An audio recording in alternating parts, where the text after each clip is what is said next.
Welcome to the Nomad Network, your first stop for complete and comprehensive Chicago Bears football coverage. Dive deep into analyses, updates, and all things Bears. Subscribe to our YouTube channel today and never miss a beat.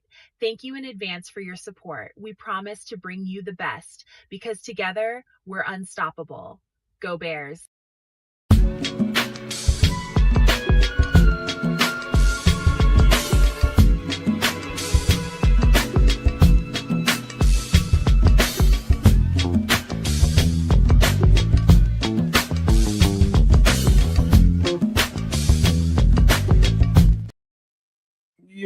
Yo. Welcome to this edition of Some Extra Sauce.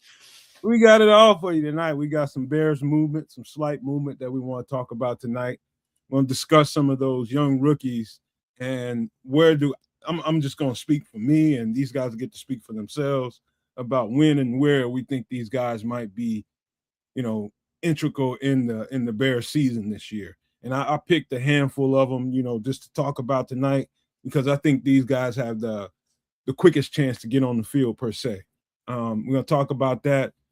We got drinks, we got movies, we got food, we got a chef that's waiting to come on, man. We had a little bit of technical difficulties, but we feel like we got that all straightened out right about now. But, hey, man, welcome on in.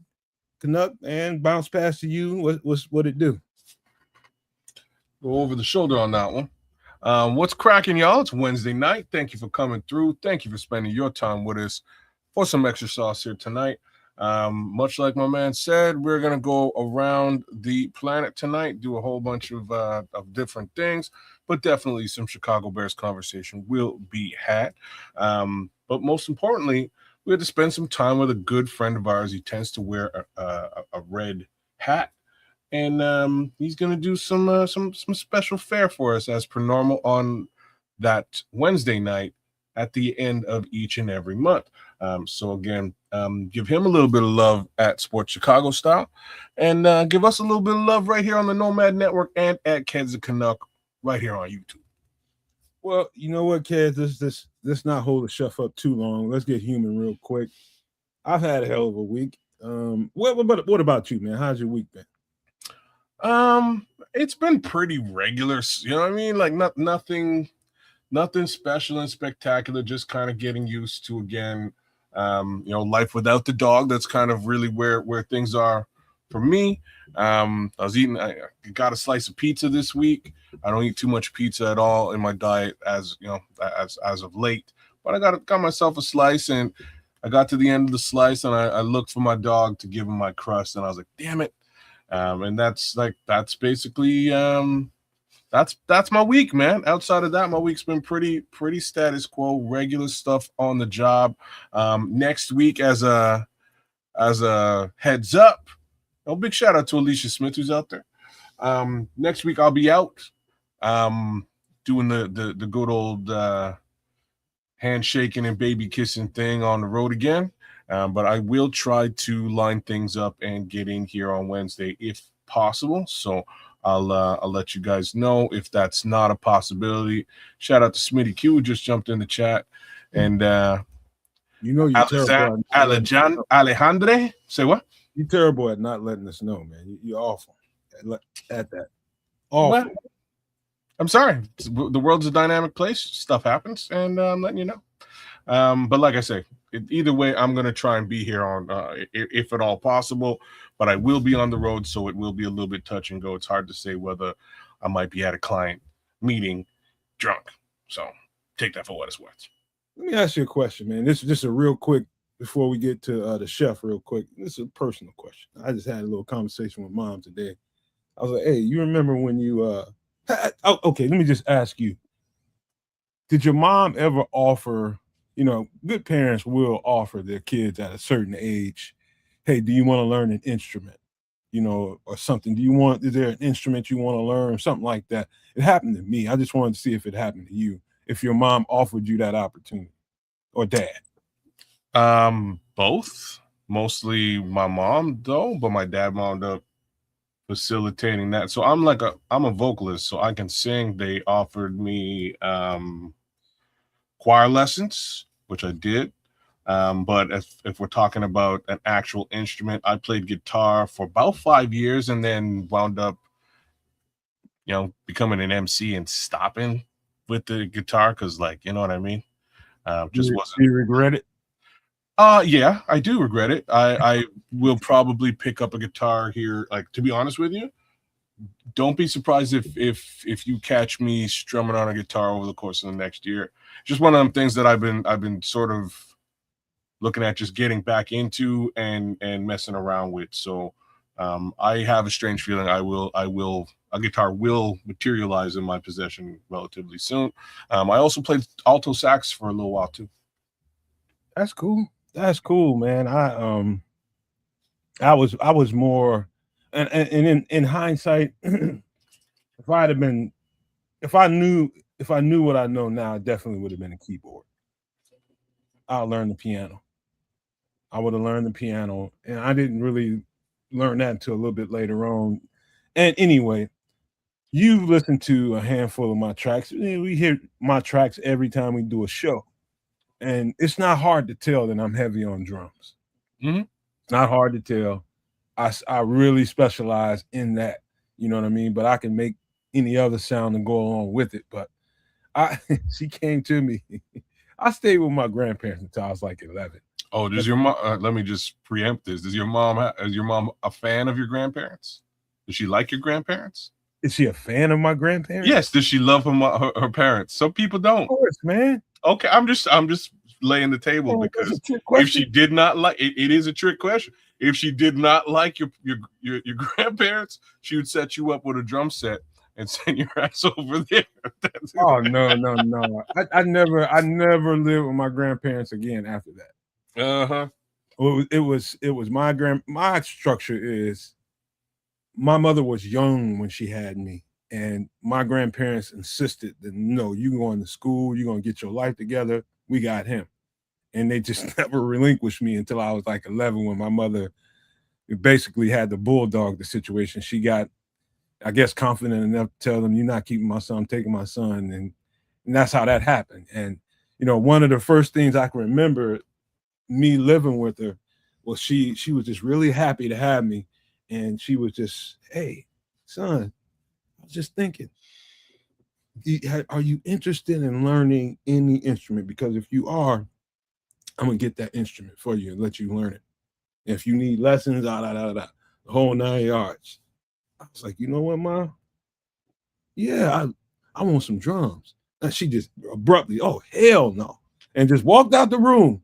Yeah. You should have seen how earnest she was when she told me she wanted to get me an instrument so I can learn it. But the minute I said drums, she was like, oh, no, hell no. And I was like, hey, hold on. She just walked out the room. Brother, I know, man. I know. Like, if you think you're the first guy to ask for the drum set, my mama did the same thing because, like I said, my whole upbringing for the most part was really revolved around music and basketball and soccer. Like that was basically my entire life. And once I stopped playing guitar, I got into high school as part of the high school deal. You got to pick an instrument, and like the whole time, I'm rocking the drums, but they wouldn't. My high school music teacher would not allow me to play the drums. She picked another dude to play the drums. I was so mad, but I was wicked good at the drums very quickly. So I was like, man, like I want training. I want to play the drums. She's like, nah, you're playing the sax. And my mom was so happy, man. she was like, I can see. You kept telling me you're trying to get on these drums, and she was like, there was no way a drum set was going to find its way in our house. She needed something palatable to her life. Shit. Man. I mean, I can see, like, we didn't have a garage at that time. We was renting a house, and it had a basement, but you know what I mean? I can understand. I never got mad at her. I was like, damn, man. I went back and told my homeboys at school. I was like, man, you know what my mom did? And we laughed about the shit, and we kept going. But I didn't know until the day that my dad was hella good with drums. Oh yeah? Yeah, man. And I guess it comes natural by way of him. She told me I never heard that. I know a few of his friends, and she said your dad was really good and into drums too. I was like, no wonder. I picked up the drums, man, it must have been 25 years later. And I'm don't be surprised if you're a natural on the drums for real, because I'm a natural on the drums for real. It took me no time to figure it out. And one of these days maybe. But you know what, man, we got a chef waiting to do the darn thing for us. So go ahead and tee him up. Let's get this guy going. I got the background for you. You got it. I'm just looking for the intro. Is what I need. What is this damn intro? Why can't I? You just find the background. I got the intro. You got the intro. I got the background. Give me a second.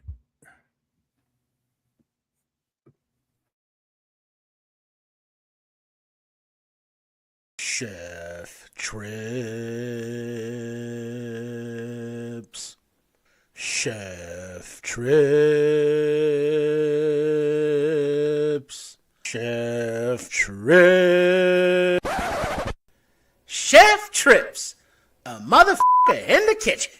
And it will be beautiful.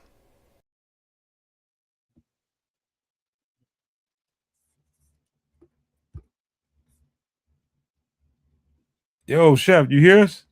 You see us? Can you hear me? Can you see me? Yes, we can. We got you. Welcome to the kitchen of Chef Trips. I am the owner and proprietor, Chef Trips, or as you may know me, on some extra sauce, a MFer in the kitchen.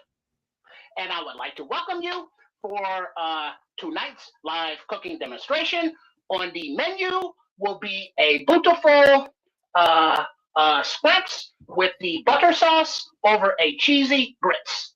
And they will be beautiful. By the way, Chef, I love the new background. I love the new digs, courtesy of Kids of Canuck there. That is very, very nice. Now, let's go straight to the food. Boom. Let's get to All right. Now that we are, what is that, an echo? Hold on. I got you straight. No. Go the other way. Put that back on. Yeah, how about now? I got you straight. Okay. So we are starting with a cold skillet and about 4 pieces of bacon.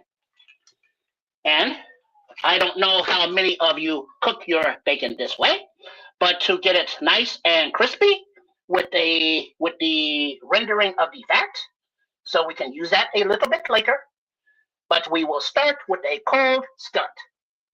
And then we will add about a 1/4 cup of water to our bacon. And this will let all the fat render out while still cooking it nicely. So we get those all arranged there in order. And we put our fire over a medium heat. And we get that going there. And then now, flame on. Smoke them if you got them. So we will add, say again? No, it's interesting already. I've never seen somebody put water around their bacon. Me neither. This is news to me. I've never seen this done. Well, this what happens is the water heats up, and as it heats up, the fat renders out at the same time, and it will prevent the shrinkage. So we will keep this here, and because it is on a medium heat and it has the water, there will be no sizzle or grease splatter, so we don't need to cover it up, so you can see it in real time as it happens. So now that according to George Costanza, it's the water that causes the shrinkage. Well, that is if you are in the pool. But yes, there will be no shrinkage of these because these are all BBCs, big, beautiful pieces of bacon. There is no C in bacon unless you say BACON, so it fits. So now that we have the bacon going in the back pot, we will add 6 cups of milk. I'm sorry, check that. That is 3 cups of milk, and then 3 cups of chicken broth. And And then we will get those going as well over a medium-high heat, and we will bring that to a boil before we introduce our grits. Now, while those are heating and you are watching right here, these are our scrimps. They are still frozen, so I will thaw them out now by running them under a little cool water. All right, and then we will season the scrimps with a little salt, with a little, a little onion powder, garlic powder, black pepper, a little smoked paprika, and sea salt. And then also here, we'll add 2 tablespoons of butter. I'm sorry, was somebody saying something? No, I'm just appreciating your seasoning selection. Well deduced. Thank you very much. Well, I'm actually thinking, man, because my girlfriend is the true bacon queen. Got bacon kings, but my girlfriend is the bacon queen. She won't let nobody handle bacon around here other than her. And this she would be. How does she prepare it? Lay it out in the oven. Well, there is that. You can put it in the oven for, I think, 400 or 450 degrees for like 20 minutes, and it will lay out flat. But as you see here, now the water is starting to heat up and to boil, and you see the bacon is already starting to render. So it will stay there like that, and then this is heating up back there. And then these are our grits. These are about, what is the measurement of our Quaker quick grits? Or I'm sorry, check that. Quaker old-fashioned grits. And this is about 6 servings. Okay. So those are already measured out. And then I will shake around the scrimps to make sure they are thawing out properly. And then once they are thawed out, I will dry them with a paper towel. I think before seasoning them. Let's see where we're going now. Okay. So the bacon, we will get that nice and crispy, and then we will put that to the side. And then in the same skillet here, we will saute these scrimps, and then we will add a little more of the chicken stock and another 2 tablespoons of the butter to make our butter sauce with these scrimps. Down below the Mason-Dixon line we go. And all you have to do to the bacon every now and then is flip it over so it cooks evenly on the both sides. Mm-hmm. And it will not mess up anyway like that. This is one smell that's going to get any animal in your house up on. He's going to be in arms. He or she is going to react to that bacon. Well, good thing I am the only one in the house because it would be all mine.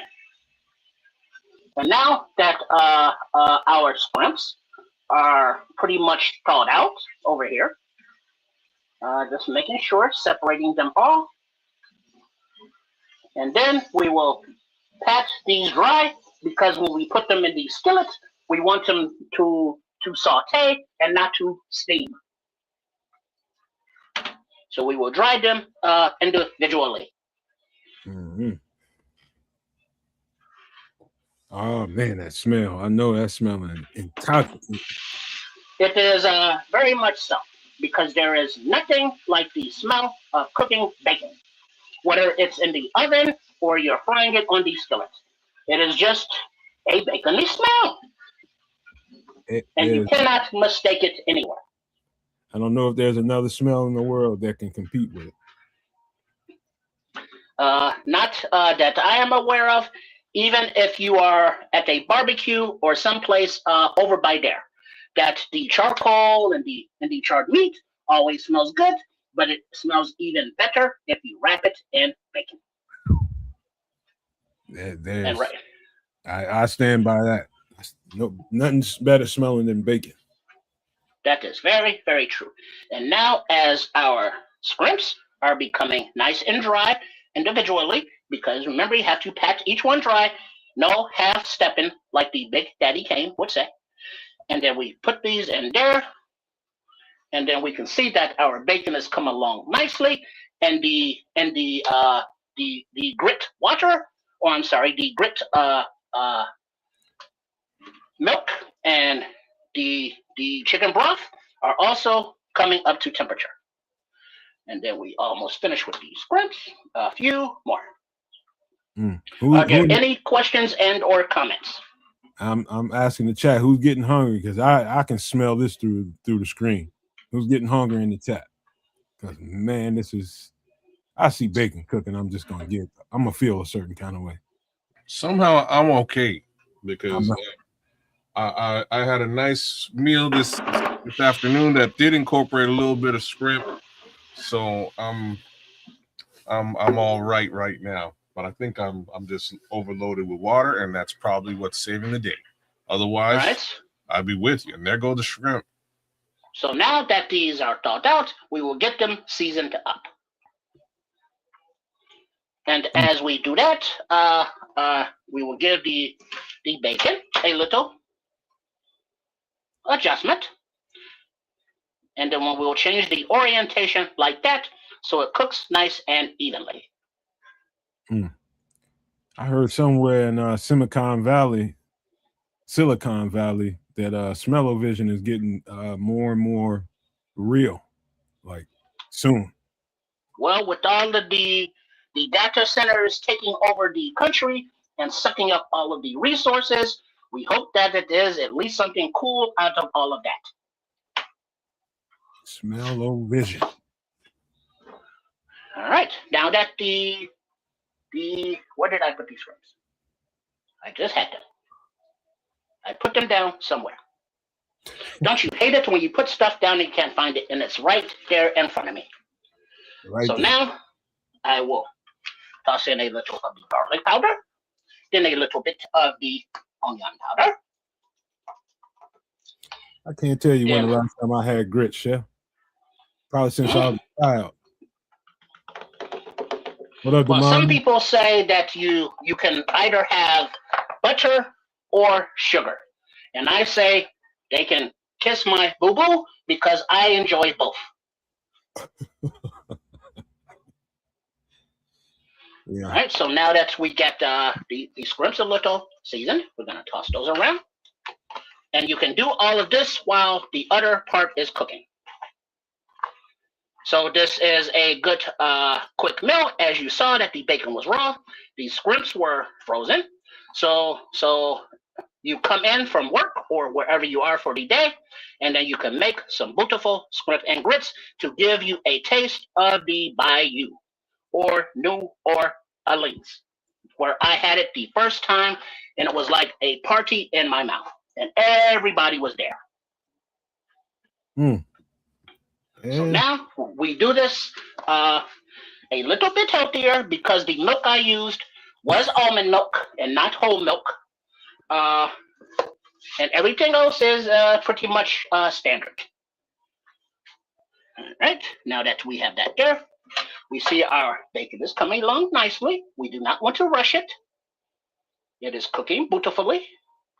And as the water cooks out, you will see how it works. Got a couple of comments in here. Damon Dice had bacon and grits just last night. Late night bacon and grits. Oh, nice. Or very nice. He's talking about you having late night bacon and grits. And then Abdul Jones says the bacon looks really good. Thank you very much. Ron Winarski, I would just say, he says needs grated cheese. I would say, Ron, you might want to wait. I'm sure that's the cheese is right here. Yeah, I knew it. Yes, the cheese, I do not grate it. I am not a grater, but I am a dicer, and it will melt no matter. Oh, man. And so back here, now that we have the meltage of the butter, give that a little stir with our whisk. And then as soon as it comes up to a boil, we will add our grits.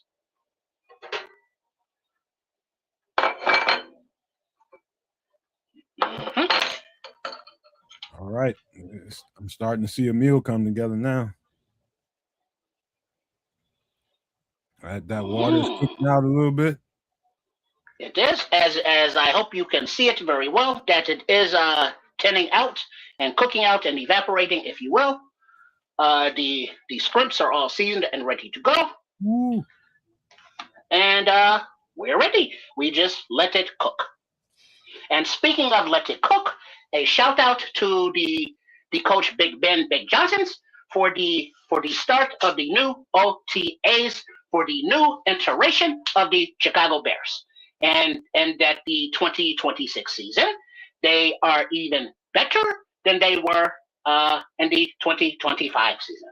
And we have that to look forward to. Hey, welcome in, Scrolls, with the scrotum kick. I was just reading that, man. That's hilarious. The Red Baron coming in saying, "You will kick me in the ding ding." Oh snap! That's too funny. Okay, you know, as the rear starts to boil over here, we reduce the heat a little bit so it does not boil over, and then we whisk in our grits. And there was a question. What is that? It wasn't a question. It was just a comment, man. This bacon is looking. You're right. Like it retained its size. The shrinkage did not occur. And my wonder is like, does cooking it in water in any way affect the taste, the flavor? It does not. No. Okay. You cannot water down the flavor of bacon. All right. And so now that we have our grits in the back pot there, and we have it at a simmer, they will be done in 15 to 20 minutes. So it is 38 now. So if we do the math, that is 48, 49, 51, 52. So about 53 or 54, the grits will be done. And we will stir these occasionally and let them thicken up. So how long do you need? How long do you need for time, Chef? For the grits, let's say 15 minutes. 15 minutes. Thank you very much. No problem. You want to go back to your solo screen, or you want to stay here? We can stay here. All right. Because yes, we are still. We can watch the bacon cook, if you will. Because as you can see, most of the water is out. The bacon is nice and rendered, and it is starting to crisp up, or it's not crisp, but still cook. About another 5 minutes, that water is gone, and we flat skillet to bacon. This is very true. You know, I met a few people down in the South, man, that they really enjoy curled up bacon. I ain't never seen anybody cook bacon in water in my life. I've never seen this myself. This is new to me. I'm really interested to see how this turns out, man. You know, and it looks like it's working. What happens is it will stay exactly like it is. It just cooks. It will keep the same shape. It will keep the same size. It will just crisp up. Wow. I've learned different little techniques on how to keep stuff from curling up when you put it on hot fire, on hot skillets. You have to kind of cut it a little bit, put little slits in it. Give it a that is like with the fried bologna or something like that. But what happens here is remember the skillet was cold and the water was in there as well. So it was not hot, it came up to heat at the same time. So it was not a shock to the meat or to the fat. That's so it warmed up together with the water and with the skillet. Oh, the back is boiling a little bit over. No worries. Uh-oh. Let's give that a stir. Starting to thicken up. Let's grab that handle. Because it is starting to get thickened down there on the bottom. Now that we give that a nice little stir, we get the grits coming together. Breakfast for dinner.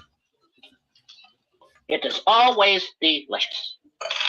I had that probably 2 weeks ago. And we bring our heat down to a medium low, because with the top on, it retains more of the heat. Is why it boils over with the top on instead of with the top off. So we keep that there. We keep that there, and we can see get a nice little on the bottom of the skillet, and that is the flavor that we will be enhancing with the scrimps and with the butter sauce. So we will be deglazing this skillet, so we want all that goodness in there. Hey, Demond wants you to throw some links in there with that thing. He said he's hungry as an MF. Well, this is a MFer in the kitchen. So you are in the right place to be nice. Hey, you want to hear a fat boy? I like breakfast sandwiches. I'm gonna tell you guys a little excursion I did recently. So I love a good sausage, egg, and cheese sandwich. Not a biscuit. I just don't do biscuits, but I like a sandwich, preferably croissants or something like that. Okay. But I threw a hash brown on that thing the last time I did. Oh, you never did that, but you ain't done that. Never did that before in my life. No. Changed my life. No, we call that a farmer sandwich out here in Canada. That's Really? a farmer in you. You got it. Oh man, that was so good. I should have put some strawberry preserves on it. Is what I should have did. Now you talking? Yeah, everything that you can have on the breakfast plate, you can have in a breakfast sandwich. I love breakfast sandwiches. And as we see, the grits are starting to come together. Getting some consistency, sir. So, yes. So what is in the pot? What is in the pot? You got almond. Yeah, you got almond milk. You got chicken broth and butter and grits. Butter and grits. Yes. Okay. And the only other thing going into the pot will be the cheese. Okay. You sound confused. It's not confusion per se. It is I am foreign to grits. Yeah, I was just about to say I can't imagine this. That's too popular in Canada. It's not popular in Canada. It's not popular in the Caribbean either. This is just a little bit of a different. This is all new shit for yours truly. Well, you've never seen grits? No. Ah. Well, this is interesting because this is a southern breakfast treat. They're kind of like they're not like oats, but what are grits like? Somebody in the chat help explain grits. Kind of like cornmeal. I was just gonna say, is it like cornmeal? That was gonna be my yes. question. Okay, all right. Yeah, similar to cornmeal. Now, as we can see here, the bacon is starting to brown and get crispy. Okay, so in the Caribbean, we do a cornmeal porridge, which is it'll probably be similar. Yeah. Okay. I guess something that might I forget what they call that, maza or something that they put in the tamales, but that stuff is a little bit smoother than the grits. The soft stuff that's inside the tamale. They're nice now. And then you give it a little scrape all the way around the sides and on the bottom to make sure nothing is burning or sticking. And it's like what the Goldilocks. What did the Goldilocks like to eat? Curds and whey. No, it was porridge. No? Oh, my bad. It is porridge. Yeah, it's porridge. Kind of like porridge, I guess. Okay. Or gruel, if you will. Hey, this is going from smell-o-vision to piss me off vision. Because I didn't eat but once a day. Because I got up and went to. Oh man, I knew the chef was coming, man. I knew the chef was coming. I made sure to get a little breakfast this morning, which I usually do not do. I usually don't eat till about 2:30 in the afternoon. But I knew chef was coming, so forget about that. I got the food in me, and then I had a nice dinner, man. Even took a little nap. Oh, got it all out of the way. speaking of the chef coming, I noticed once again that even though this is the last Wednesday of the month, and it is the night for AM effort in the kitchen, but the chef trips was still not featured on the thumbnail. You know, I will do better. I'll be conscientious about that. Wednesday has got so much going on. I will do better, Chef. I will. Thank you very much. Chain, Nomad. Hey, shut it. Now we see how the skillet has its warm areas. That's why I rotated it around, so you don't get too much cooked in one area and not the other. So now we can see where the sizzle is happening there. And because this middle piece is on the hot side or the hot area, we will just swap that over for a thicker piece. So it keeps the even cooking, even though all of the bacon pieces are not the same thickness. Like this one right here is very thin, so we keep that on the outside. But it is coming along nicely. To this day in my life, I've never seen anybody mess up bacon. I don't think you can, but again, the water piece, I was like, okay, this is new. Let's see how this turns out. I was very interested. And so far, it looks good, man. So now, because of the thickness, we can turn the heat off of the grits. And because we are turning the heat off now, we will start to add our cheese into the grits. Ooh. It's about to go down now. In a real way. And then we get those little downstairs. And then we let the heat do its thing. And then we come back and stir it in a few minutes. See, the thing once they are all submerged nicely. Might be some people out there like, hey, man, you didn't even cook your shrimp yet. Shrimp don't take very long to cook, though. They cook about 3 minutes total. And that gives the grits time to settle and set up as the cheese melts. And the beautiful thing about grits, you can make a pot in the morning, and they can be there all day, and you can reheat them, and they are beautiful. I've never had shrimp scampi. What? Don't crucify me. How do you mean? Never had it. Are you just not a shrimp guy? No, I'm a shrimp guy. Since I was a kid, I just never had shrimp scampi. Okay. I just like my shrimp fried, mostly. As in battered? Yeah, and I'll eat it in like shrimp fettuccine. I love that. Okay. But shrimp scampi, never was interested enough to order it.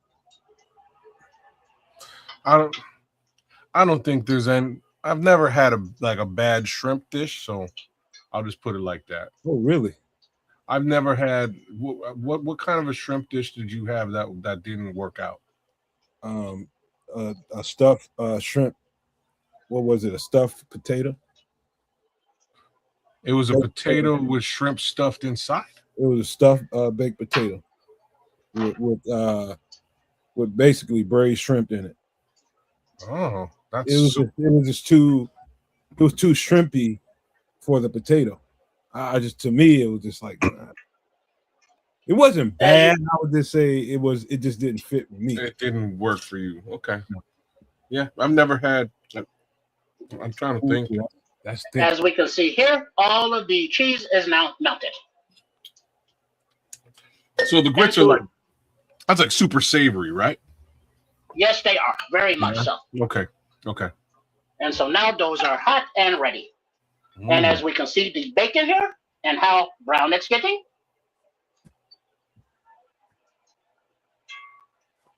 And then we give it just a few more minutes. And then we will put it to the side. You never had somebody that made the shrimp too kind of like gummy? Well, that happens if you overcook it. Overcooked. Yeah, so you can it becomes very rubbery, very chewy. Yeah, you can overcook shrimp at times, so there's that. But even overcooked, man, I really never had like a bad shrimp dish, man. I really haven't. Never left a shrimp on my plate. You know what I mean? Shrimp's great.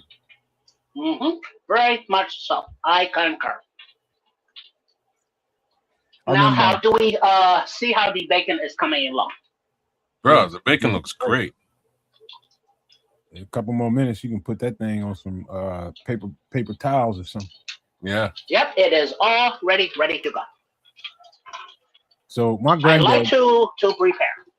my pops used to take all the kids out, his kids, all the grandkids on their birthday. He'd take us all to a buffet, and that's the first thing I would get is shrimp, some chicken, some macaroni and cheese, some mashed potatoes and gravy. That would load my whole plate up with that. I didn't care about nothing else, and then at the end, a little ice cream. That's like holiday dinner with my family. We have a very specific, and it's something my mom's used to make, but a very specific fried shrimp that we make as a family. Both my sisters have adopted it, so every little holiday dinner, there's a mountain of shrimp, but like within 10 minutes of the dinner starting on, that shrimp is gone. Like the shrimp flies off the plate so fast. There's fights and stuff over the shrimp. It's crazy. Look at how stiff and erect that bacon is. You let it sit for a minute, it's gonna get real tight. That's what she said. That's actually beautiful looking bacon. I did not expect to see that come out of water. That's crazy. The miracles of science.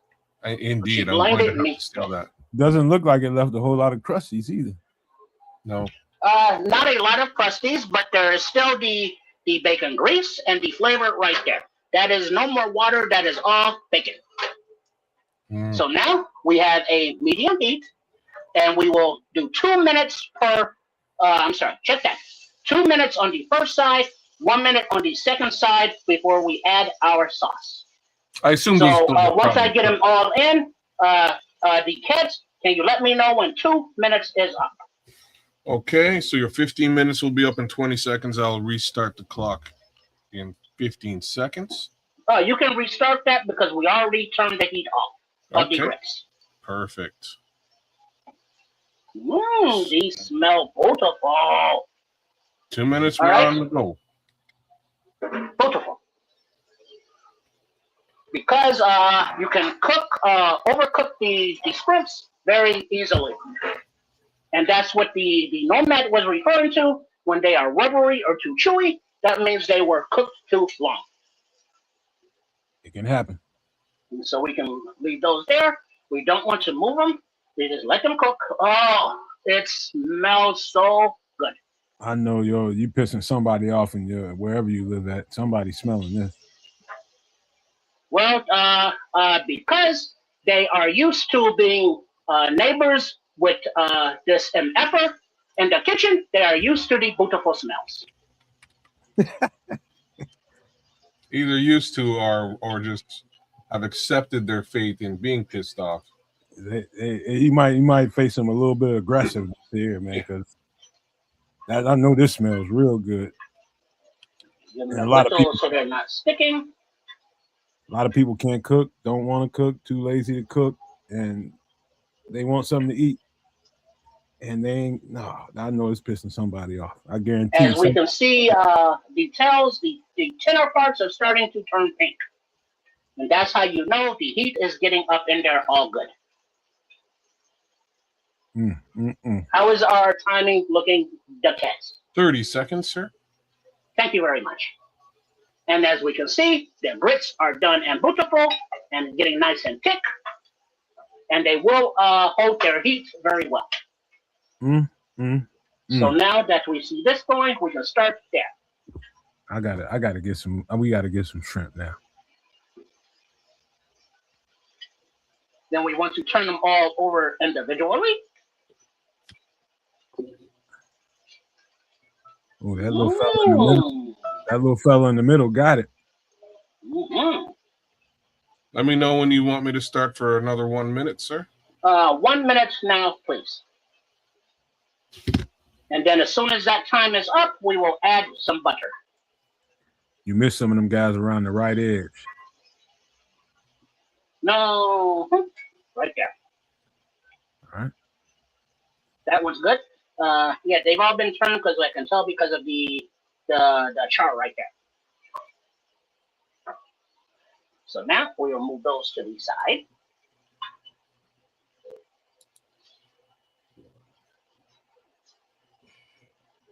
And then in the middle where the heat is, we will put our butter. Butter, of course.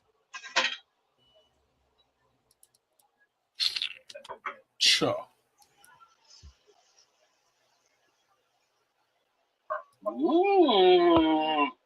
Butter. As we also are deglazing the skillet with the butter and our chicken broth. Right on time. That is your minute. Thank you very much.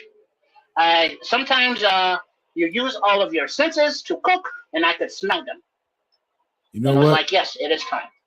Ramen Narcy says, I like shrimp on the grill. Last time I did these was at my younger cousin's wedding, and I did these in skewers. I had skewers, and I did them over flame. I flame broiled those bad boys, and they were good. That sounds lovely. And as soon as we get a little simmer here, we are good. But we are basically good here because the heat that has melted the butter, deglazed the bottom of the pan, and made a nice broth. And because it is a nice broth, let's give it a little taste.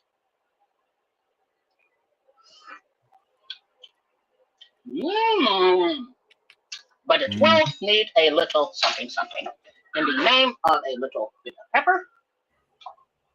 Then we also are going to add, just to give it a little bit of a kick, some little Frank's Red Hot. I was thinking. Hey, do you ever use any Old Bay here? Okay. Yes, we do, and that is sure. Let's add some at request, which is right here. There you go. We see that is simmering there. And now our squints are done. Now we just give them a little stir there.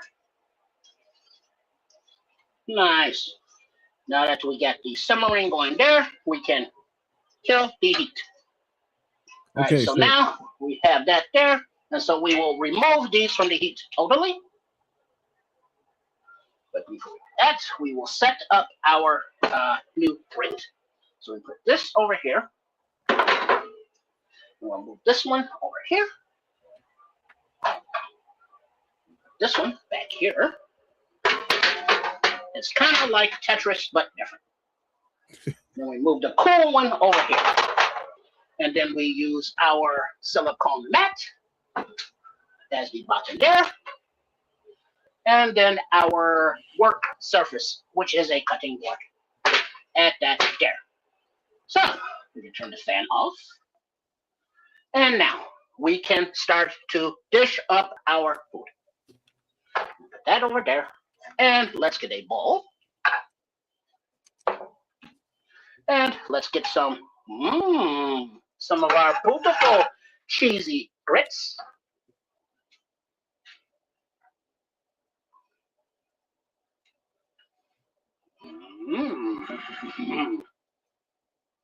All right. This basically is porridge, kids. Okay. Yes, like a porridge. Okay, we can put those there and put that there. And then we will get some of our scrimps right there. Put these in there like that. Just put those right over the top. Now you can also top them with some green onions if you like. So we have those in there. And then after we get our bacon over here, let's grab a crease and crispy it up in there. You know, I saw somebody recently on TikTok make a homemade peach marmalade to put on top of all this. And I can imagine how that would work. Yes, you can get experimental and jiggy with it at all times. So now that we have there, let's get a little bit of our butter sauce. And that's your marmalade right there. I like that. We'll put that right there. So this is our completed dish. We have our bacon over the top of our sautéed scrimps and our cheesy grits with the butter sauce. Now let's take a taste. So come up here, please. Let's get the chef here. And bada boom. There he is. So now that we have our bowl, let's see how it tastes. It's hot. That's hot. Mm. I heard that bacon. Very creamy. And you can tell that, like the grits, normally you can cook them in water, but the added flavor with the milk and the chicken broth adds those other layers of flavor. And then the sautéed scrimps, nice and beautifully done, not chewy at all.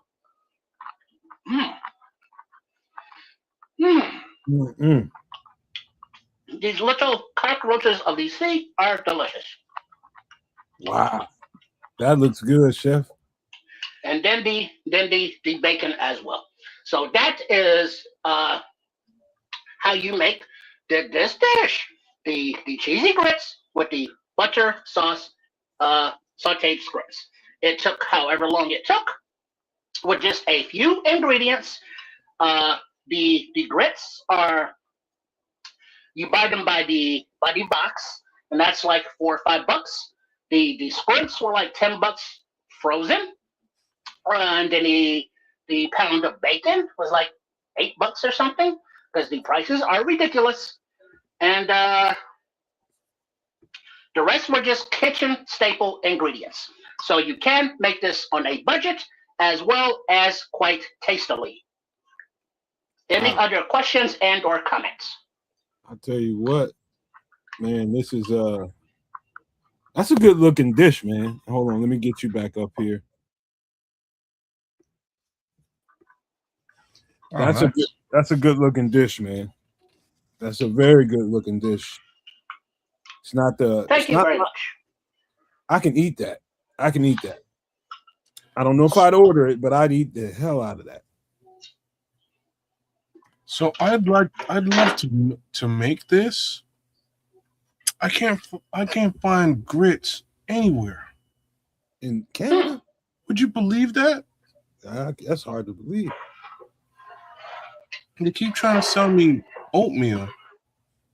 They're the same family, and the Quaker Oats makes them both. I don't know why they would sell one without the other. That's the next thing. Do you guys get Quaker products? So I think Quaker is a Canadian company. Would you believe that? Well, that's as you can see here, these grits are Quaker. There must be no market for it. That's why. Can you order them off the interwebs? Okay, I'm lying to you. It's Quaker's actually based in Chicago. There you go. So you do have Quaker products in Canada? Brother, I know that they have a manufacturing facility in Ontario. Like I'm actually where I'm going in a week next week is right near their manufacturing facility, which is pretty crazy. I'm kind of surprised that they don't sell it in this market. It looks like I would have to almost import it in via Amazon, which is crazy. Because I'm looking at this, I was like, you know what? I ain't had it. Something I would like to try out. I would, I'd whip this up, a la Chef Trip. Kids, you can go to a homeless tent somewhere, anywhere in America. I guarantee you, there's a Quaker product in there. I believe. Right? This I totally believe, and I'm kind of surprised. When you showed me the package, I was like, Quaker. What are the odds I can't find that at the Walmart? Mm-hmm. Don't look like they carry it here at all. Crazy. So, are there any other questions and or comments before I get out of here? It was just a lot of reaction to it. People got hungry watching it. Yeah, I think everybody's trying to figure out how to get themselves something to eat right now. I'm trying to figure it out my damn self. Well, as all of the people should know, whether they are listening on the Nomad Network or at Ted's the Canucks or at Sports Chicago Style, also known as Triple RSCS, or my own channel at Chef Trips.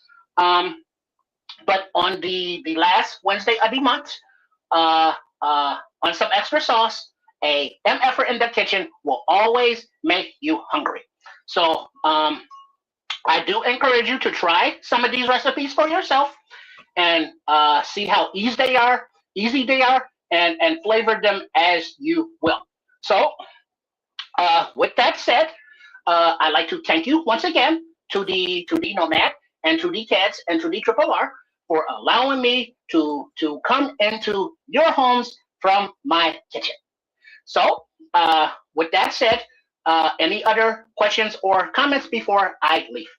Well, I want to speak for the community. Well, I know we appreciate you being here every month, Chef, giving your efforts and your recipes, man, to the world, man. We appreciate you like no other, man. We love you. Keep on doing it. Keep on bringing the uniqueness to it, man. We love it. And we appreciate you, man. Can't wait to see you next month. Well, thank you very much. And so until then, thank you once again for coming to here at Shea Trips for a effort in the kitchen, starring me, Chef Trips. So I will see you on the interwebs, on the aforementioned YouTube channels, or next month at the end of June. So until then, once again, enjoy the recipe, try it for yourself, and let us know if you enjoyed it. So until next time, bye. See you, Chef. Holla at ya. Love it, man. That looked good. Ked, you muted, man. That's our boy, the chef, man. He's doing his thing. That was interesting. Like I say, Richard's just not a staple. In Canada or in the Caribbean, we tend to lean towards cornmeal in the Caribbean more so than anything else. Over here, you'll get oatmeal, which I've never been a big fan of. But what the heck? I would definitely try out grits for the sake of trying it. I cannot believe you cannot find grits. I just spent a couple of minutes just searching because I would order some right now. They'll be here in the morning. I'll whip some up tomorrow because I got some jumbo shrimp. I actually thought out jumbo shrimp today, so I'm ready to go. So wait a minute, you can't even order it? I can order it, but I don't know. Let me double back and check again, see how long it's gonna take to come in. I was about to say that's pretty wild. You know what I'm saying? Like I thought that I could just go to the like Walmart's 4 minutes away from my house, man. Just go up the road, go grab some grits. One would think. Yeah, it is a long way from the South, Scrolls. It's they got different traditions up there, man, and you know, grits is about as American as apple pie. Everybody's got grits. Everybody's got oatmeal. Everybody I know is either an oatmeal guy, grits guy, or both. I just had enough of them when I was a kid. And I just don't want no more. To make matters worse, they want to charge me a lot. These grits are expensive, which is kind of surprising to me. But look at Smitty. Look at Smitty's comment. He's American as apple pie. Just read that comment. It says my Waffle House usual 4 eggs, sausage, and a cheese omelet with grits and wheat toast. Okay, yeah, that's all right. That's how it goes. They got the Waffle House here. They got, your IHOPs of the world that I don't know too many people in, unless you have nowhere else to go. And you got one place down in the South that I don't know very many people that know about it called the Huddle House. And they do all that kind of stuff down there too. It's basically Southern Waffle breakfast House. thing. It's a Waffle House competition. Okay. So yeah, man, cream of wheat, yep, all day in my household. See, La Flama Blanca saying the same thing. He sadly never had grits either. Wow, where you from, Blanca? Where you from? He's probably from somewhere. I bet he's Canadian. Mind you, La Flama Blanca could be from anywhere. He said IHOP is pretty good at truck stops.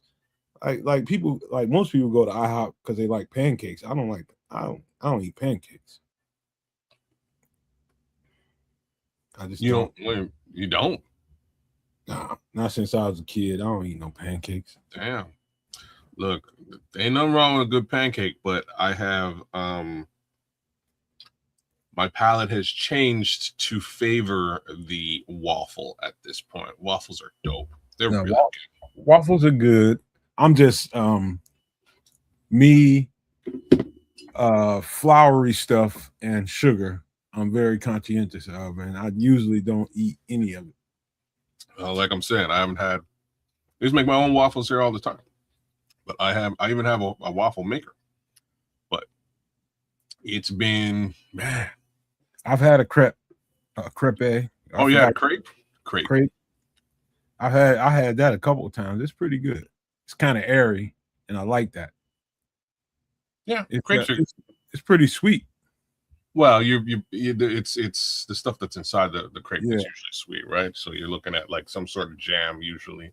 I had one dusted down in New Orleans. It was good. The same time I had those I forgot what they call those things down there. That's really good.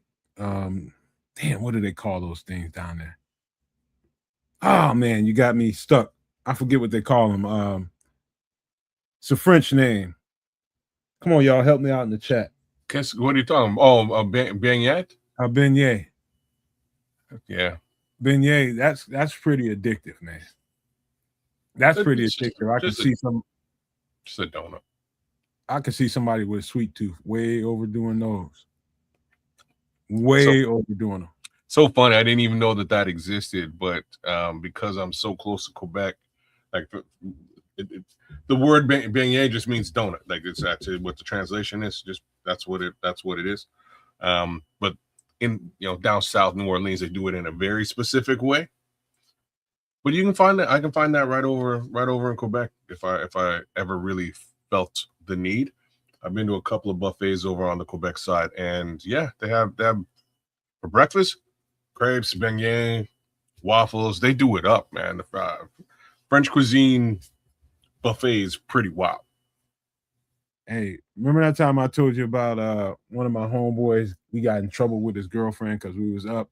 We kind of worked the same shift, so we get off late at night and start playing PlayStation till wee hours in the morning. And his girlfriend would get up, you motherfuckers still in here playing?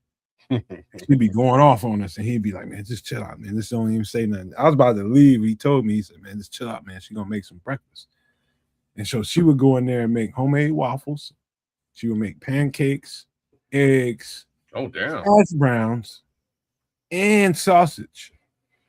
And something about that sausage when it rolls over into that syrup, I never really had a taste for that until that. I didn't know. It just happened. Wow. That's like one of the best flavors profiles that, you know what I mean? That strange mix that the two things touch that you don't really want to touch, and then you taste it and you're like, damn, that's really good. Like, I don't know what it is, but sausage and maple, like especially real maple syrup, one of the baddest combinations known to mankind. I had no idea. And it just dribbled over in there, and the scrambled eggs got in there too. Ooh, that shit was good, boy. I'm telling you, man. I'm telling you, this is why chicken and waffles works. People like you, I remember the first time I heard of that. and was talking to. Sorry, I was telling some white people about it, and they're like, "Are you for real? Like, why would you put those two things together ever? Like, what's wrong with you?" Yo, Yeah, you're right, Scrolls. you know what I'm saying? You mommy, salty and sweet. You damn straight. That's what it is. Dog, I had no freaking concept of it. I was just like, well, damn. Well, damn. And it was like, he's like, man, I told you don't go nowhere, bro. He said, I told you don't go nowhere. That's how you know you got you kind of a keeper. That she'll make a badass breakfast like that for you after that.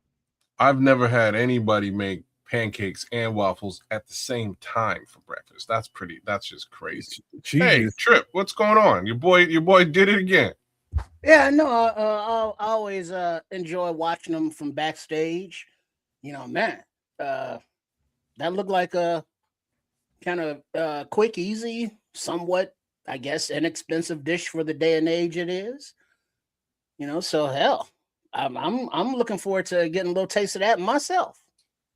Man. Like I'm saying, I want to do that too, but first I'm gonna have to clearly import myself some grits because I don't know what the hell Canada's doing. But hey, you know what's funny, Smitty? That cat probably about $1.50 soaking wet. He lived off of Mary Jane. Let's just say that. Oh, and a whole lot of he ate a lot of chips and candy and that type of stuff, man. He's got health problems, man, because he just ate all kinds of BS. You know what I mean? But yeah, he wasn't big at all. He's getting big now. But I think that might be the medicine he take. But man, yeah, that's diabetes on the plate. That's what it is, man. Truth be told. Right. Yeah. Truth be told. No. What you trying to say, Red Baron? We all look alike? Oh, nicely played. Snap. That was great. That was well. All right. It's fun. I'll tell you what, man. Y'all want to, since we just had something to eat, let's get into some drinky drink first. How about that? Smitty Q said waffles and pancakes is diabolical. I can't. It really is, man. I can't even argue with the statement. It is. It was like an option. I think she was just. I know now she was just showing like that's one way a black woman, a real good down to earth black woman, will show you how much they care about you. It's that way, letting you know. And I was his friend, and she was letting me know, like, you welcome too. Have your choice. Have your choice. I'm more of a waffle person. But all right, let's get on some drinky drinks right quick. Give me a second. Give me a second, pull him up. And what we got here. You might like this, man. I'm a fan. I'm a big fan. I'm a big fan of spring summery tasting drinks that you can keep in your refrigerator and go to the tap as you see down here on this image and just get you some. You got people around, go to the tap. I got to know you. Anybody want to read the ingredients? Go freaking ahead. Yes. All right. Ingredients of jungle juice: orange juice, lemonade, strawberries, oranges, club soda, cranberry juice, vodka, fruit punch, and white rum. Damn, I'm actually, let's do this summer. Get you one of these containers, bro. Get you I've got a bunch of these upstairs, man. I rock these all the time. So I'll just set this up, set it to cool, and sit out back, man, and enjoy this shit. This looks real good. Dog, you can't go wrong. I've made so many versions of this, and this the more fruit you put in it, with the flavor variations of the fruit, the better this tastes. The more juices you put in it, the better it tastes. And you can take your pick of whatever liquor that you prefer. If you prefer a dark liquor, you prefer a light liquor, doesn't matter. It's not going to mess up the flavor profile of this whatsoever. The only liquor that I wouldn't put in this, that's just me and my taste buds, is like a whiskey. No. I probably wouldn't put a bourbon in here. Okay. All right. I can dig it. Too sweet to kind of throw things off. And it's a little too strong, man. And it, yeah, it's you'd have to have some drinkers around. Yeah, because it's gonna come out. The other pretty much any other thing, any other liquor you put in here is gonna be hidden around all the citrus. And I'm all about citrus. You know what else I'm all about? I'm all about Josh Jacobs catching strays throughout the course of tonight's show. So just keep it up in the chat. So what you trying to say? Josh gonna be making jungle juice in his cell toilet? Oh, damn! Both of y'all need some help, man. Why y'all doing that? Because F Green Bay, FGB. Y'all both need help, man. Go see somebody. He kicked somebody to scrotum like that, man. Wow, he's going through something personal. I read the story, and it looks like something that's been going on. He's been trying to get separation from somebody, and there might be some trumped up charges. It looks like to me. You know, there's certain times where I feel empathetic towards people and their situations. This ain't one of them times. Just color me not giving a flying. Bet all my money it'd be gone. About $100,000 he gonna have to spend, maybe a couple hundred. It'd be gone. Yep, yeah, he'll probably be starting this season. So yeah, for that matter. I wouldn't be doing no victory laps right now. But hey, again, this is Jungle Juice, man. You talking about I'm focused right now on good spring, summer type drinks that you can keep. You have some people around, you're barbecuing, you throw it outside. You know, this is good, whether it's cold or hot or just warm. This is good. This is good. You can pour this straight into a cup. It's probably preferable to have ice in it. But if it's not, as people start having a good time, they won't care if it's cold or lukewarm. They don't give a damn. Well, what you do is you keep the ice out of the jar and keep the ice in the cups so it doesn't water down your concoction. So as people get it, you know, it's getting spouted over, you know, fresh ice. Yeah. This is a bomb way to handle your summers and your get-togethers. That's in my mind, this is the place for that. Also, I like to have something like this in the fridge, you know, just for your girl get off and hey, how you feeling tonight? It's a little warm in the house. You know what? It is warm. Let me go get a cold drink of this juice here. Man, I need to put the world on pause because FFG just blew my mind. FFG is saying this here. Get you a good waffle maker. Check. Got it. And put chunks of sausage and a little cheese in the batter with a side of bacon and eggs with maple syrup on top is the bomb. And FFG bag gonna be big as a motherfucker. Well, this is something that you do. It's like when you go to one of the hotels that got the complimentary breakfast in the morning, and they got the waffle machines and stuff and the sausage. Now that's when you get hook it up and get jiggy with it. But you got to put some cheese and like some bacon and or sausage in the pancake batter or the waffle mix, and just to have that extra layer, those layers of flavor and foods in the batter itself. Hey, hold on, fellas. I forgot to do this. You know what? 5 seconds. Give me 5 seconds. All right. Yeah. When your kids to bed, parental advisory is warranted here. Explicit content. I don't want kids to be watching this. Put them to bed. We're not Alicia Smith, you go to bed. Damn it. We're not trying to offend anybody. So letting you know ahead of time, this is rough content for you. But back to the juice. But what were you saying, Trip? He was just saying at the Best Western. Oh yeah, take over their waffle maker and contaminate it. And I'm with it. I think that's a brilliant plan. I do have, but I do. But then also, if you're at like a hotel and they got fruit out, it's like what you do. You grab you some of these orange slices, you know, strawberries, whatever they got. Then you bring it back to your room and you find a little something and you make this concoction on the road. Oh, okay. That's not too wild either. Yeah, because all you need is, you know, get you a couple bottles of the airplane bottles, you know, and then mix it with the fruit, and go down to the ice machine and load up, put it in the bucket. Yeah, you good. I'm trying to think of the last time I went to a Best West. It might have been on one of my visits.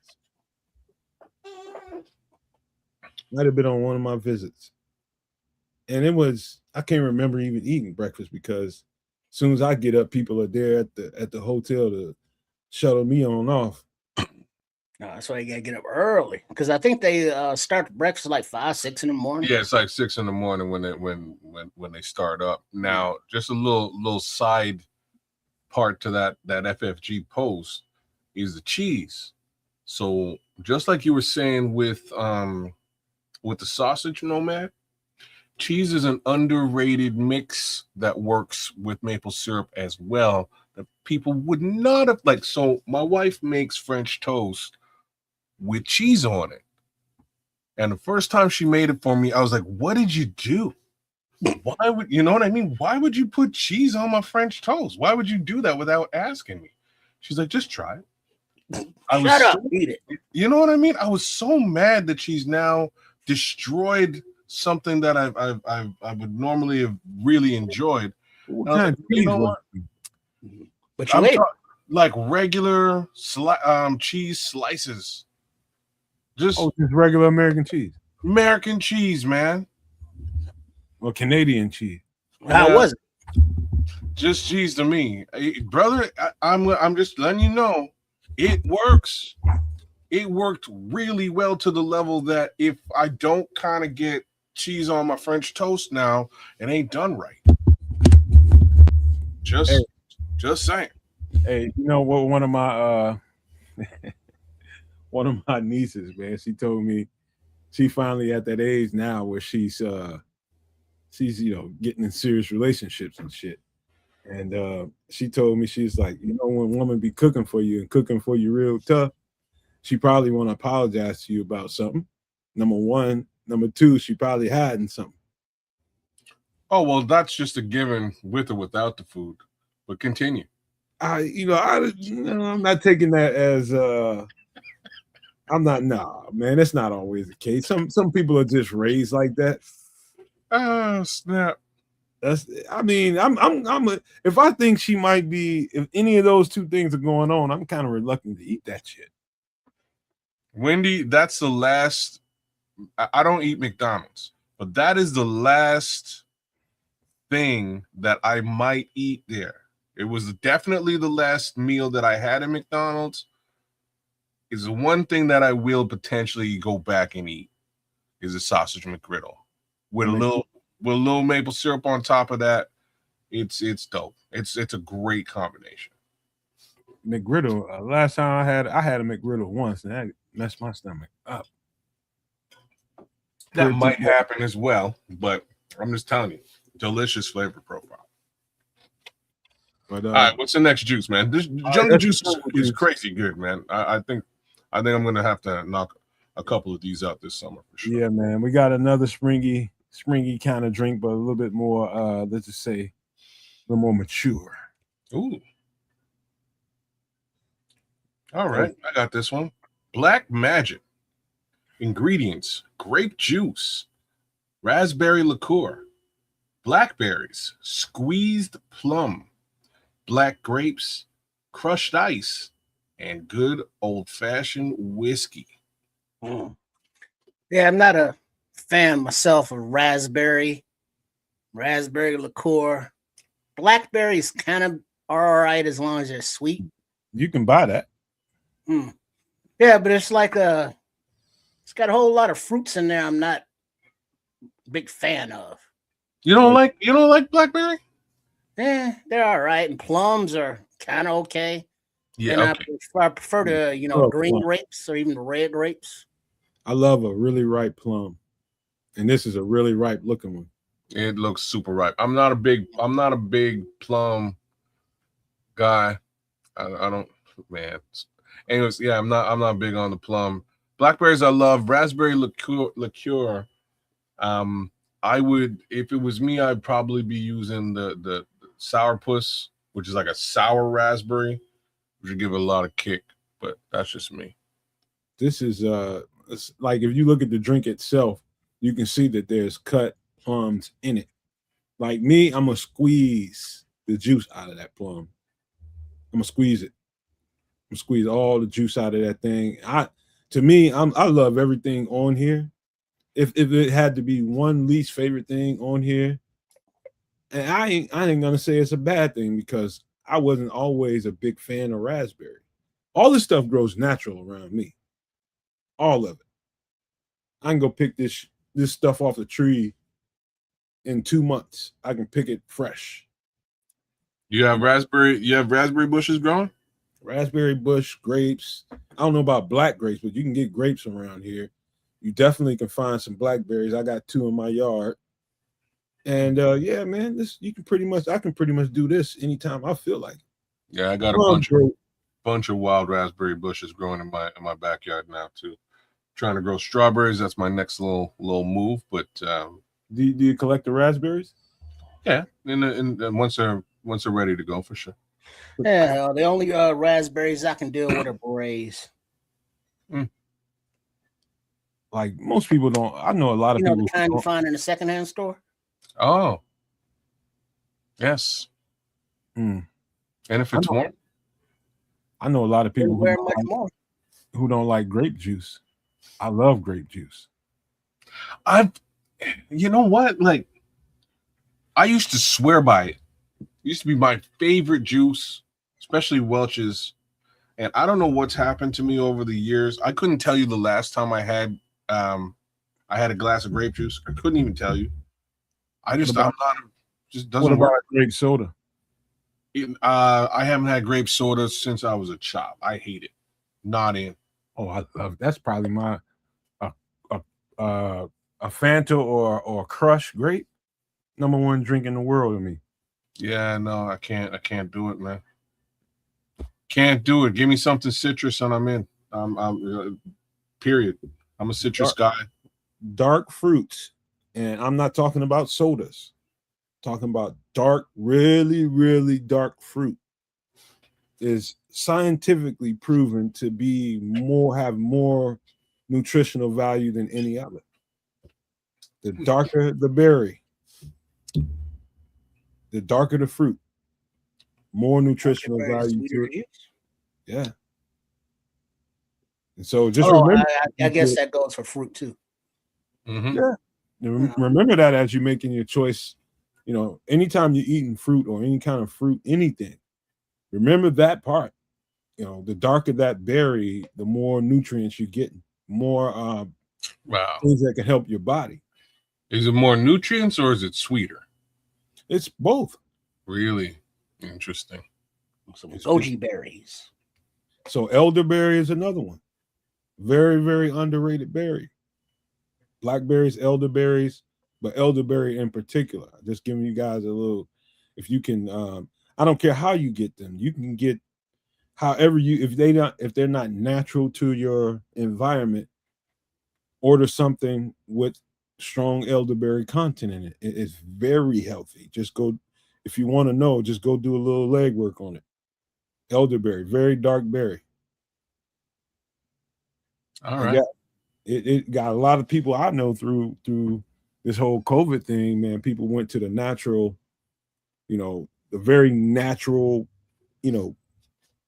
efficacy thing that everybody was doing. A lot of people was going for the shot, and I understood it, but it didn't hurt to have both going on at the same time. So I definitely got some of that going on in my cabinet right now. Elderberry, blackberry, mulberry, any dark berry will help you. So, all right. I know. Y'all want to talk about some food? Let's do it.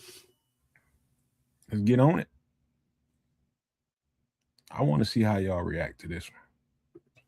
What do you got going on here? Oh, okay. All right, I'll take care of this here. Philly steak pasta. Ingredients: olive oil, elbow macaroni, bell pepper, sweet onions, mushrooms, garlic, Italian seasoning. I didn't see that coming. Beef broth, heavy cream, provolone, and ribeye steak. Can't go wrong.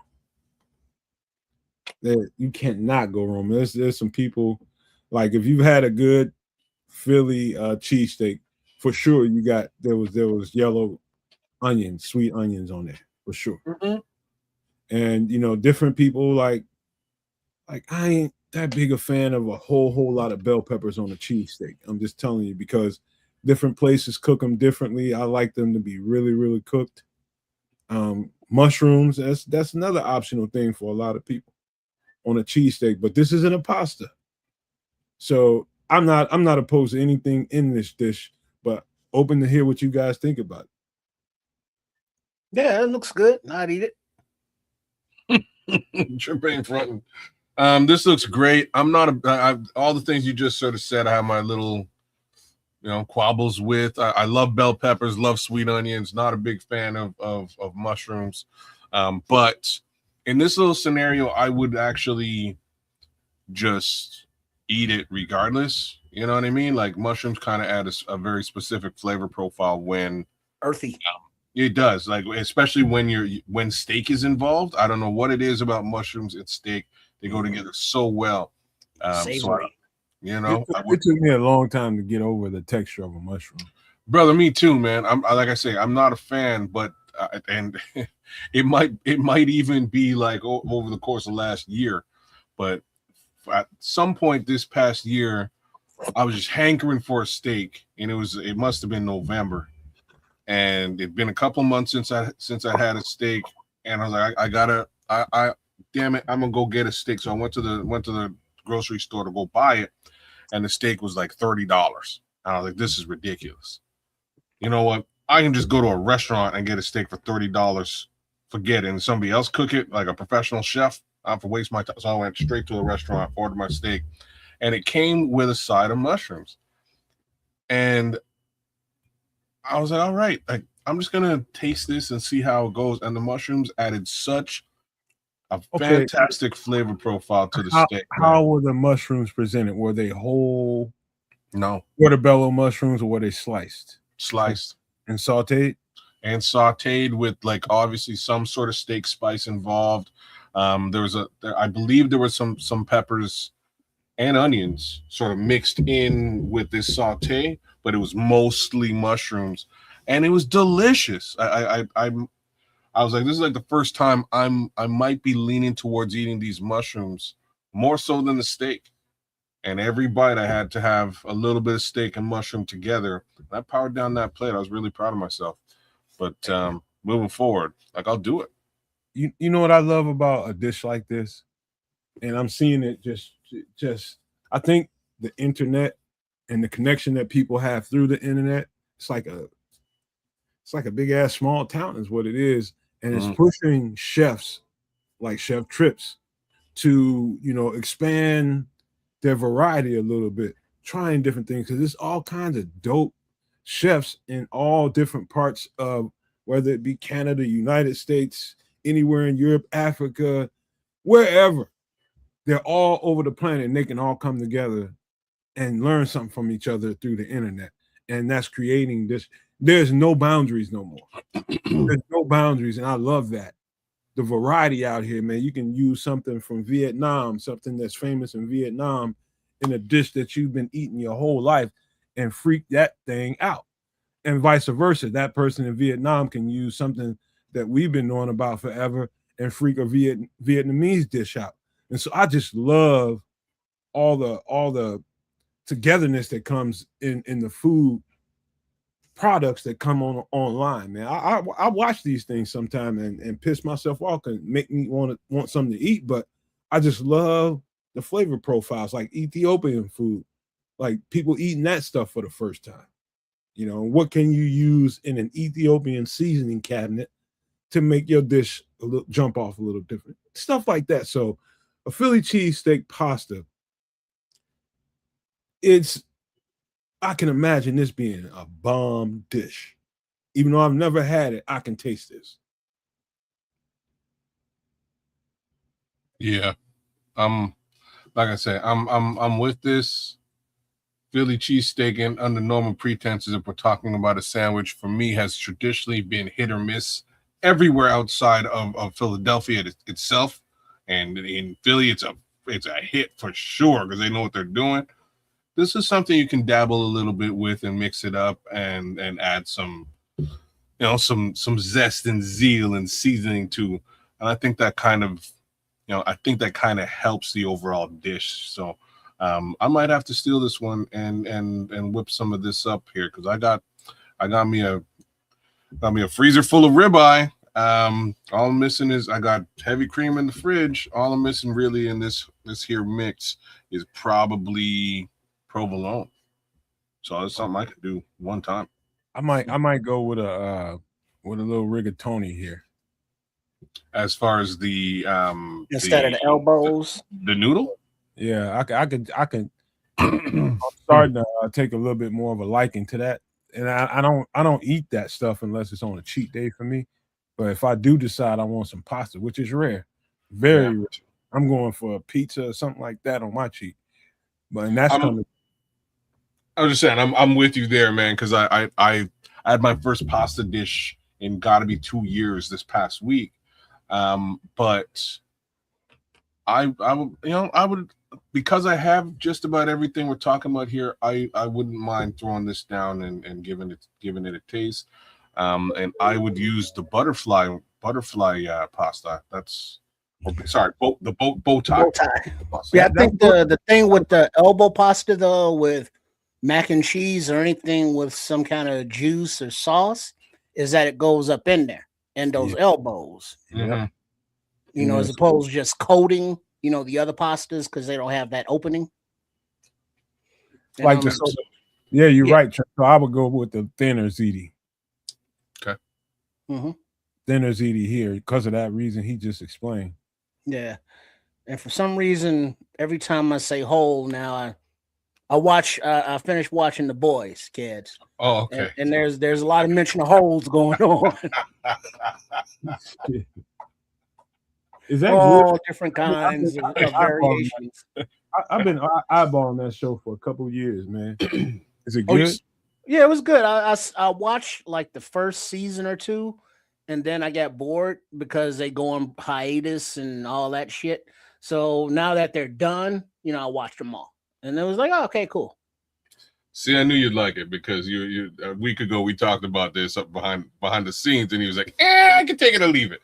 I was like, dude, we're getting to the end. You're gonna like it. I'm glad you watched it because there was some a lot of holes.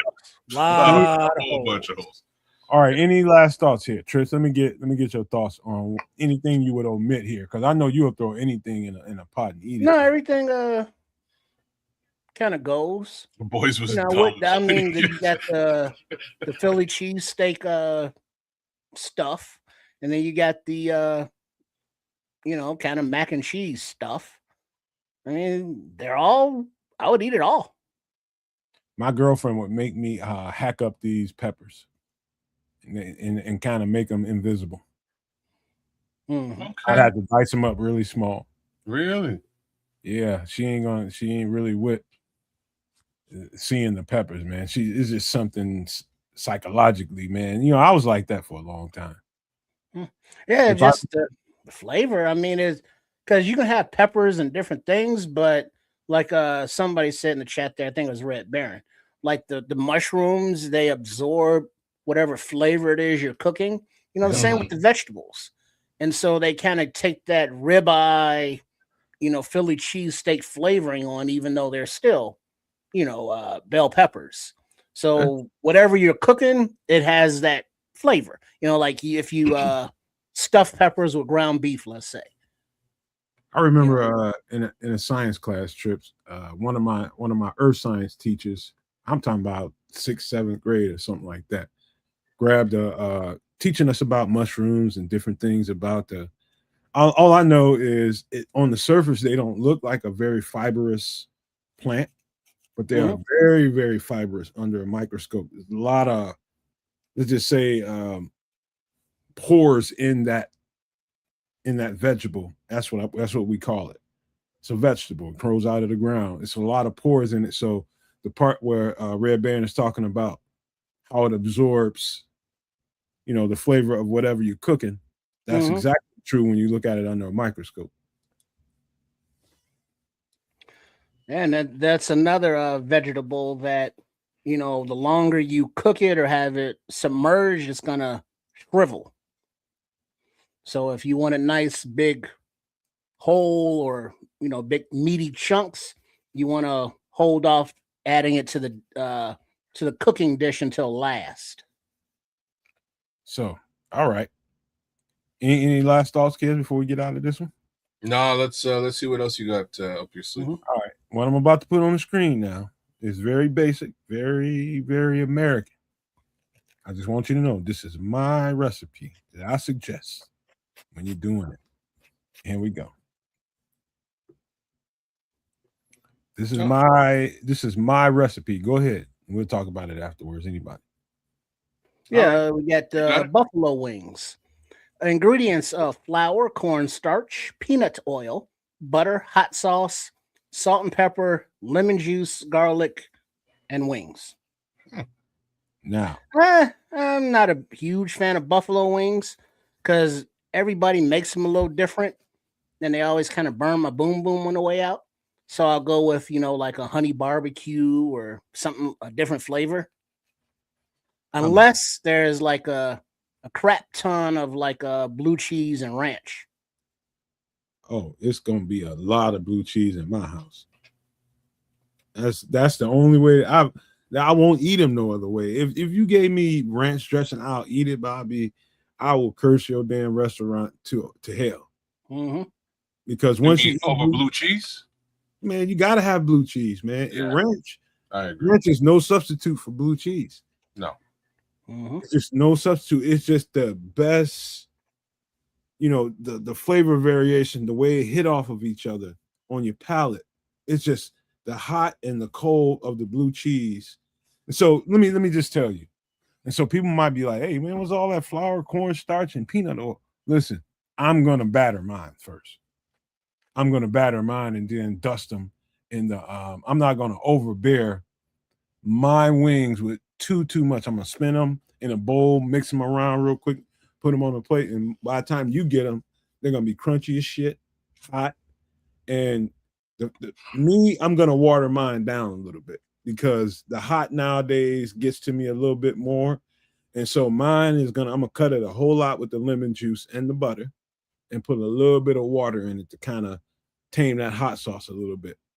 So when you taste mine, it's gonna be very lemony, very garlicky, and very buttery at the same time. That butter helps the sauce stick to that wing. Huh. Strangely enough. I'm surprised I'm surprised you batter yours, given that you're kind of a keto guy. It's a cheat day thing, and once you do that, you don't want wings no other way. Oh well, okay. Like I said, for me, chicken wings are one of those things that I can eat without batter, and it comes out perfect. As they say, naked. Absolutely stark effing naked, and the way that I put it together, and like you cracked out, you blessed up the Old Bay there a little while ago with your sorry, not you, but the chef, with the previous meal that the chef was cooking. I slapped some Old Bay on there, sprinkle it up. That just out of the air fryer, my wings come out crispy and delicious with just a little bit of sesame oil, and that's it. Yeah. Sesame oil and maybe a little bit of, you know what I'm saying? A little bit of Old Bay, and they come out so good. Bro, when you get to this country and start eating, if you come to Chicago and start going around eating wings, you're going to be a different guy when you go back to Canada. I promise you that. Okay. I promise you that. Because the way they do wings in Chicago is most places you go to, unless you up in Business North or somewhere, you can start getting into the south end of the city. Most places going to have battered wings. Yeah. There was a special, I forget the name of the restaurant, but it was like not Boston. What's B-Dubs? Buffalo Wild Wings. There you go. Okay. And they were having some kind of special wings were a buck a piece. And my brother texted me, he was like, man, I'm old enough to remember when wings were a quarter a piece. Yeah, me too. I was gonna follow up your conversation with it, but you keep going. No, that was it. It was like, well, yeah, that was then. This is now, motherfuckers. Yeah, we had a spot in the west end of town that we used to go to all the time. That they would have a specific wing night, quarter wing, and you go ham up in there, man. You don't get a side order of French fries, and it's on. It was crazy, but real talk, it was more or less what you have on screen right now. It's buffalo style, battered, a little bit of hot sauce. Sorry, a little bit of hot sauce. Soaked in hot sauce and served out, and away you go. One flavor to rule them all. 25 cents. Go. I've never went somewhere and they were 25 cents. I've seen 50-cent wings. Really? Fairly normal for me. Yeah, 25 cents. There was what was that? Crimson put up a comment.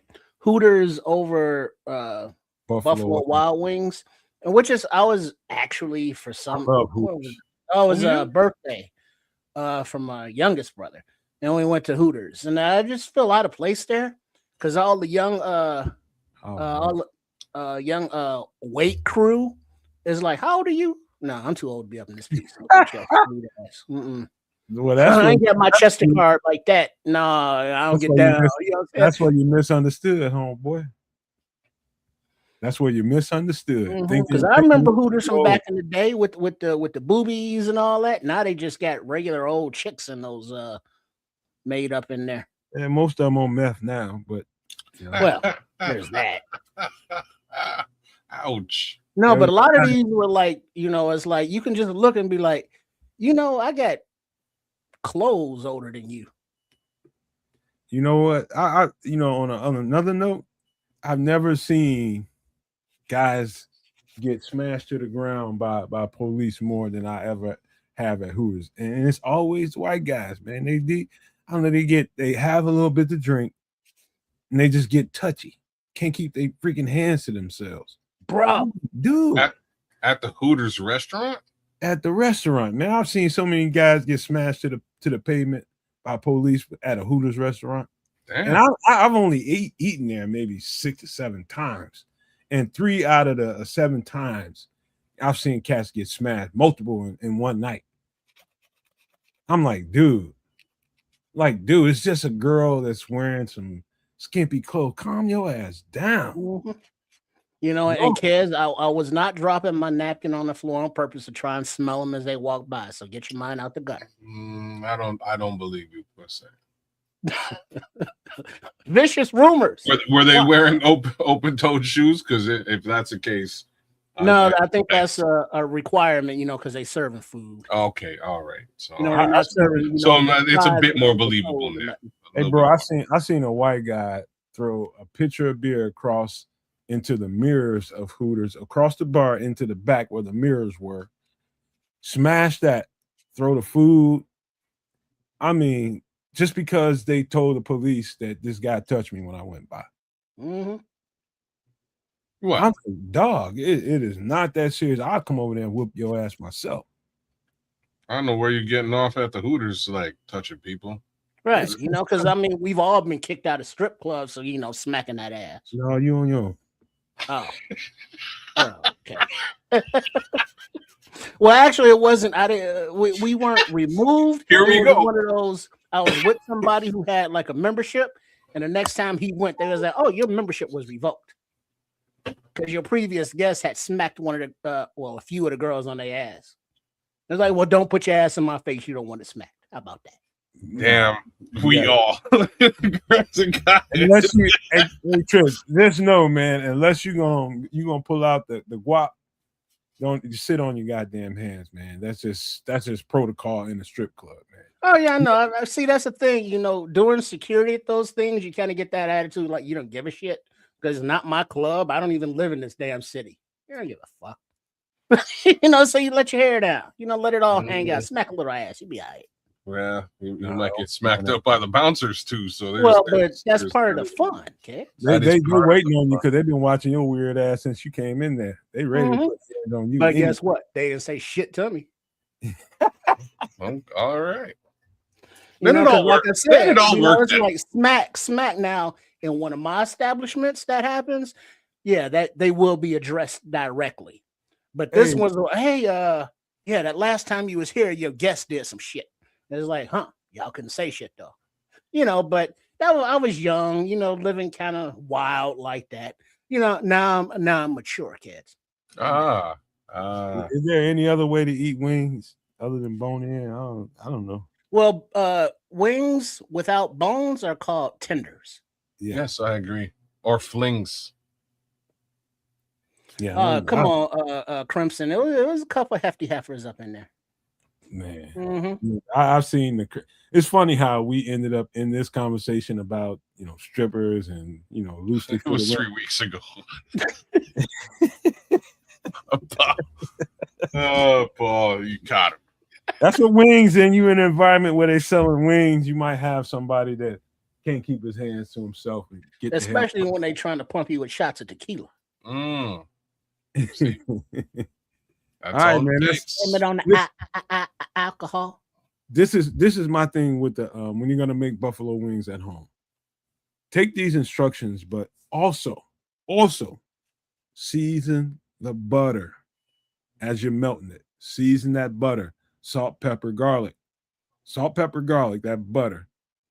And then once you get through, when you put that into the hot sauce and it comes all together, it's got a nice silkiness to it that sticks to the coating of that wing, man. And I'm telling you, it's different after that. It's different. You're going to want to sell them after that because people are going to react to them that way. But then also now we mentioned the ranch and the blue cheese, but don't skip on the celery. That's a nice cool down, along with the ranch and the blue cheese from the hot sauce, and all that. So true. You sound like my girl now. It's true. Or carrots too, man. I enjoy a couple. Yeah, carrots too. Couple of carrot sticks with that. Because guess what? They all taste delicious when you dunk them in the sauces. You're damn straight.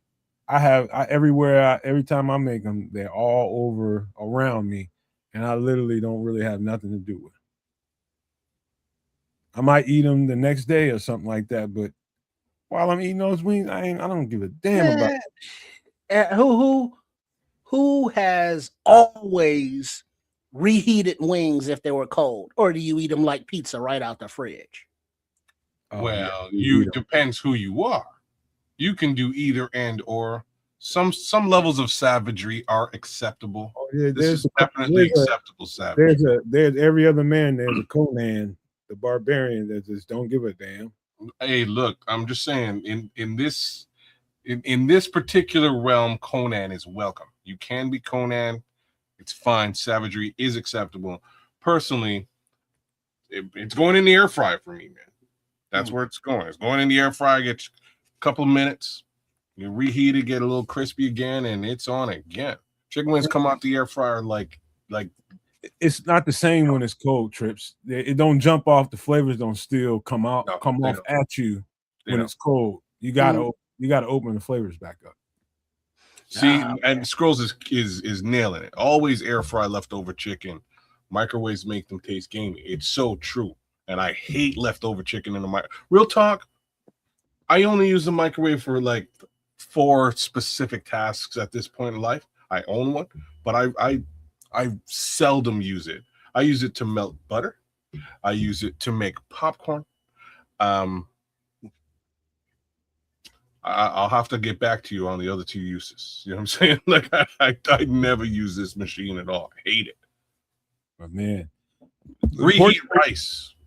Important thing to note: if you're gonna make your own buffalo sauce, your choice of hot sauce is important. Now, I'm not gonna tell you what to go do. It's for me. I'm gonna start that with Louisiana. That's just me. Louisiana's the best. Might be a Texas Pete person. Texas Pete probably is my second favorite one. But I do like Frank's. It's good. Frank's is very rich though. Frank's does a Louisiana as well. I've never had the Texas Pete though. I'll have to find that and test that out. Oh, Texas Pete is good. It's a great stuff. Texas Pete is good. Actually, Crystal is pretty good too. Sure. Pretty good. But what up, Leo, Crimson, Scrolls, everybody just busted up in here, man. All right, that's it for the food, unless you guys got any other thoughts here, man. I'm getting hungry. Oh man, I'm hungry. Yeah, I wasn't hungry earlier, but damn. Here we go. Anyways. Crystals, there we go. Scrolls, no. Yeah. Okay. Gotta get you some of that. I'll keep my eyes peeled for crystals now, too. I think Louisiana is top of the echelon, but crystals or Texas Pete. I'd say crystals next and then Texas Pete. And in that order. Okay. All right, here we go, man. We got some Bears content to talk about. Let me pull this down. So, within the last few days, we had a guy that I've been watching. Okay, let me ask you guys a question. Do you guys remember the D coordinator that was here, the last D coordinator we had with Flus? Was that Greg Blanche? No, he's from Buffalo. He was a coach. Oh, yeah. Washington? Yeah. Well, I think that was his name, his last name. Wait, wasn't that the one that got arrested? No. No. He's the guy who took the job after the guy got arrested. Yeah. Damn, I can't think of his name. Anyway, that was a few years ago, right? At this point. Yeah. Ever since then, well, to understand where I'm about to go is to know that when I'm in the off season looking at potential guys that can come and be a Chicago Bear, it was contractual reasons, or they're changing over coaches. Anytime any of that kind of stuff happens, I look at the system that they coming out of and why the Bears within the system that we run might be attracted to them. And this guy I'm about to put on the screen right now is somebody I've been watching for literally 3 years now. This is AJ Epinesa out of Buffalo. He's 6'6", 260 pounds. He's a second-round pick in the COVID draft, which was 2020. Has been to Chicago for a workout. I don't know if you guys knew about it. I'm going to give you guys a chance to speak on it before I do the full breakdown. But man.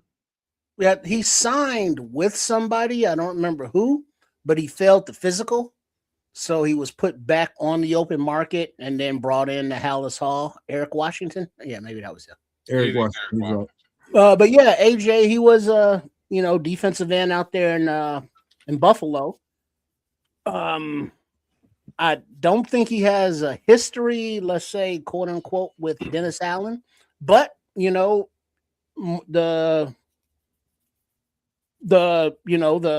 can't hurt, bring him in if he's healthy, let him compete, Kids. Yeah, so he's on a 2-year. He was on a 2-year that I believe ended. So he should be a free agent right now. No, he was a free agent, and then he signed with the team this offseason, failed the physical, so he got released. Oh, so he failed the physical. So now we're testing it out. Crimson, I have no idea why you feel that way. I'd be interested to know, but I don't understand that one. Yeah, I wouldn't say that I'm reluctant to see. I wouldn't say that. I do recall Nomad and I having a full conversation about this particular gentleman maybe a year ago. Might have been too. During the general neglect story we've been talking about with regards to that defensive end or edge position. Epinesa is sort of middle of the road. A lot of upside. He's still super young. I think he's about 27 years old. So I think he's definitely worth a workout. Bring him in, test him out, see what you think might help out the overall rotation. Is AJ Epinesa a world beater? I'm gonna say he's not, but again, I think he'd be a solid addition to the rotation. All right, let me give you guys what what I've been thinking about him. And it seems like every offseason, I've always bent towards watching his tape again. This is let's just say he's not the guy that's going to get you 15, 18 sacks. That's just not his game. I'm going to tell you what his game is. He's very good being a 4-3 edge, and that is being an edge setter in the run game, being a difference maker in that way. And with the size and length, he is very, very effective at disrupting passing lanes, especially in the short game. He reads this. He doesn't just take off and just run in there willy-nilly, just trying to impress people with how many sacks he gets. He rushes very disciplined. So he gets off the ball really, really fast. He's got a very good burst. He gets off the ball fast, gets into his blocker, and he's patient at that point to see what the quarterback is about to do. It's consistent throughout his tape. And these are the kind of guys that you need. And so when you hear an edge rusher coming into the league from college telling you they're just working on trying to, stay disciplined with the pass rush and trying to, maintain sight on the quarterback and all this kind of stuff, because a lot of these guys come into the league and they just take off and run wild after the quarterback, and you have to be disciplined because the short game is real in the NFL right now. So what I love about AJ Epinesa, since I started watching this film, is how disciplined he is with his pass rush. Like, the sack ain't the most important thing to him. To him, it's making a play. And that's, these kinds of stats, like, I just say I probably seen more, pass blocks in his tape than I see in your average edge rusher. You should, because he's 6'6". And that's why a particular coach that's running a 4-3 would be attracted to a AJ Epinesa, because he can be effective in the passing game on defense. That's not for nothing.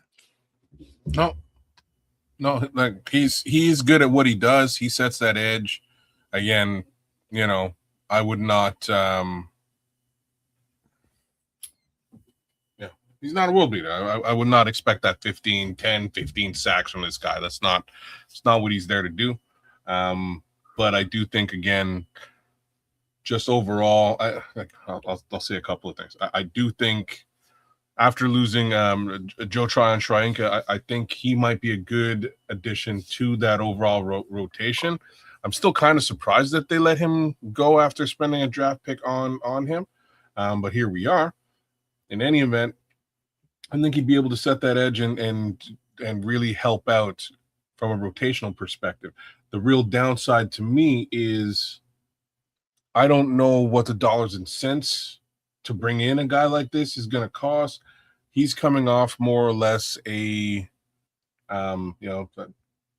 something close to about 10 mil a year.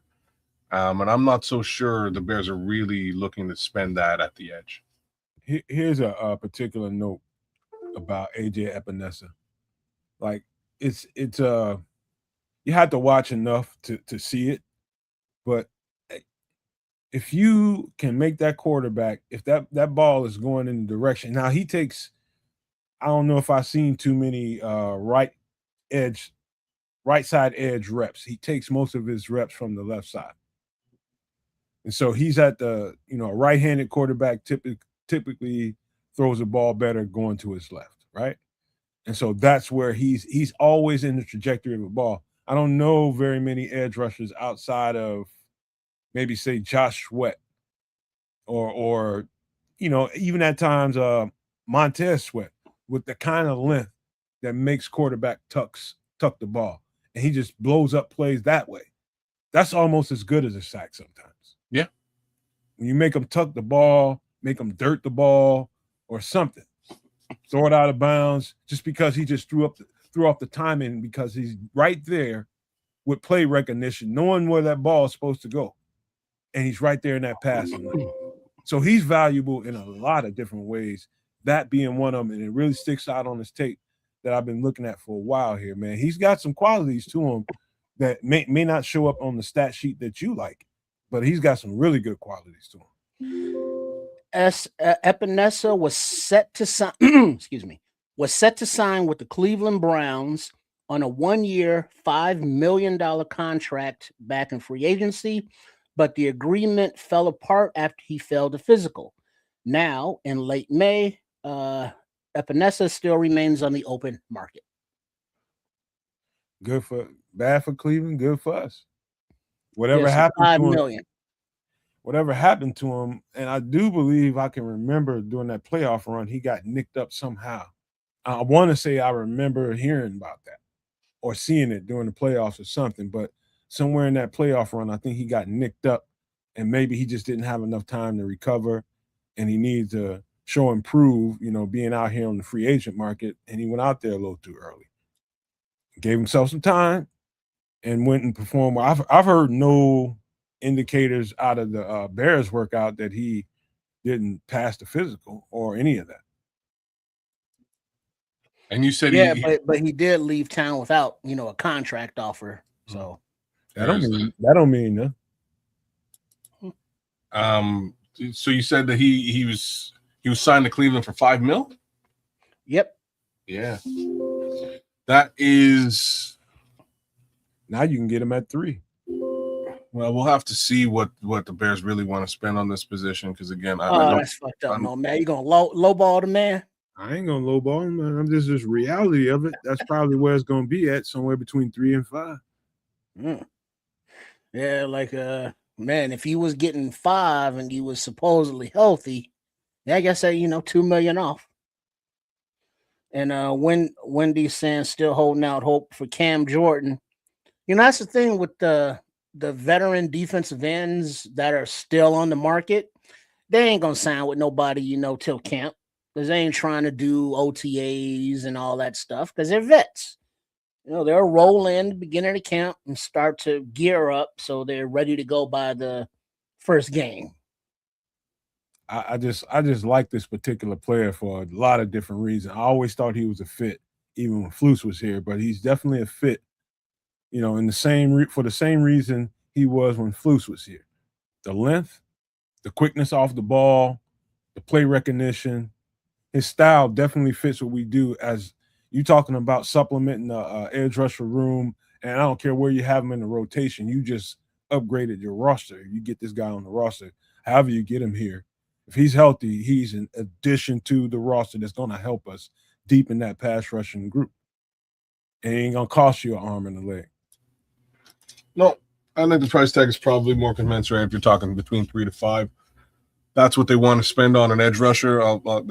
There's not a lot of cap room, clearly. I'm just wondering what,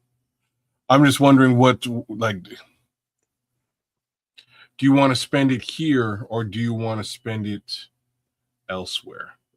Where? What up, Notch? Where else do we need to spend it at?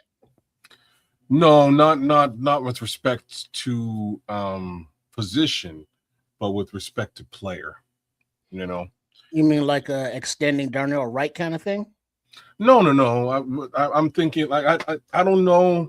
I like what we would get out of AJS. AJ Epinesa, in my opinion, he's just depth at the edge. He's not really going to do anything besides setting the edge and or really helping us out if there's an issue with Booker or Sweat. Right? This is just more depth to me. Quality depth, but depth nonetheless. He's kids, you know what he is? He's a more polished Austin Booker, but without the Austin Booker, I'm going to tell you why I'm saying that. He's got the same kind of measurables as Austin. And what's different about Austin, and it's just the youth in Austin. Austin is more full bore attack mode. This guy rushes with a lot more discipline than Austin. And the aggressive Austin works for us. When he's supplemented into the game in this rotation, the way he rushes the passer can be effective in a different way. And so I can see how the duality between those two players can fit. Whatever down and distance you got, let's just say you got a 3rd and, let's say 12 or something like that. Oh, let's just say a 3rd and 7. A 3rd and 7. And that's one of those downs you want to put Austin on the field because it's going to be one of them. We need to get back there fast, and you need to be powerful and quick about it. And that's more Austin Booker. Let's just say a 3rd and 12 where it's going to be a kind of a thinking man's down where he might have to, wait for something to develop. That's when an AJ Epinesa can be very effective because of his pass rushing style. You see what I mean? Like when you need aggressive, full board, get after the quarterback, 3rd and 7, that's more Austin Booker. 3rd and 12, it's more AJ Epinesa because it's going to take a little time to develop. I fully agree with what you're saying. I'm just wondering if, I don't know. Like I know they want to sort of give Austin Booker the opportunity to grow and own that position. Do we need depth here? Absolutely. But I think you might have sort of nailed it. These two players are very similar in scope. We'll have to see, man. We'll have to see. There's other edges out there that they could get as a relatively 1-year rental case scenario. If the plan or a general idea is to go out and get a leading pass rusher, whether down the road in free agency or in next year's draft. So we'll have to see. We'll have to figure it out. Hey, he typed in, he said, I'm concerned with AJ Epinesa's medical issues. I heard that is why Cleveland released him. We were just talking about that right before you got in here. Mm-hmm.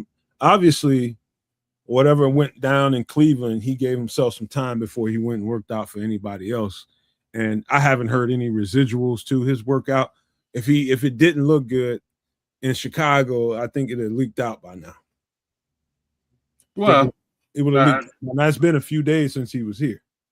And I think Tripp is sort of saying it as well. If he left here without a contract, no, that don't really mean anything right now. What do you mean? It doesn't really mean anything right now because all the workout is for you, the agent, and that player to know that we're thinking about adding you to the team. We want to make sure that you're right, even if they don't offer him on site now. Like if he was really, really impressive, like, oh shit, that can happen right there on site. We can make sure you don't leave the building without a contract. But if it doesn't happen that way, that doesn't mean they're not still really interested in the player. It just doesn't work like that. They might want to take their time, see, might be another guy or two that comes in here. Who knows? But I think if they brought him in here, they know they want him. It's just about making sure the dollars and cents adds up with his agent now. Well, the only reason I was saying what I was saying is just because if you want the guy, you don't really want him to, to go work out somebody else. You don't want that to happen at all. You gotta leave room for negotiation. That's what they have agents for. So they could have came. He got the sense that they want to offer him this. All right, I'm gonna go in there and work out. Okay, I like the workout. He looked good. Okay, let's go back to the table and let's see what we can come together and do. And so now, because of where the Bears are, they have to negotiate this. They if they can get him down to the amount that they're looking for, somewhere in between $3 and $4 million, 3.5, give him a bunch of money, most of his contract guaranteed up front. However they structure the contract, to me, it's prudent that they take their time and do it. It doesn't have to be an on-site. We ain't letting you get out of the building signing. It doesn't have to be that. Well, like I said, we'll have to see. It's just me. I would have cordoned off. If the player actually shined, I'd cordon him off and say, hey, look, I don't want you to go and extend that conversation with another team who might push my price point up. Let's have a conversation right now and get this deal done. Another little something in the chat is Anthony Wilson was asking, is Epinesa Chicago's own? He's right? from Oak Park.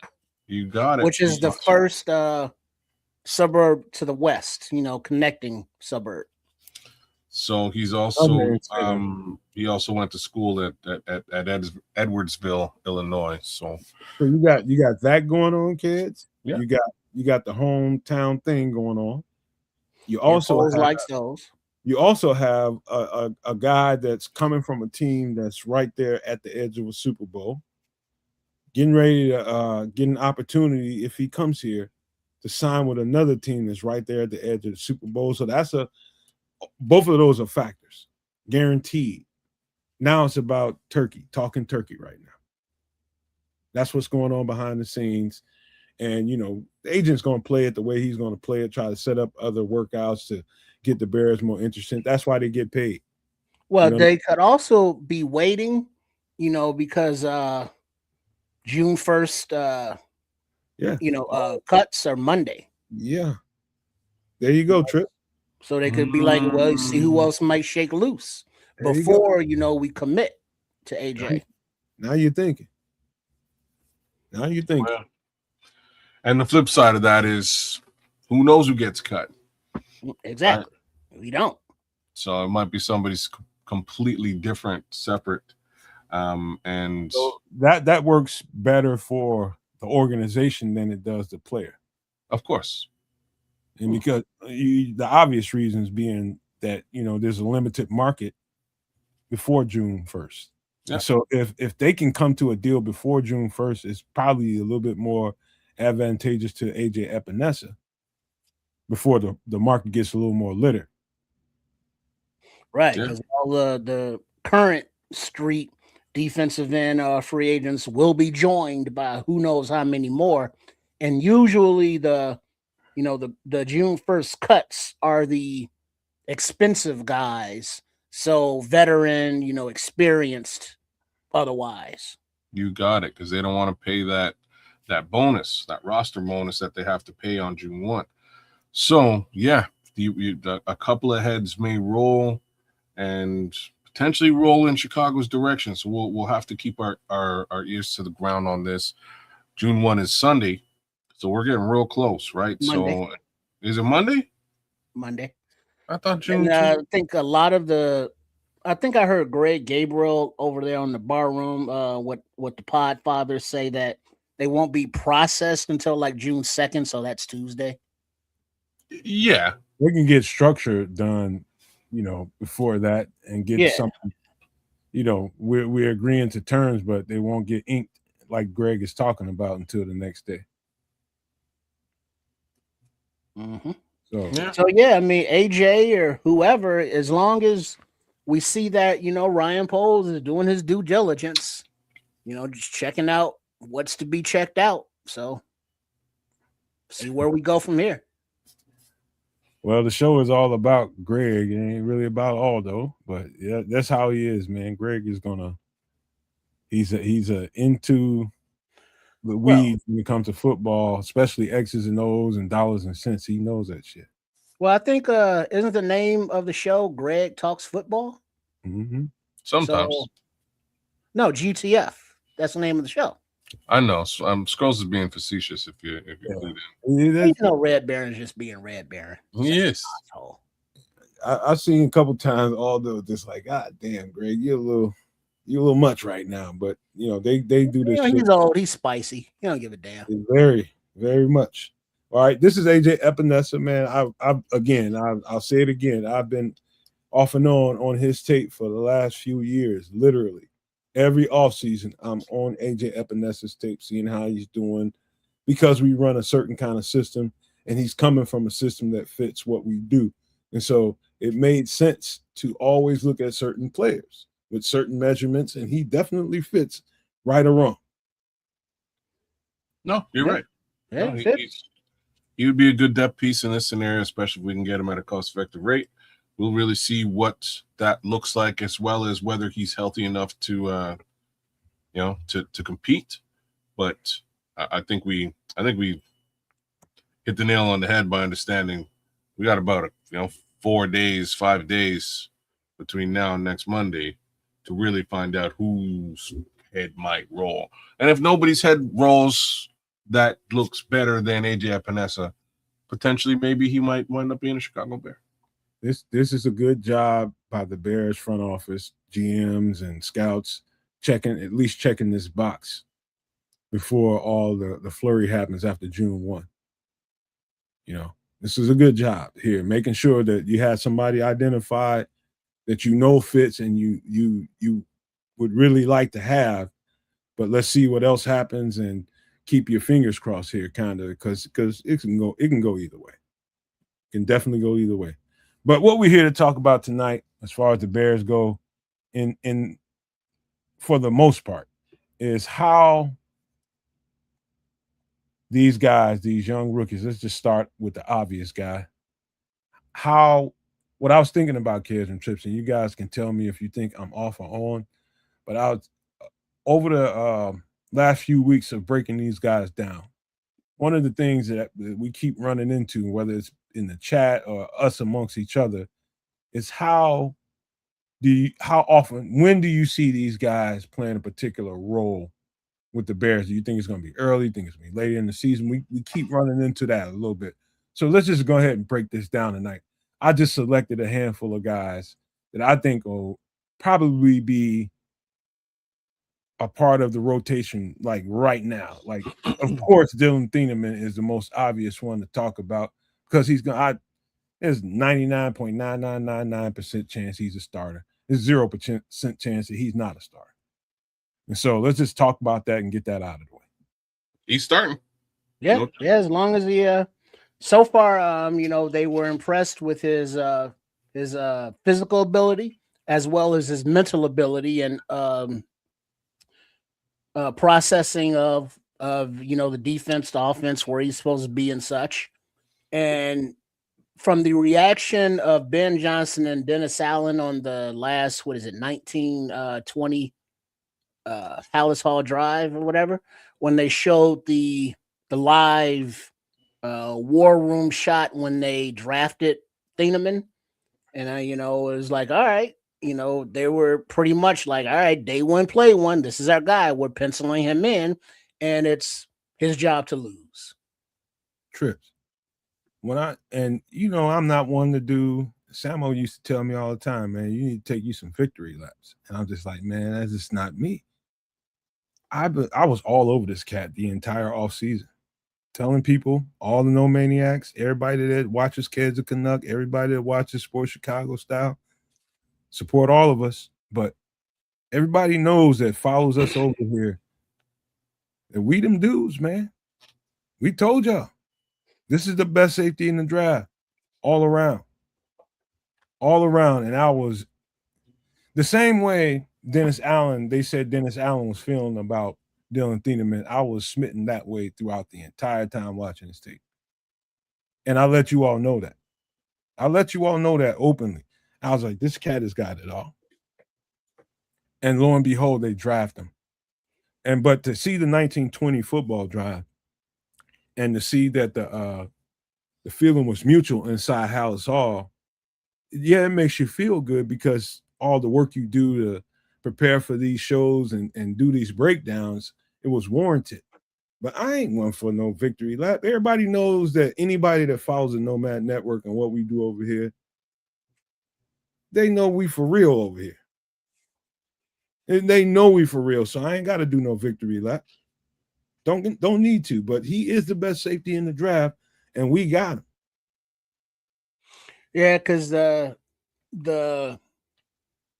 scuttlebutt at the time of doing all the mocks was, well, there's not much daylight between Thieneman and McNeil Warren at safety, and so obviously we got to go defensive end or edge with our first pick, so we wouldn't have the opportunity for Thieneman because he's not going to the second round, whereas McNeil Warren usually did drop in the mocks. It wasn't just that, Trip. It was that most of the time Thieneman was gone by 15, right? Well, if the money people or whoever the hell was making the picks up in Minnesota was really thinking, instead of like, hey, we're gonna take the big guy with the foot problems, versus the safety that's coming in, doing his thing. And so when that happened, I think that the whole draft strategy not changed, but changed to the Thieneman pick, as opposed to if Minnesota had, selected Thieneman, Now, where do the Bears go? It's a great question because honestly, I have no clue what they would have done in that scenario.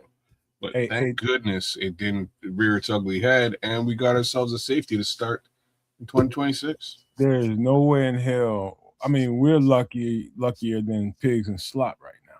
I'm gonna tell you why. And one of the things I really haven't, I don't think I expressed this, after watching the tape, not explicitly anyway. One of the things about him you'll notice if you go back and watch, whether you're at Purdue, whether you're at Oregon, it'll be consistent.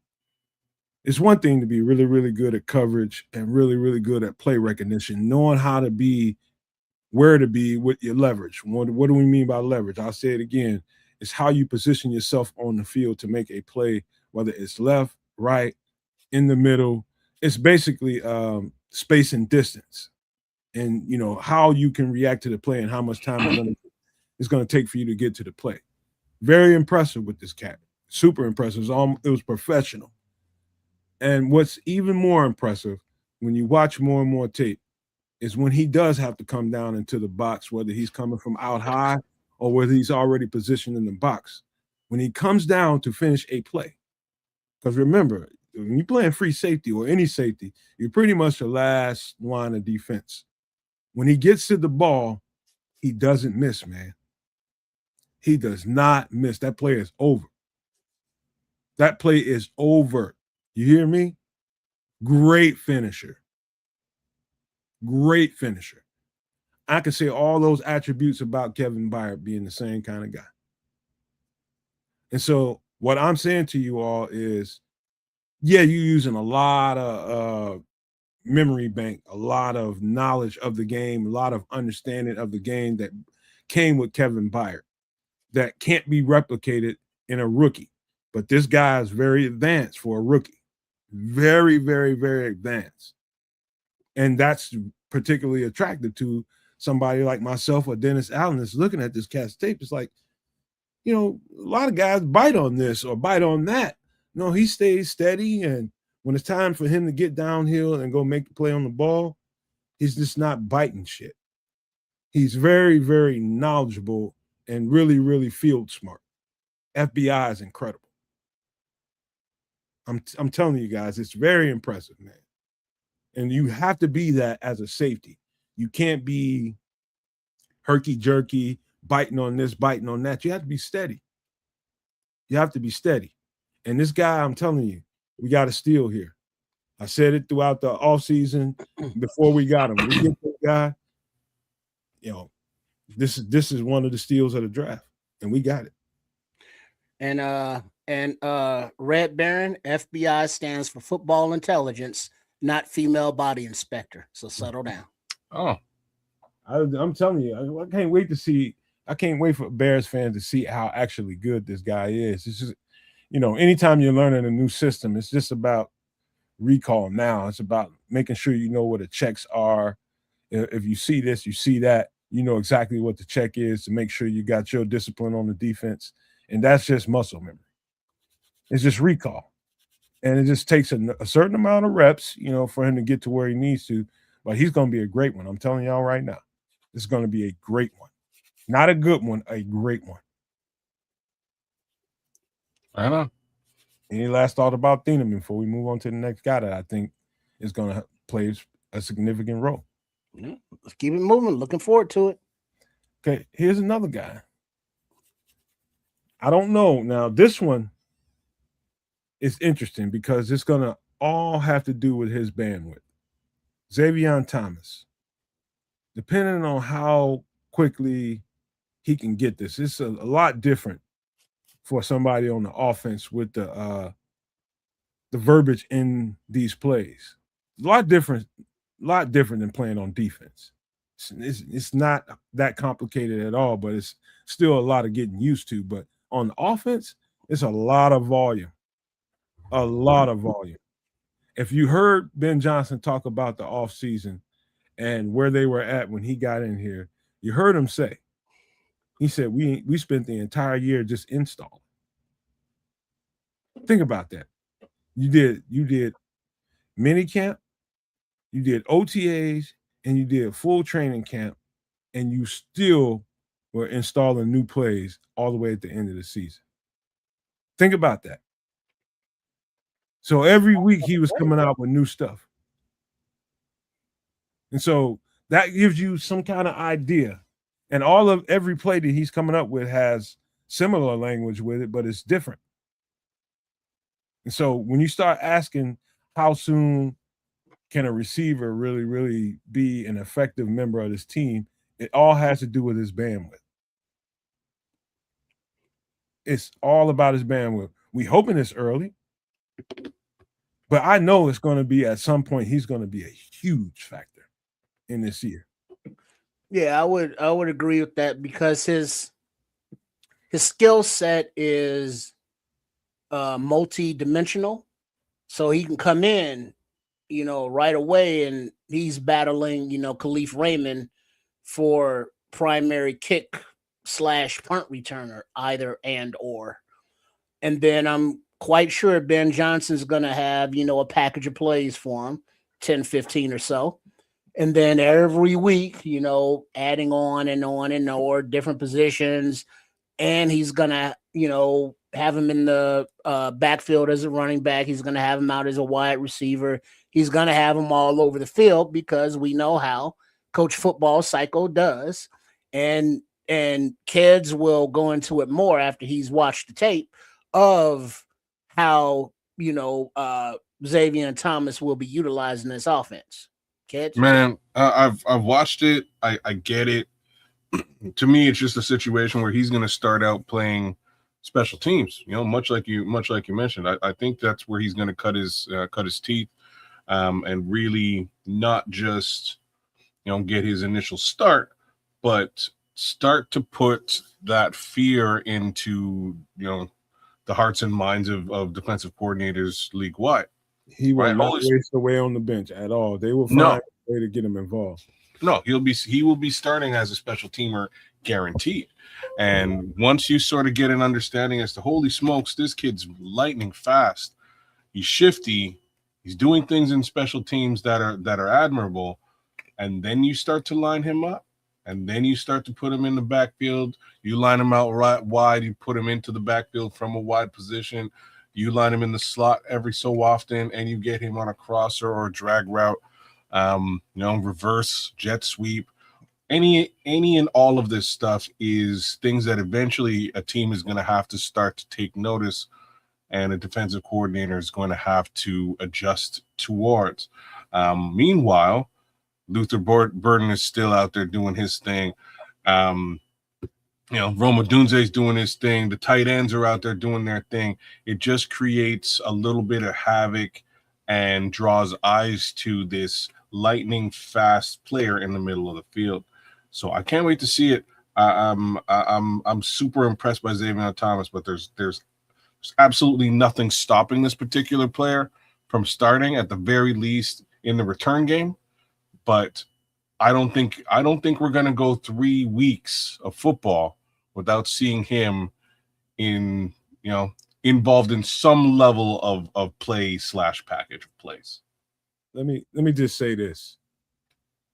I can smell what the Ben Johnson is cooking. Me too. I think if you've been anywhere near the Nomad Network, Sports Chicago style or Keza Canuck, we've explained this. When this comes together, when this gels, everybody understands their role.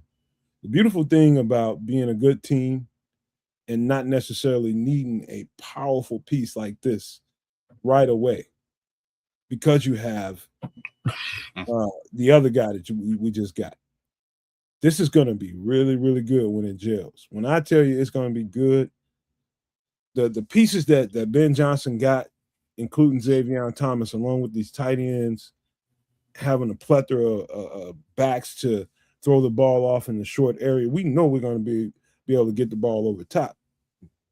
It's just, what do you want to take away from us? What do you want to take away? Go ahead and try to take the short area, the long ball away from us, like most defenses want to do. They want to make sure you don't get the deep ball. Go ahead. He just put together the plan that if you can't see it after listening to us all these weeks at this point, then you just can't see the game. They have got short area weapons that will hurt you in a major way. And Xavier Thomas being one of them. And it's just a matter of time. I don't care at what point in the season. You'll see him sprinkled in here. You'll see him sprinkled in there. But him being a major player in this offense, I think it's going to take a little bit of time. But he will, by the time this is all said and done, be a major figure in this offense. Mm-hmm. Absolutely. Yeah, and he does have experience returning punts and kicks. He's got experience as a wide receiver, experience as a running back, experience as a wildcat quarterback. So his versatility is off the charts. And now it's just a question of what are you going to do to utilize this player? So considering how creative, just given what you just said, if we're talking about a coach who was still running install towards the end of the season last season, I don't think anything on the planet Earth is going to stop him from continuing to run install. I don't. He's that dynamic a coach, and now he has a weapon that he can utilize in dynamic capacity. And as Naj is saying here, and I mentioned on Sunday's show, you use this kid as a decoy, just a simple drag route, at 4.28 speed. It's a problem, and it's going to require two defenders to address. No, you got to feed him. You do. You got to hit him when you're right. You got to. He never becomes a decoy. You're right. You got to hit him when he hits that drag, when he burns you on the drag and he leaves you in the dust. You got to hit him. You might want to do that 3 times, but once that's done 3 times, you've established him as a threat, and now he can be utilized as a decoy. It's got to be so strong, kids. And I mean this when I tell you this, that the minute that guy trots out on the field, it's got to be beep, beep, beep, beep, beep, beep. The entire defense needs to be on alert. The minute he gets on the field, he needs to be a defensive vacuum, and somebody needs to be allotted to him. If not, it's going to be curtains. As long as Caleb sees it, just lays the ball up and lets Xavier go get it. If he has single coverage, you got to exploit it. So they make him double it up. And then once they, as kids were saying, once they respect, Thomas, that leaves Rome, that leaves Luther, that leaves everybody else to benefit from not Thomas being a decoy, but Thomas being respected because of his speed. Well, and as a decoy. It again, just I'm on Ross St. Brown drag route concept with speed. That's a clear out move that is likely to leave a tight end open and in a one-on-one situation all the time. So, take that for what it's worth. And if it's not the tight end, it might be the running back. Take that for what it's worth. There's moves here that can be made, but you're right, Nomad. He's going to be established as a threat early, and it's going to be speed-based. Once that threat has been established, defenses are going to have to pay attention now to whatever's going on with this player in the middle of the field, and I can't effing wait for it. And that brings me to this conversation. This guy right here, this is Sam Roush. That is all the more reason why you're talking about Caleb Williams learning to play under center all year last year. And before the end of the season started, you saw the game slow down. I did Caleb's work too. We don't talk about it a whole lot over here. I need to do a better job with it. But I literally saw the game slow down for Caleb under the center. He was always okay. Long as he was in gun and he can see the field, he can see everything coming in front of him. But whenever he had to get under the center, turn his back to the defense, make the steps he needs to make in the play action, turn around and throw that ball. It took him some time to get used to. But towards the end, I seen him that become a weapon for him. The deep ball to DJ that got us the Packers game came out of that. You know, the difference in the quarterback that we had at the beginning of the season and the quarterback that we had at the end is like game changing. What I'm getting at about this guy Sam Ross is a piggyback off of the Xavier Thomas conversation. Why these guys are so important. A tight end, Nomad, what the hell can he bring to the table that we got a ton of tight ends? It's the fact that this guy is equally as good a blocker as he is a receiver. And so when you're in play action and it takes time for something to develop, you feint block. And so you're in line as a tight end and you're there to block, and it looks like you're there to block whoever. As that play developed, as Caleb is going through his footwork with his back to the defense, and he turns around, and in the right time, this guy gets off of that block and spills off into the secondary or the middle part of the field, linebackers right behind there. He's going to be wide open so many damn times because they're so used to him blocking. And so you use that play as a weapon as the game goes on. This guy is going to be invaluable this year. As Caleb is really, really starting to feel himself in the play action game, it's hard to defend. Play action is extremely hard to defend when everybody's together. When it all looks the same, every play looks the same. And you hear the coaches talking about that, kids and trips all the time. The trick is trying to make everything look like the same thing. And if it does, that's just hard to defend. I don't need to explain that to nobody. No, you don't. That just confuses defenses and coordinators across the board. Now, as soon as I saw this pick, I was like, what the hell are you doing? And then the name Kyle Juszczyk popped into my mind. And yes, Kyle Juszczyk is a fullback. But I can totally see the way that Ben can utilize this particular player in fullback capacity as well as tight end capacity. And that's super interesting, right? Kyle Juszczyk isn't, and San Francisco 49ers, he's not the greatest player in the world, but he's a very interesting additional outlet when you have a George Kittle on your team, right? There's things that can be done with this particular player, and just given the previous conversation, again, let's say we've lined up Xavier Thomas as a wide receiver, and we've now brought him back. We've had him run directly back into the backfield to work as, to do some work as a running back.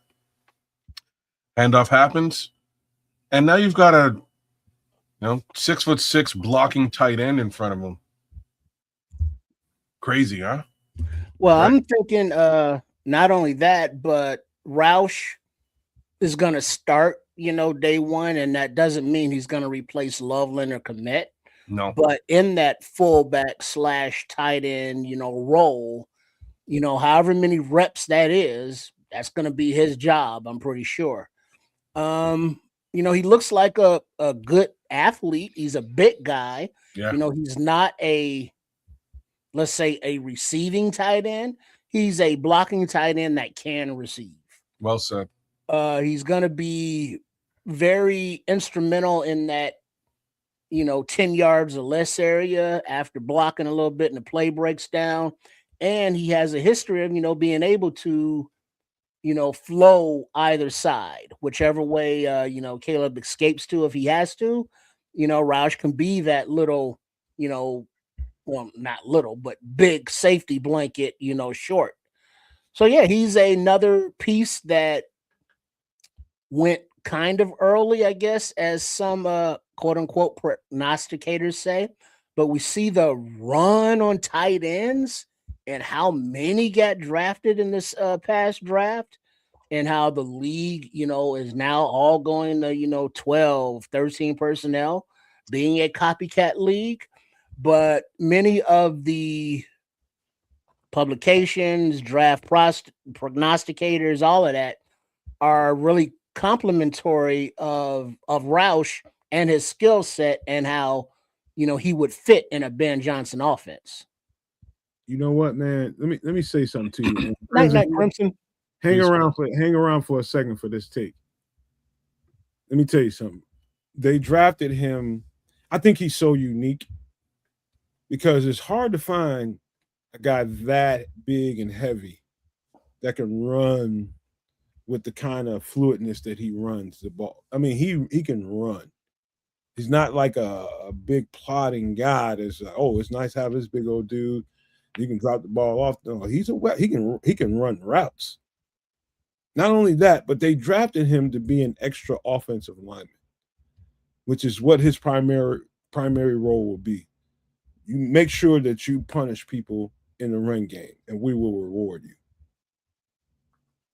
In the play action game, we will reward you. And so it makes lining up in them 12, 13 personnels a little bit different. And so when the times when you want to reward him, how you produce that play, it's all about Ben Johnson knowing when to pull that rabbit out of the hat. Make him block for 3 quarters. Don't let him touch the ball. And when the game is good and necessary for somebody to make a play, that's when you spill them out. You got to have a guy that's accepting of that role.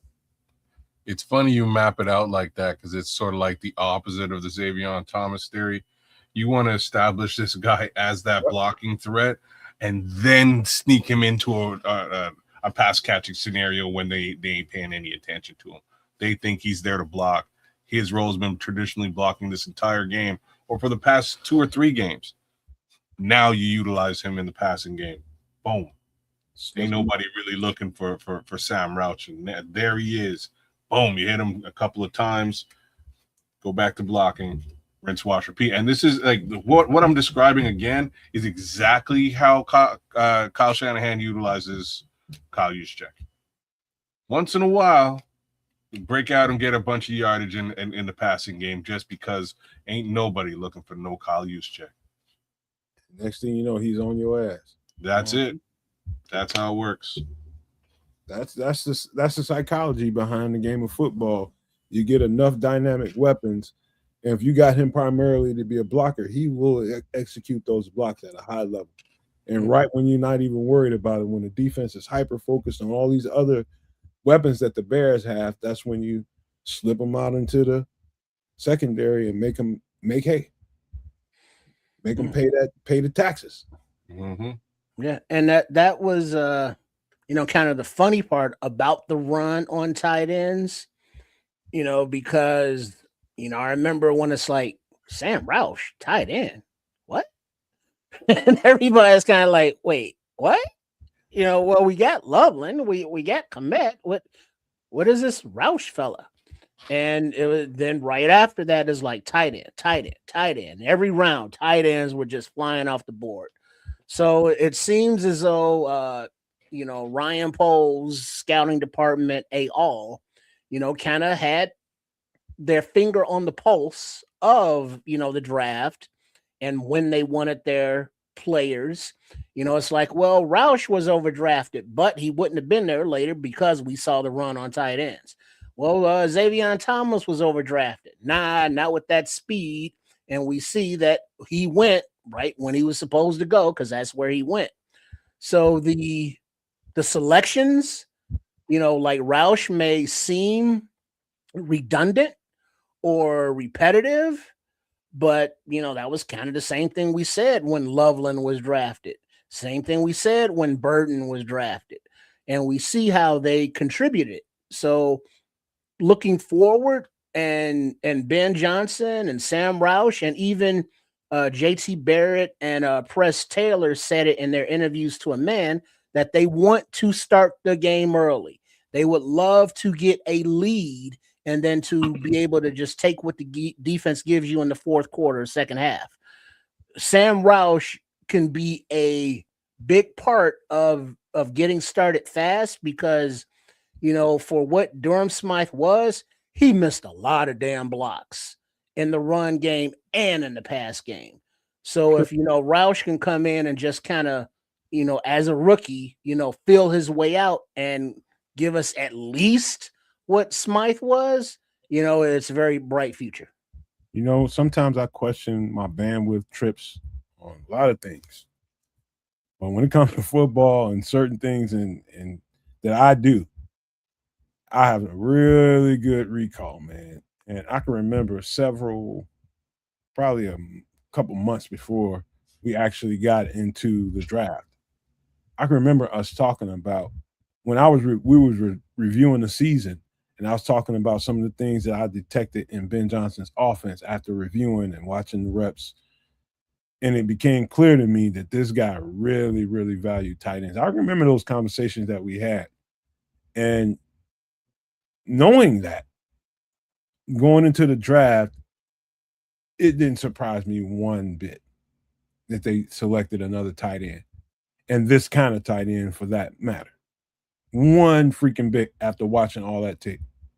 This guy is going to put teams in a trick bag and make you give up something. And when he's got you leaning, rocking, he's going to put the foot on the gas. And so you got weapons like a Sam Roush, who you will deem as insignificant for the most part of the game. It's going to hurt you later. As in reverse, like kids rightly pointed out, you don't want to do that with Xavier. You want to get him involved early, suck the defense up. Suck the defense up, and boom. You got all these guys that can hurt you. You got running backs that can catch the ball. Got tight ends that can catch the ball. You got receivers all over the damn place. You got a quarterback that can scamper out of the backfield. There's so many different ways the Bears are going to be able to hurt teams. And just adding another piece to it that's dynamic in the way that he is, Sam Roush is going to be a weapon. I guarantee that. No questions here, man. So I'll be excited to see how this all shakes out with this young tight end as well. But I have a full understanding of the vision that Ben is going to want to employ here, and I think this winds up working in a very, very, very good capacity. Again, the one area that we didn't probably touch on is scramble drill with Caleb Williams. He'll be available from a receiving capacity, but also in a blocking capacity when he's scrambling out and decides to actually tuck in and run. So that's very helpful, just to have somebody right beside you knocking heads around and clearing out that secondary, so you can get that much further or that much deeper on when you're scrambling with the football. I don't think there's a quarterback in the league that should be as happy as Caleb Williams should be right now. Yeah. Not a one young quarterback. There's in a short amount of time they've accrued weapons that can hurt you at any part of the field. And Caleb Williams has a lot of cushion. You know what I mean? He's set. He's set. And they've improved that offensive line as well. And they just helped the offensive line a little bit more with Sam Roush, because he is indeed an extra offensive lineman. Yes, sir. So, wow. He should be happy right now. But this last guy we're going to talk about, I don't think this is going to surprise anybody, but we need to get into detail as to why. This guy is going to be a piece early and often on the defense. I'm going to tell you why. His style of play, his abruptness, his quickness, his athleticism, getting off the ball and being reckless with the way he plays, is going to be kind of like a domino effect. Once he gets more and more reps, he's going to have to earn them. But when he does get on that field, I'll give him a few games, 3 to 6 games, before you really, really start seeing a whole lot of Jordan Vandenberg. But when he gets on the field, he's going to make this is going to be a young rookie. This might sound like a hot take, Trips. It's going to be a young rookie. It's going to force everybody else on the defensive line to step their game up.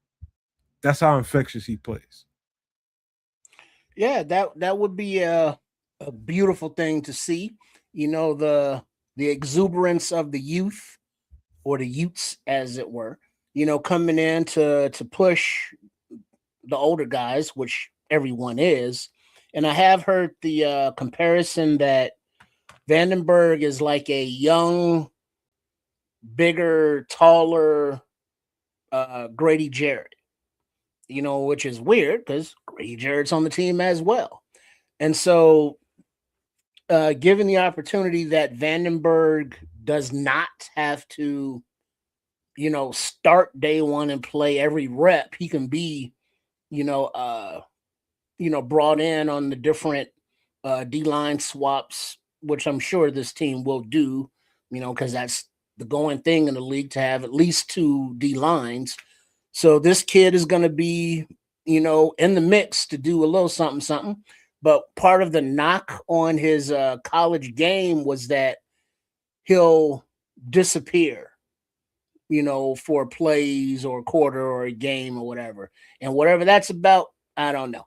But that was college, and this is the pros. And this kid wants to be a good pro. Coach Garrett, D-line coach, as well as Dennis Allen, under the direction of Ben Johnson, was like, hey, we got to coach our defense, including defensive line, better. Now, this is a rookie coming in, so he wasn't here last year. So, to be determined. But, yeah, as long as he's on the 53, he's going to get some rotation. Being such a late round pick, that's not really a guarantee. So, TBD. Well, I'm interested in this player, and I just really need him not just to be depth. I need him to really get that opportunity to shine where Grady and Jervon just sort of haven't. And I think he has a skill set to do exactly that. So I say that about Grady. Grady not shining has a lot more to do, in my opinion, just with simple age and injury. And as long as he can manage that, I think Grady Jarrett, I think we're going to get some good stuff, some good football out of Grady Jarrett. What I need is for him to have a partner now who can also play good football beside him. Hopefully that guy's name is Jordan Vandenberg. So, yeah, go ahead. No, I was going to say to Joseph, the only reason Jaden Lovin didn't make this show, and I fully intended to put him on the show, is because I knew we'd have a certain amount of time to get through these guys. That's for another show. We'll talk about him some more.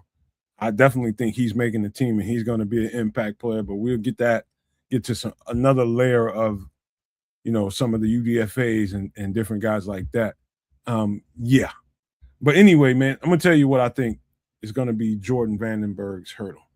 It's levels here, right? When we start talking about high school, college, and pro football, there's levels to this shit. And when you at a certain level and you're technically unrefined, effort can overwhelm that more times than not. Just your pure effort, especially on a college level, can supersede any of your technical malfunctions, right? On this next level, he is going to definitely have to refine his game. And he's going to be dealing with a bunch of technically superior football players. These are the best players in the world on the planet. And he's going to have to find a way to win technically.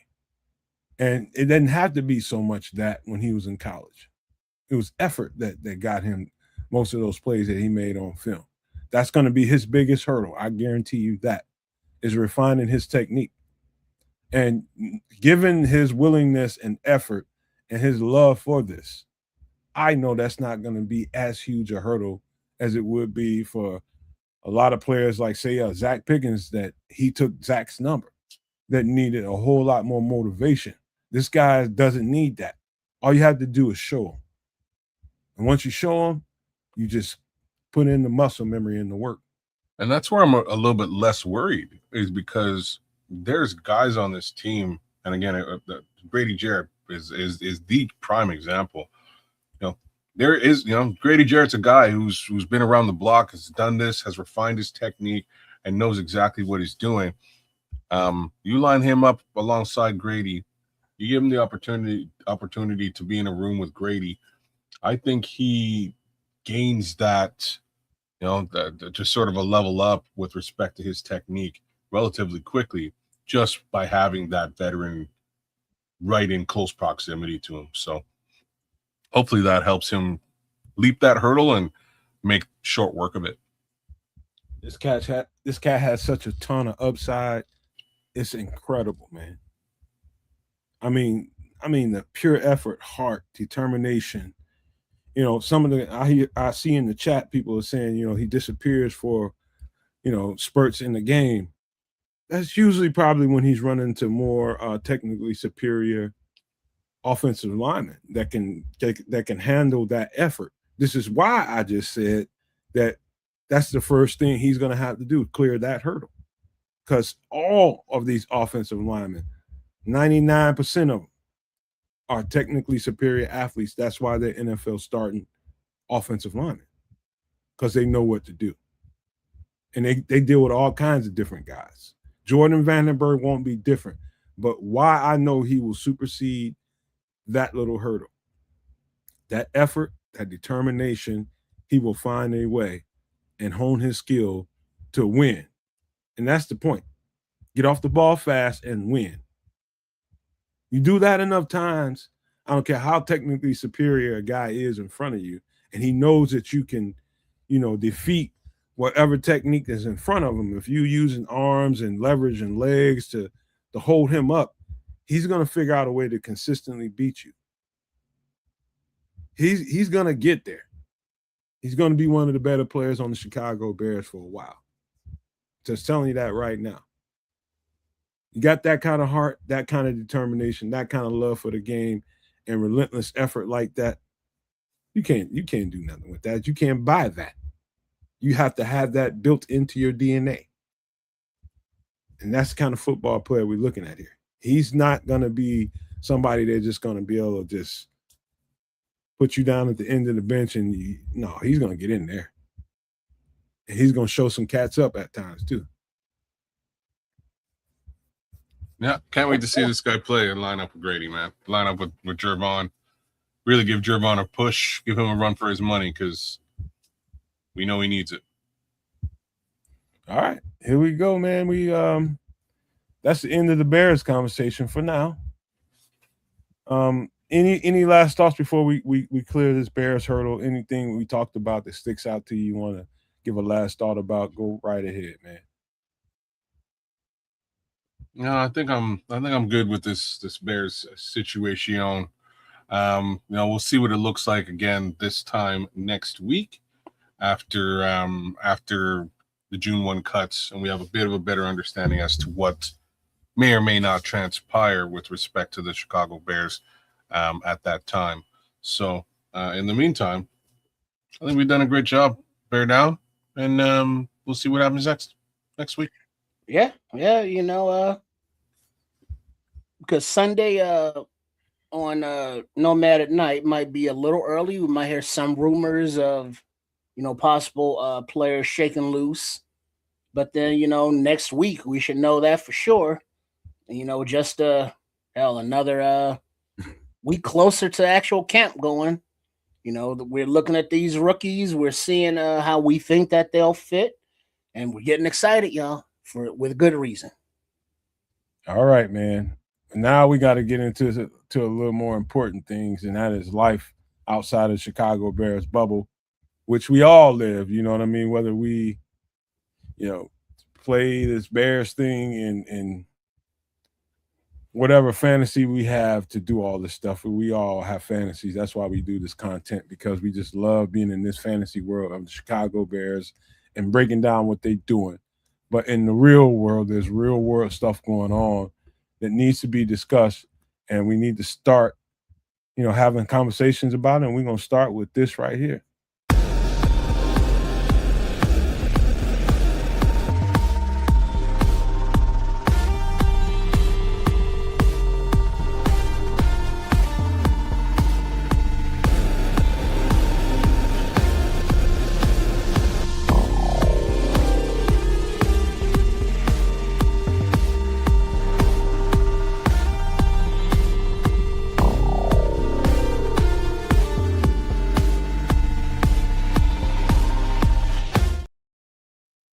Okay. Anybody want to break down the bullet points? Just read them, and then we'll take section by section. Go ahead, kids. I got it. Middle East fallout. 1. Manufacturing and logistics costs have spiked 50 to 80%, causing collateral economic damage worldwide. agricultural and air cargo operations are facing steep declines. 2, economic supply chains have been severely disrupted, causing global inflation to rise rapidly. 3, peace negotiations are null and void as attacks continue. Start wherever you want to, kids.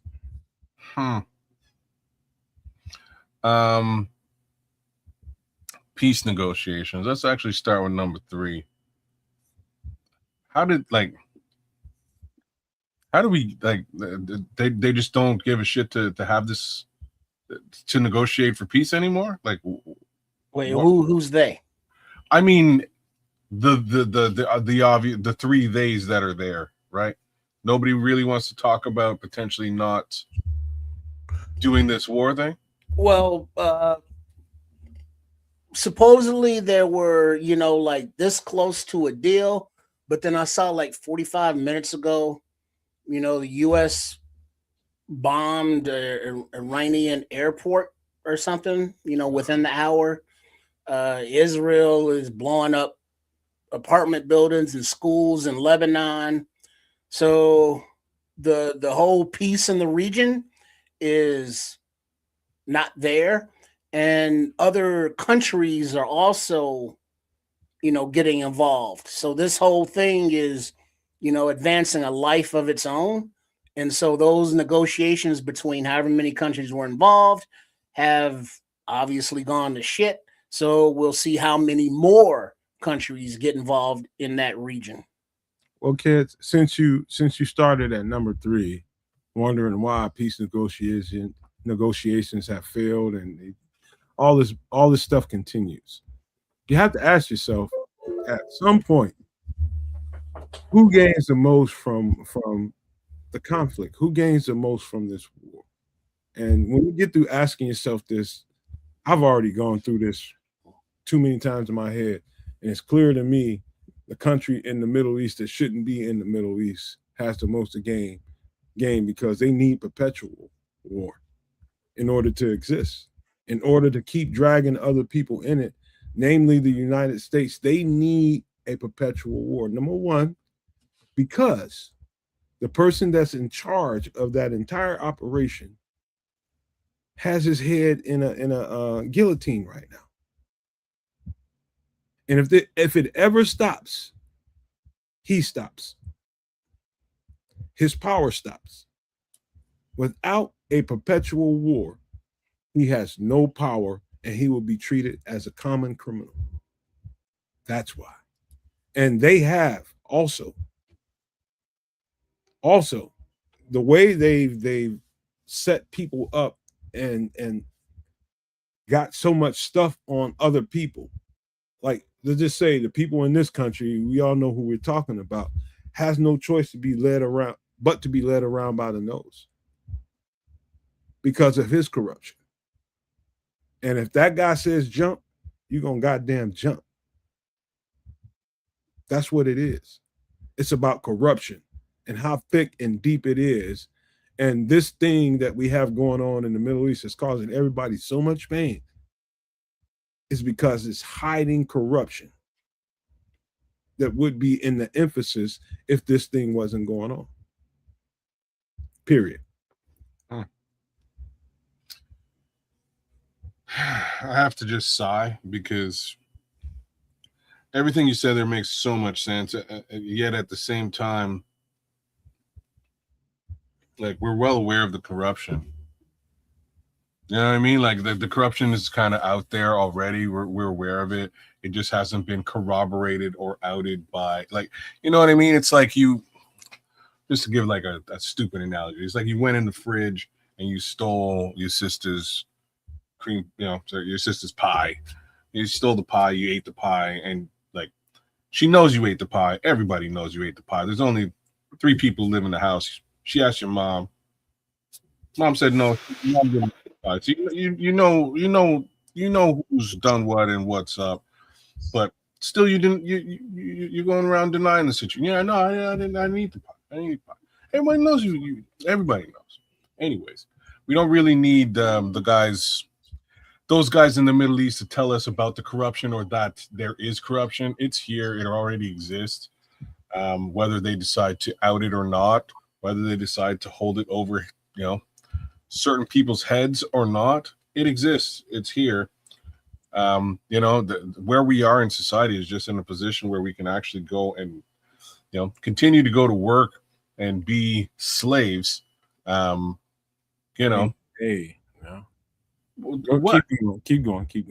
What? I'm not sure why that particular word triggered you, but it's a triggering word for the algorithm. It shouldn't be. Well, it is, man. I'm just being honest. Just saying. It's just a fact of the matter, right? If we're out there being well, let's use a different word. We'll call it batteries. If we are being batteries that power this corruption and that power the resource theft that's going on by the billionaire elites, that's all that's really going on. That is what them not putting everything on blast is about. Hey, maybe kids will go to work again tomorrow and keep paying his bills. Stupid. It's this is I'm gonna take it to another step of depth for you. This is let's just say the people that have power and control and all the wealth, with all this power and influence, they've had their time. They've had their time. And the truth is, their time is over. And they're fighting, kicking, screaming, clawing, everything they can do to maintain power. This is basically death knell is what we're looking at.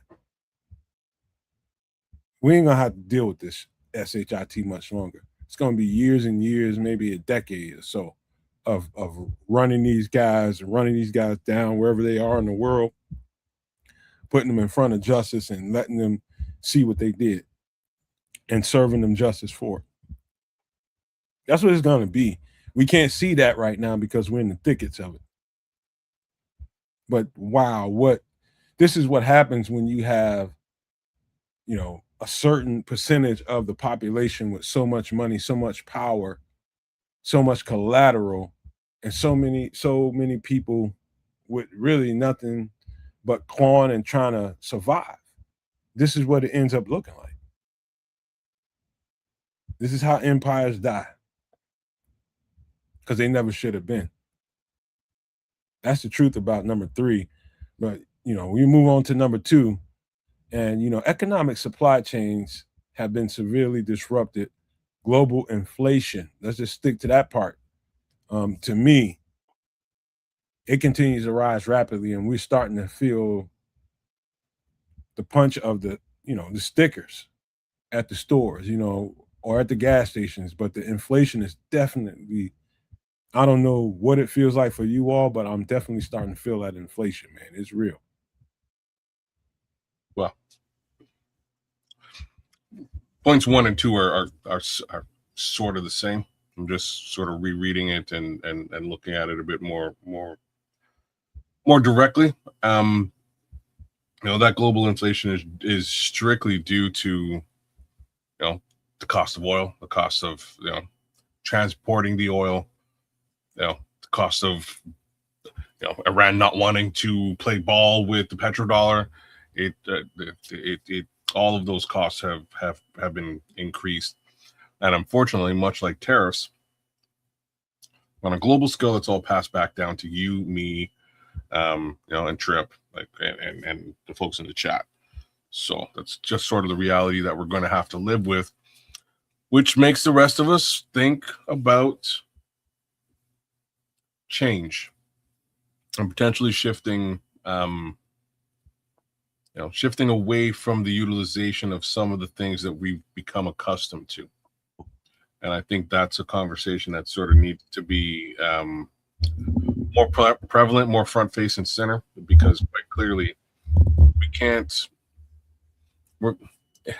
if there's no interest in thwarting this for the obvious reason that costs have grown exponentially, unmanageable, Like that simple reason enough should be reason enough to like not do this war thing.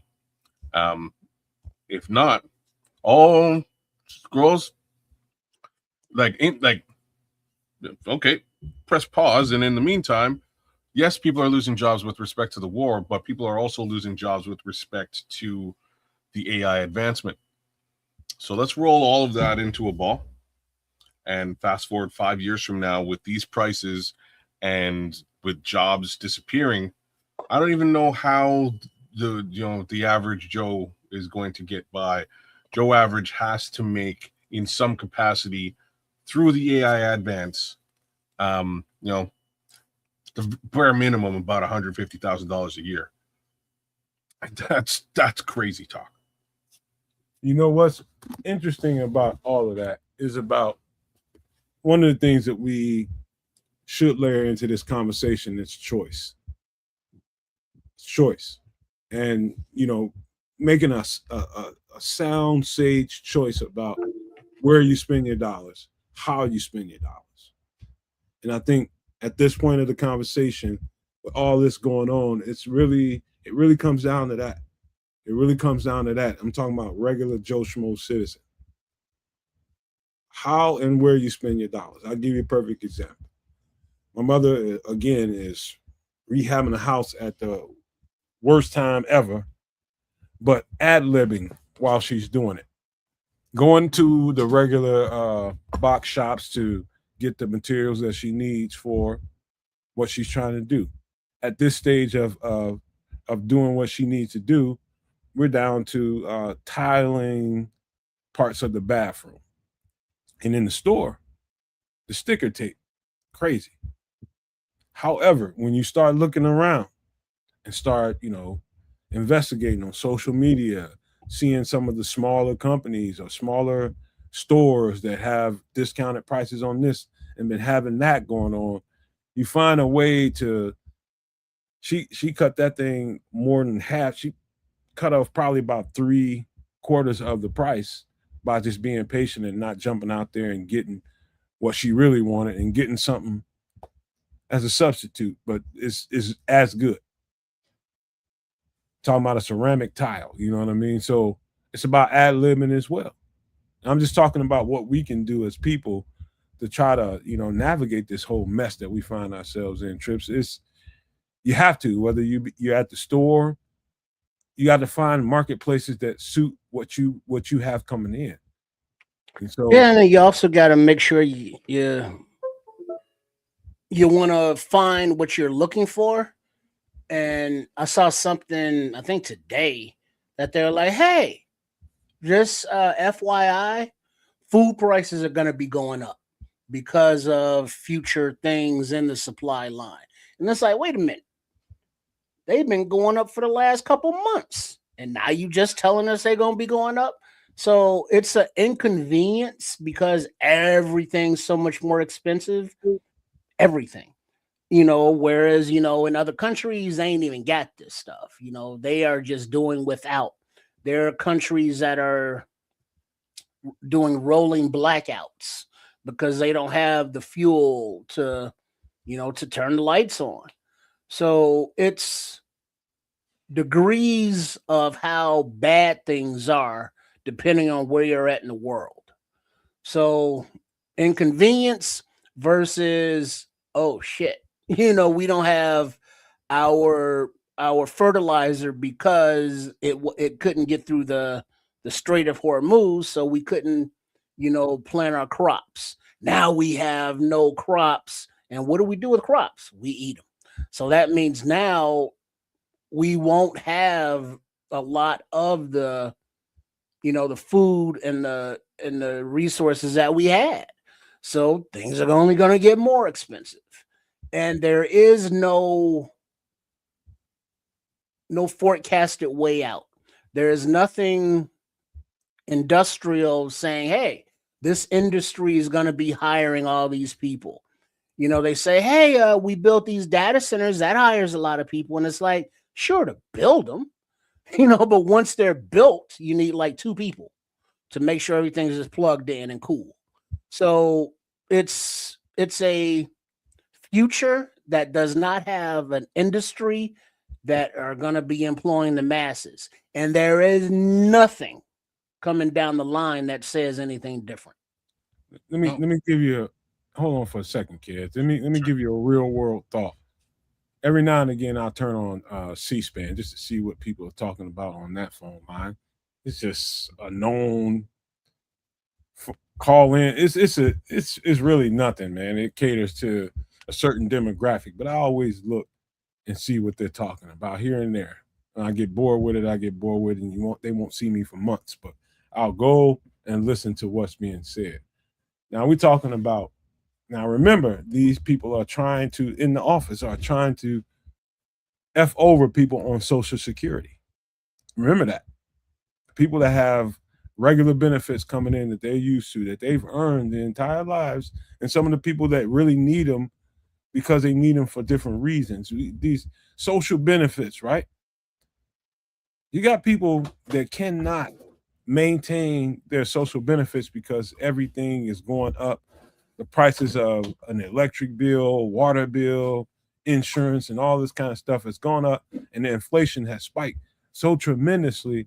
They have to I heard it's viral now.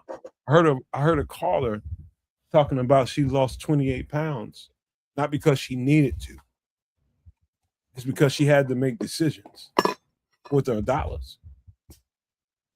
And when you start getting to that point, and then you start seeing the ramifications of that. And when you start seeing abandoned properties that have not been used or domesticated at all for years and years and years, then all of a sudden in your neighborhood is somebody shacking up in there. I don't want to see any pieces of SHIT calling police on them folks. And you don't know what the hell that person's been through. You know, you're going to have that coming down the line. You're going to have a bunch of Karens that, oh, what are you doing here? If you don't get out of my face, I'm going to hurt you. I need somewhere to be because I want to exist. And as of right now, the money I have coming in ain't helping me exist. That's where we're at.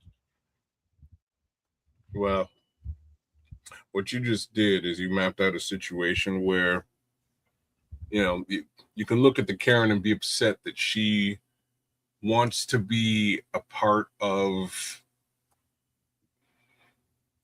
society as it has been presented to her.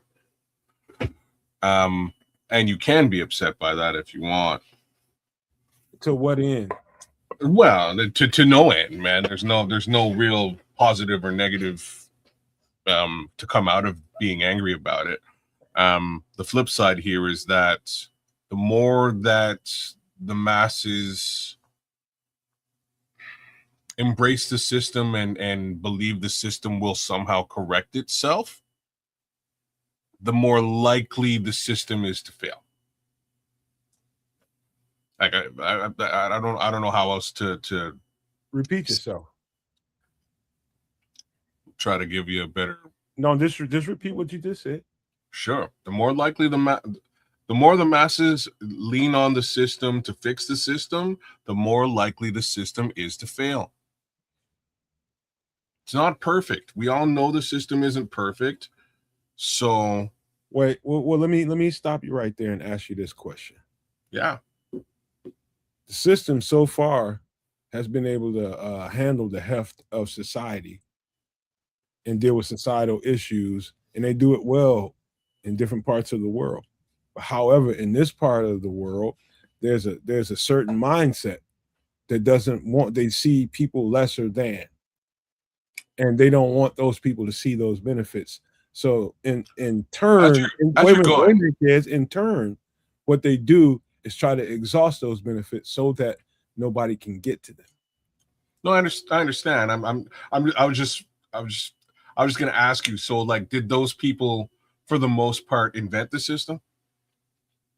Those people, no, they just born in it. So they're not favored by the system in some capacity.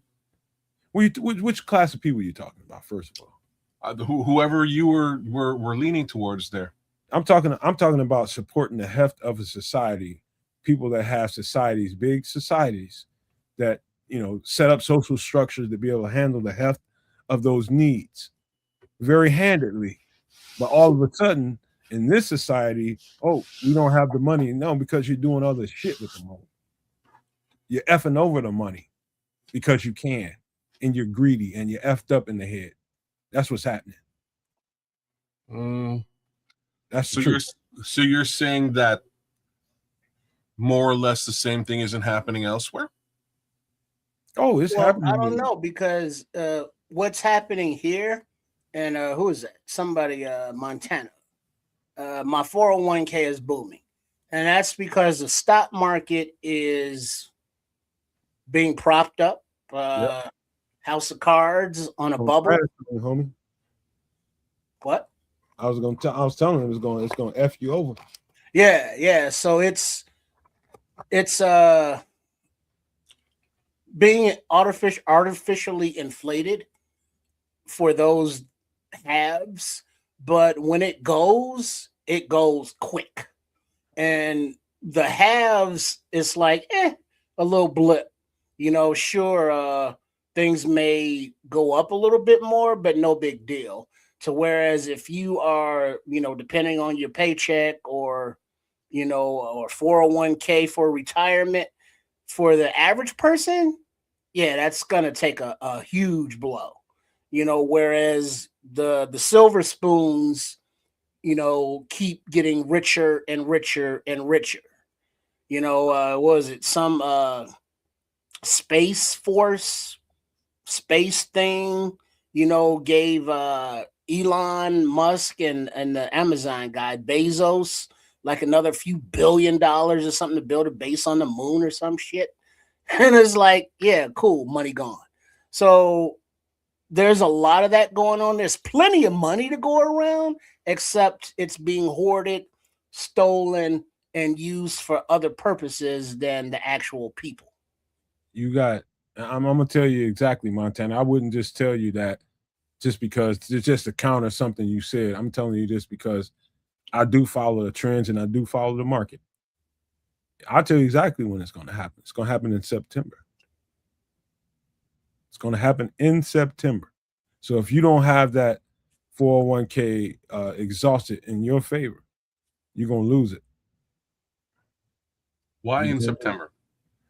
Because of what Trips just got through saying. It's inflated, and that inflation is only going to last for so long before that bubble bursts. So I don't necessarily agree with any of this. And the only reason what's happening is like look at the big AI people, like you got Meta and Grok or whoever they are. They're all investing in each other, of course. So they're propping each other up, and that's all that's propping it up is each other. It's not the public. But what's the purpose of that, right? So the purpose of that is to create. So it keeps making them money. Yes, but it's to actually create an asset shelter for those guys with big money. That's the purpose. So when shit hits the fan, I think if you own assets, your assets will survive the situation. Your assets will survive. Your money associated with those assets will survive.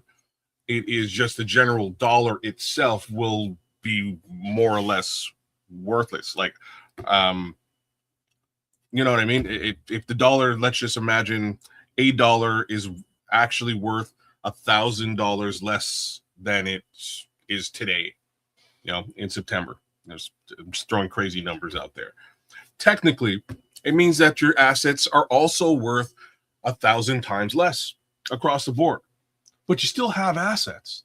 What he's trying to tell you, kids, what he's trying to tell you is, even if you leverage the market the way they're trying to do it, the way he's explaining it to you, investing in each other, propping each other up, even that leverage has its limits.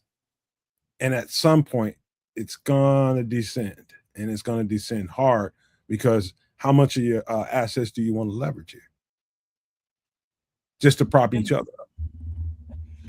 And none of these AI companies are turning profits. Well, That's factual. It's not really so. It's not so much a question of them turning profits. It's a question of them gaining contracts under which they can turn profits. So that will, the more that AI advances, the more they'll be able to sell AI.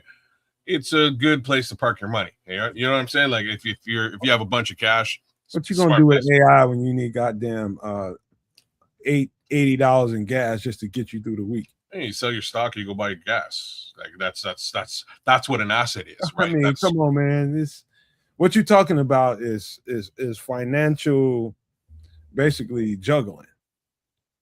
That's what everybody has to do, right? Like you I'm talking about in the marketplace. You're talking about financial juggling, and truth be told, most people ain't even there. That is what they're counting on, right? They're counting on the fact that most people aren't there and don't know the difference and aren't invested. Ain't no way. I'm just being honest with you. If you got, assets or cash that you think that you can, move around in this market, if you ain't got a certain amount of money, when I say a certain amount of money, it ain't no couple $1 million. I'm talking about if you just a working schmo and you messing around with this right now, you a fool. And I ain't trying to put nobody down. I'm just being honest with you. This is doomed to fail. There ain't no ifs, ands, or buts about that. This is going to fail. Just remember that this is where these guys are putting their money in. They don't give a damn what they do. They got enough money to F around with. You don't. They ain't failing. They're gonna win. The whole purpose is those guys are trying to scoop up every resource available, period. They ain't failing. They're not going to be put in a position where they're going to fail. You better have some kind of lockout in your investments at a certain amount that if this thing goes topsy-turvy and you can do that. And you need something automatically to pull you out of this when it sees something going, there's ways to do that. Yeah, there's stop limits. You can do that if that's if you don't have that going on, you're an effing fool. But this is sort of what I'm saying. Like, if you know, man, financial literacy is so important at this particular juncture in time. We should all know what the F we're doing and how to do it. You know what I mean? Like the question of having a stop limit on an investment shouldn't even be in question. You should have a stop limit, especially if you're trading stocks not stocks. I'll move towards options, which is even better. If you're trading options, you don't want to lose the farm. You don't want to lose the farm. You just want to win more consistently. You are going to lose at some point, but you want to win more consistently than you lose. Bottom line is, this is how these guys with the money, like when they're stealing these resources, that's what they're doing with it. They're putting it in here. So if we're not doing the same thing, you might think it's foolish, but I'm just telling you, as Bugs Bunny would tell you, fucking, anyways, you know what I'm saying? Just if you follow the money and you follow what these guys are doing, you'll get an understanding as to why you should be doing it as well. Not doing it is a huge mistake. No. Just the reason why we're in this conversation, in the marketplace conversation to begin with, is because of fallout, the ramifications of what's going on in different parts of the world that is affecting everything that we're talking about today. Yeah, we're talking about collapse. Okay, that's that conversation that we're setting up. We're talking about absolute collapse, and we're not just talking about a certain market here in the Western Hemisphere. I'm talking about global market collapse. And when that happens, people have hopefully options to pull out immediately when they see the tick go down, or they don't. It's not understanding of what's going on. That's the whole part of the reason why we're having this conversation. as you're seeing some of the ramifications of this fallout, why we're bringing this conversation to you all that's listening to us today, so that when you have these things going on in your life, you know how to move. And that's the only reason we're having this conversation. It's not about who's right, who's wrong, who's smart, who's not smart, any of that. It's about giving you the information, and so that you can move a little bit differently after the conversation. That's it. That's the only point of having this. Now, here's the next part of the conversation that's starting to creep up into it. We started this last week. Anybody wants to read it off, go right ahead. Yeah, Trip. Yeah, sure. Ebola spreads. An active outbreak of a rare Ebola strain is spreading. Over 900 cases have been reported, and 220 deaths have been confirmed. 2. With this rapidly spreading global emergency, there is a high fatality rate ranging from 25 to 50%. 3. To date, there is no known and or approved treatment. Doctors are relying solely on supportive therapy. Okay. I will lead this conversation. Thing about this is I made this this graphic 48 hours ago. I know we're well into the thousands now of reported cases, well into the thousands. And it's spreading. Now countries are starting to make decisions on whether they want, a lot of what's going on is centralized in Africa, Central Africa, as a matter of fact, like the Congo, but it's spreading and it's going to other places. And what's problematic to me is, the gutting of institutions here in this country that do this work, and they do this shit. This is like their lives. And Trips mentioned that a week ago when we were talking about this. You gut out these agencies and get these scientists off the job, and they can't really go and do the job unless they go do it pro bono on their own, just to inform the public, or just, some country decides that, hey, I want to hire you to come in here and help us with this, with the spread, teach us what to do, whatever. But when you have a country that doesn't prioritize and take the seriousness of something like this into account, you have this kind of thing. And now they're trying to stop flights from this country, that country. They don't want, it's getting ready to get bad. I saw that the people that were diagnosed in this country with it, instead of like treating them or anything, they put them on a plane to Africa and let them deal with it. So you got that to look forward to if you catch it. The most insensitive thing in the world. He just said it. Well, look at who our government is. You got to be kidding me. This is ridiculous. And if it's not, the problem is I ain't even gonna say I worry, because I don't.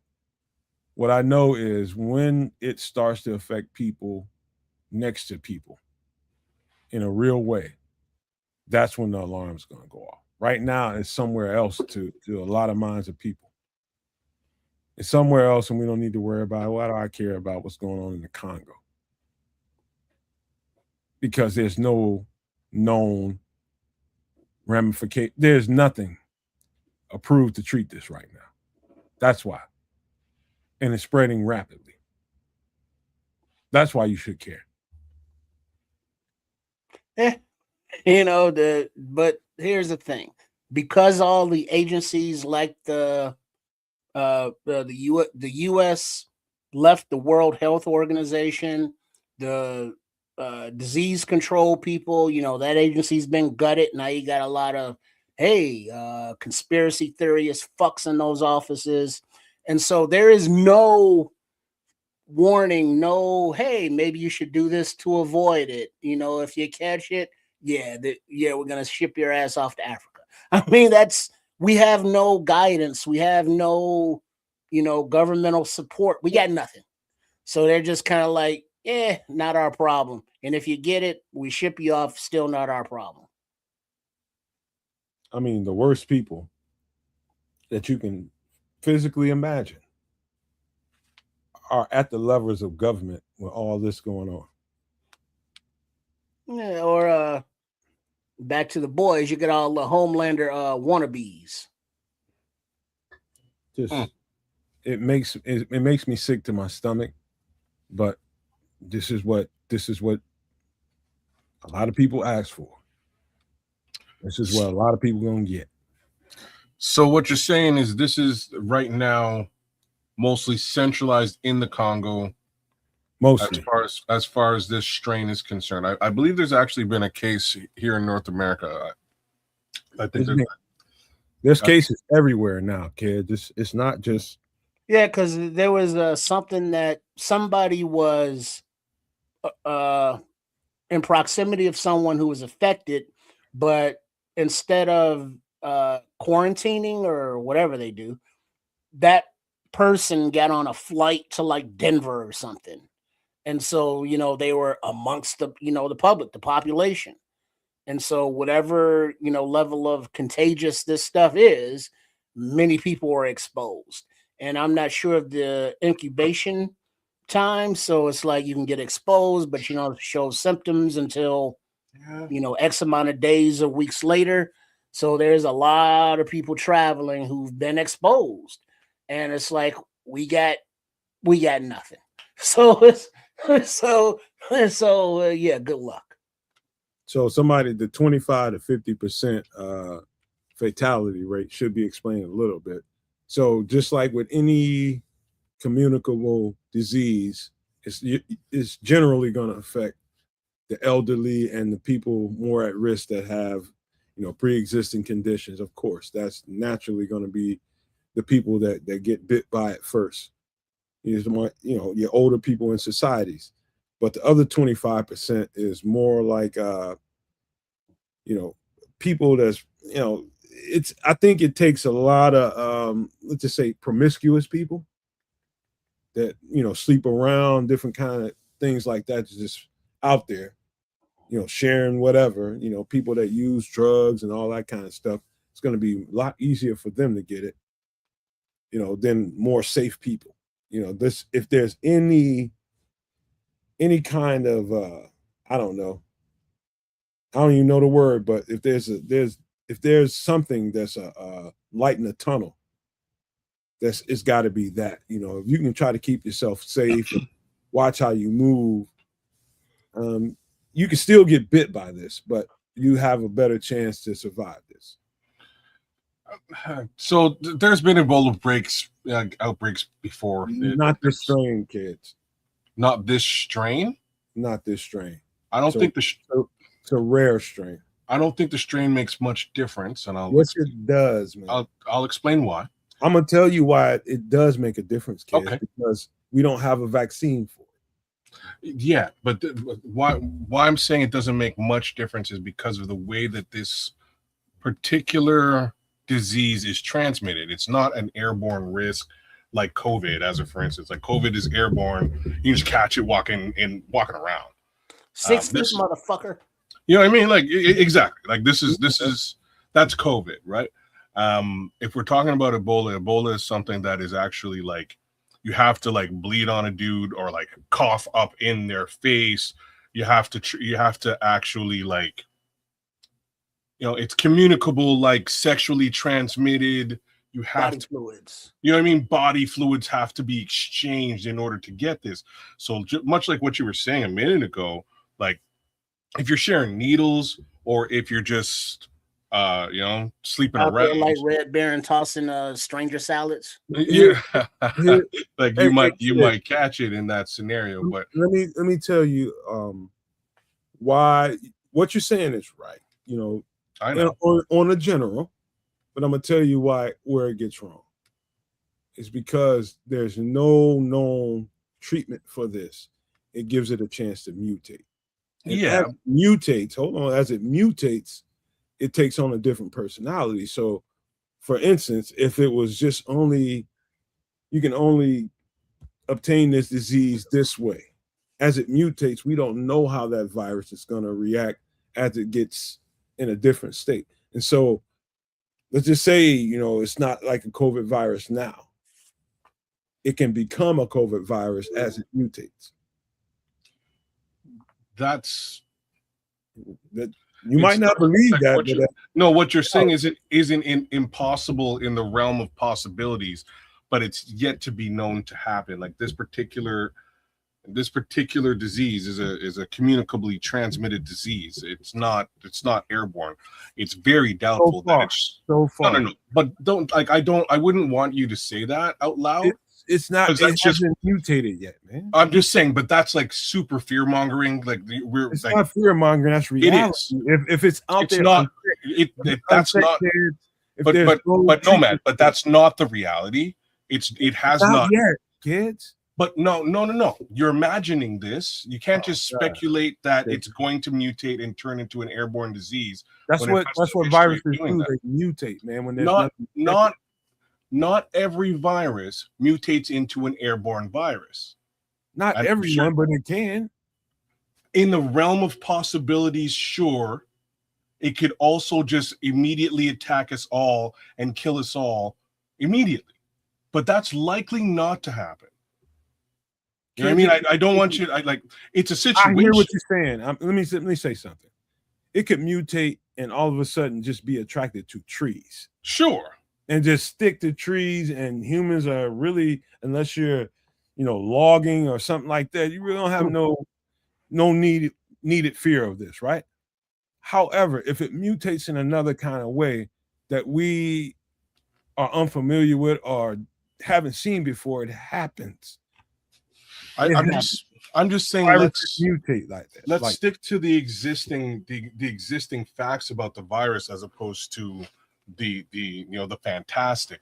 The existing facts of the virus is, again, it is a communicable fluid case scenario. You have to touch bodily fluids or share bodily fluids to contract this. This is a flesh-eating disease, much like AIDS, if you will, which does not eat flesh. But much like AIDS, it's transmitted in the exact same manner.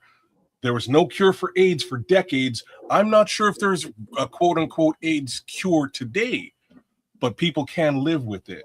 All I'm trying to say is the transmission case scenario in today's world for Ebola is identical to AIDS, and AIDS hasn't taken over the planet and unalived us all. You know what I mean? Like in the 80s, people were worried that was going to be the case scenario. I'm just saying, I don't think we need to, blow that whistle today.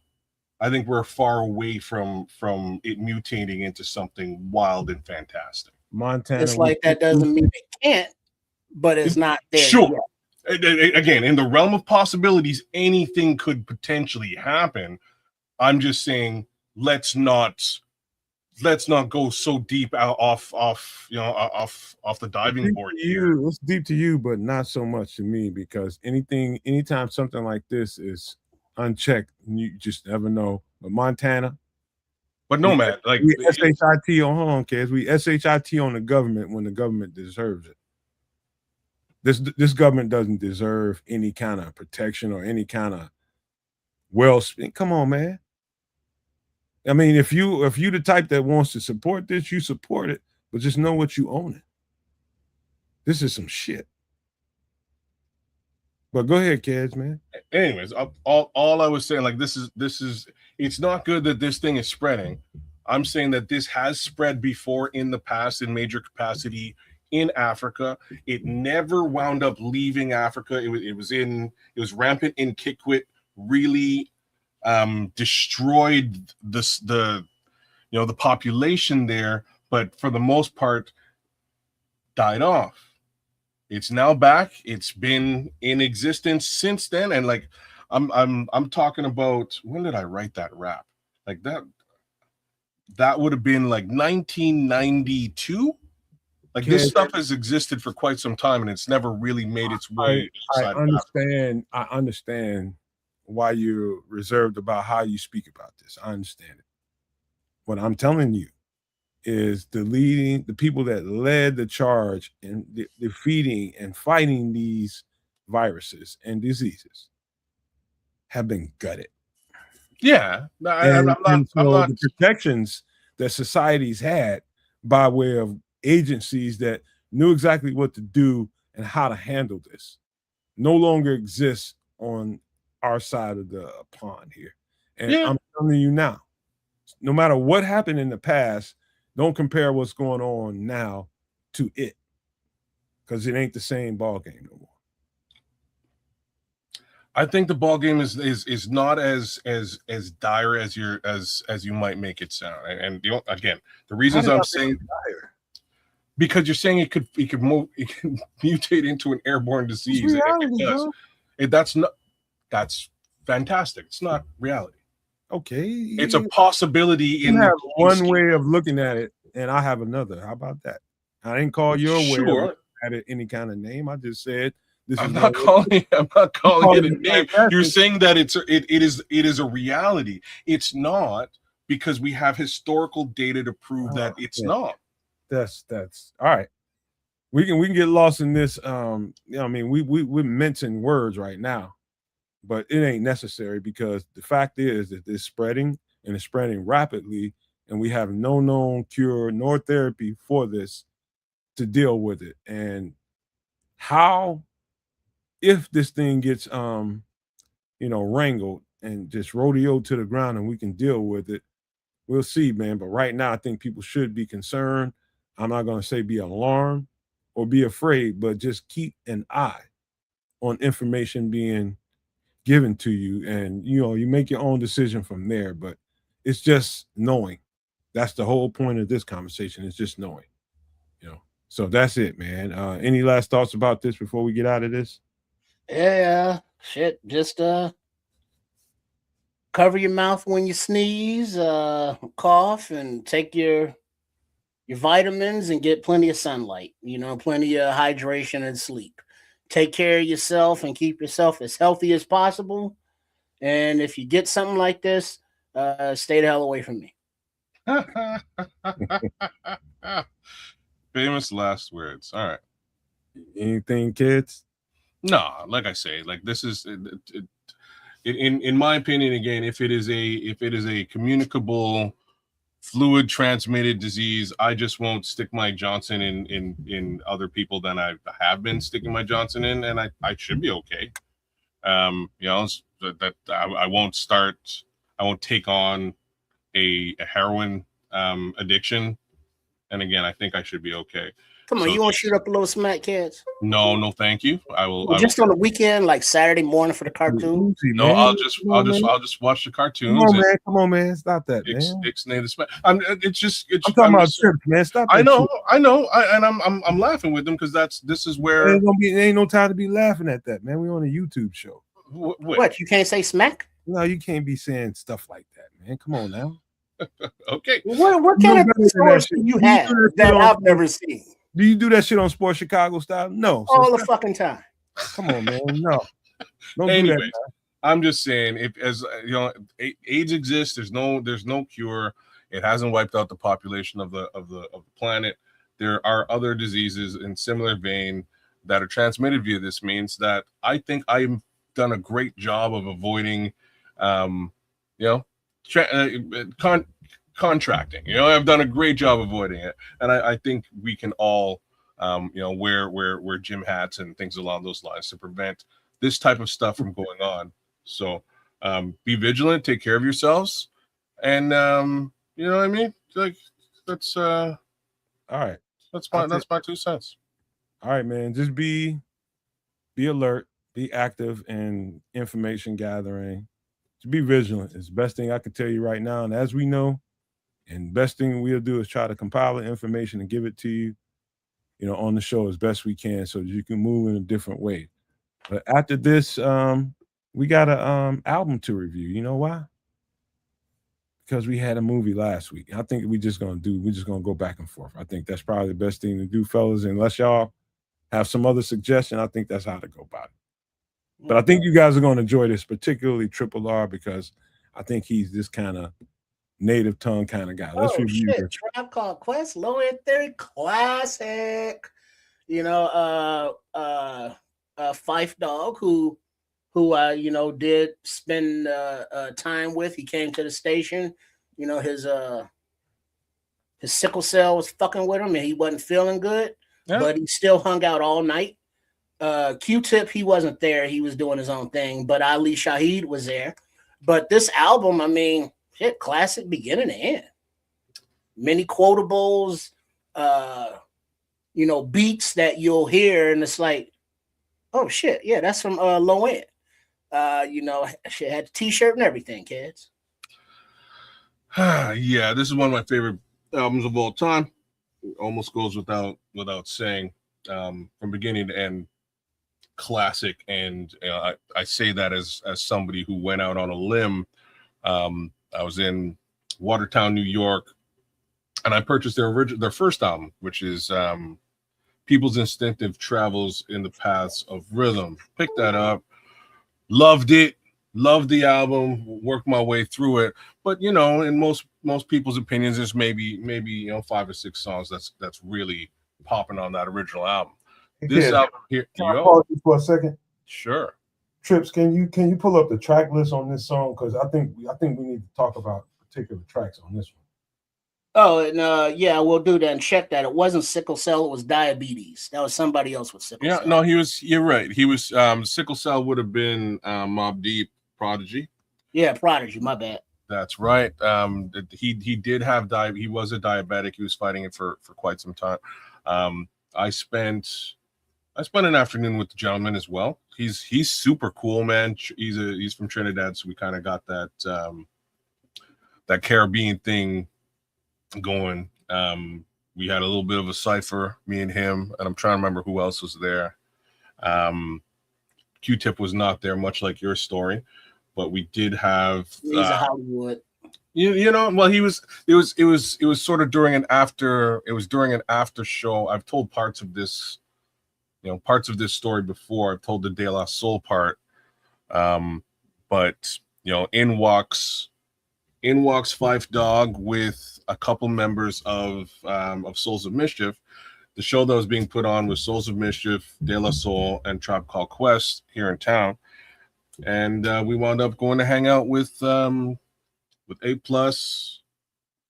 Festo, Fife Dog. Ali Shaheed stayed with De La, but we went and hung out. We you know ciphered and smoked and whatever. It was super cool guy to get to know just a little bit. Mm-hmm. But man, this album from front to back. You know, speaking of, you got Excursions, bugging out. Rap Promoter, Butter, versus From the Abstract. So you really want to be in show business, vibes and stuff. The infamous. That's my jam right there. Check the rhyme, y'all. Everything is fair. Jazz, we got the jazz. We got the jazz. Do you know the relevance of a sky pager? What? And then here we go, yo. Here we go, yo. So what's the scenario? Can I say something here real quick? Yeah. I want to say this album came out in about 93, 94. 1993. Yeah. Okay. Now, I heard Q-Tip a few times give a review on this album and what they was trying to get at on this album. And I'll say it again. I said it when we was doing another breakdown for another record at some point. But they were going for the West Coast sound on this album. If you listen to the tracks and the production of some of my favorite ones on this album is heavy bass in it, like heavy bass, real heavy bass, and that was a West Coast sound. And so they were going for something here. This ended up being their most renowned album, you know, depending on who you're talking to. Some people like Midnight Marauder, some people like, you know, other stuff, but I think this is probably their most well-known album. I think you can argue with somebody else, but I think this is their best album that people recognize. But they had their own albums, and then they were on other stuff with the Native Tongue family, you know, like the JBs, Jungle Brothers, but and Q-Tip was, guest appearing everywhere. Fife did his own thing separately, but when they were together, I think Q-Tip did a lot of the early beats as well. It's like, yeah, they had a good sound at the time, and it was, somewhat original, even though it was still in that native tongue vibe, if you will. But it was, just lyrically, the tracks, it was just well put together. Okay, so what was that album before this one?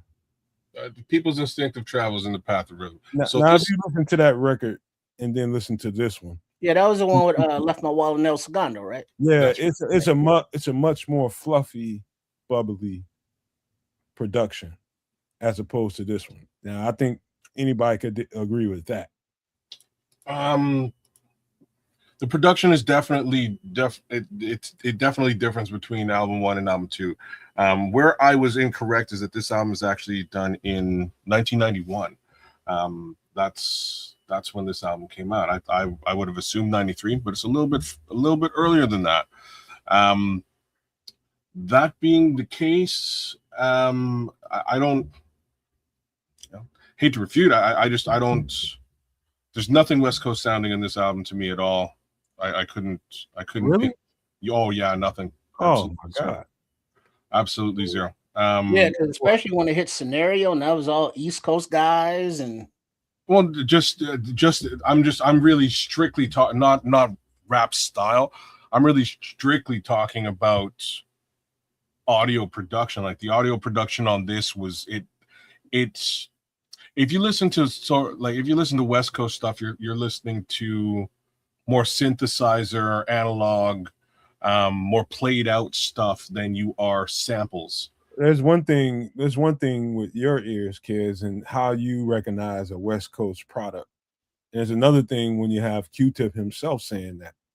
I've never heard Q-Tip say this before, but I mean, if Q-Tip came out and he said he was looking for more of a West Coast feel, cool. I don't. West Coast music under normal pretenses is much more what I just described. Again, more analog, more 808, more synthesizer than it is samples. This album is sample ridden from the first minute to a lot of horns. Not just horns, but like Bob Power samples. Like it's the level of sampling that was done on this album. And when I say that, want me to tell you the interview where I heard it on Kids, so you can go look. Okay. There's a guy named I forget what they call him. They call him Math Hoffa. He's got a podcast, and they're all in his barbershop. You've probably seen at least a clip or two of this. And that's exactly what Q-Tip said. They were trying to achieve the West Coast sound now. And I'm going to tell you why it makes sense. Because for the first time in the East Coast history, the sound of hip hop was going to the West Coast late 80s, early into the 90s, like early in the 90s, 89, 90, 91.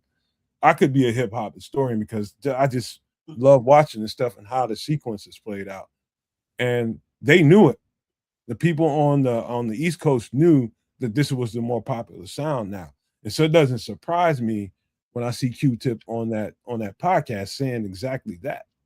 Now, when I listen to the record, I can almost agree with you when you say that I can't really detect, West Coast sound. But when I listen to the amount of 808 on some of these records, I know it's West Coast.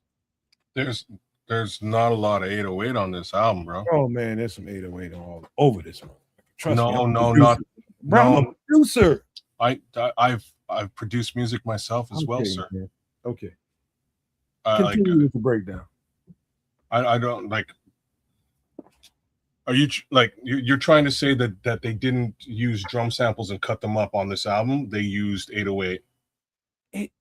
Kids, there's sample cutting up parts of this record, that record, on every record during that time.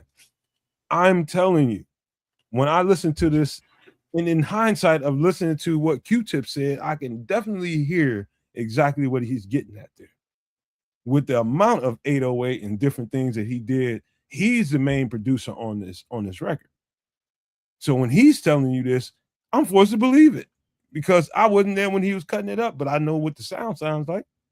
Yeah, I also don't like what I'm trying to really understand is what would you consider West Coast sound in 1991? Let's just start with the 808. That wasn't a sound on the East Coast that was really overwhelming the sound out there. There's a lot of boom, bap, snare, drum, sample here, there, scratch here and there, and then all of a sudden this might be the most boom bap album of them all. But continue.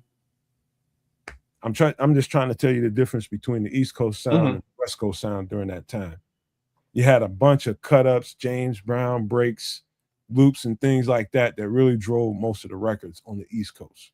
Every now and again, you get somebody like that came a little bit after your Master Ace, who really went to the West Coast sound on his record, his original solo record. But this is what was going on during the time. The East Coast knew the sound was drifting to the West. And so as everybody else tried to play catch up during the East Coast run, now the East Coast knew that they needed to play catch up to the West because that was a more popular sound. When they was riding out in the street, listening to people in their cars, it was more West Coast stuff being played. So if you listen to Q-Tip talk about that, that's exactly what he said. When was the West Coast, when was the East Coast run? What years are we talking about here? 80s to maybe late 80s, early 90s, maybe early 90s. Okay. So you're talking like Run DMC, Public Enemy, Eric B. and Rakim, and LL Cool J, Beastie Boys. That's what you're calling the East Coast run. What would you call the East Coast run? I would call the East Coast run from 90, that's just OG hip hop. That's just OG because the West Coast. I'm telling you right now. During that period of time, the West Coast and the East Coast kind of sounded the same. Like Ice-T didn't sound that much different than what you would get on the East. No. Well, DJ Evil Lee's from Jersey. You know what I'm saying? Like the stuff out West did not sound that much different during 86 to 90 till this album came out. The East Coast run started with this album for the most part. This is like when the East Coast started. East Coast starts between basically 1991 with this album up until, in my opinion, I would say the release of Doggy Style, 1993, November, which is lined up against, I believe it's released on the same day as the Tribe Called Quest's next album. You tripping. I'm not. That's when things start to shift over to the West Coast with the launch of Doggy Style. So it took Doggy Style. No, Doggy Style, the sound was established. That's really the establishing. What record came first, Doggy Style or America's Most Wanted? America's Most Wanted was produced by the Bomb Squad in 19. I'm telling you, in 19. Came first? Huh? Which record came first? Clearly, the Ice Cube album. Okay. What record came before that was a bomb? NWA, Eazy-E. Yeah, and listen to that album. It sounds like an East Coast album. Oh, God, Lee. You mentioned, all right. Y'all gonna have to finish the break now. I'm gonna just be quiet. It sounds like an East Coast album. There was really no real distinguishing West Coast sound at that time. Until your DJ Quicks, until your Too Shorts, until your Sir Mix-a-Lot came down from Seattle, until your Cypress Hills. So even Too Shorts sounded kind of East Coast with some more synthesizer. Like Too Short's super old school, right? Like he's like 88. His Oakland sound is a little bit of its own thing. I'll give him a bit more just a bit more love as to being a guy who was a pioneer of that West Coast sound. His music did sound a little bit different than the rest of it, but for the most part, the West Coast sound didn't happen until after Above the Law, which is 1992. And then when Dre leaves Ruthless and really starts to formulate it. That is so. All right, let me just say this, man. And this will be my last take on it. I think what we're in the midst of in this conversation is, I do think that there's I don't particularly, in Chicago, in the Chicago area, one thing that's unique about us is we grew up listening to everything. You know what I mean? It's not like we'll favor this or that. Anything that sounded good, we'd be playing it. And we have our own unique style and sound, which makes us unique as, people that, pay attention to the culture. It's not like we have favorites. You know what I mean? You can be an individual that like the East Coast sound more than the West Coast sound for whatever reason you did. But uniquely in Chicago and in the Midwest, we were very much consumers of everything. You might find somebody over here playing this, you might find somebody over there playing that, But I think what's going on here, Kez, and you just tell me if I'm wrong, I think you have a particular taste for an East Coast sound. So the answer to that question is actually sort of like moot. I like both sides of this conversation. No, you told me before you didn't really care for too much West Coast. You told me I do lean more to East Coast rap, but that does not mean that I didn't listen to all of the stuff that we just finished talking about that was on the West Coast, whether it was Too Short, Ice Cube, NWA, DJ Quick, Sugar Free. Like there's a list of guys that I love, and Alcoholics that sounds East Coast. You know what I mean? Like there's just all kinds. There's a list of guys on the West that I pay mad attention to. Nate Dogg was straight up West Coast sound. 100%. But again, I'm just trying to get the timeline right here. It's got nothing to do with whether I like East or West more.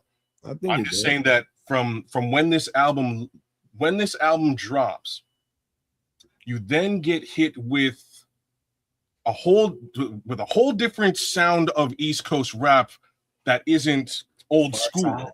You know what I mean? Like you got to call the stuff before 91 old school rap.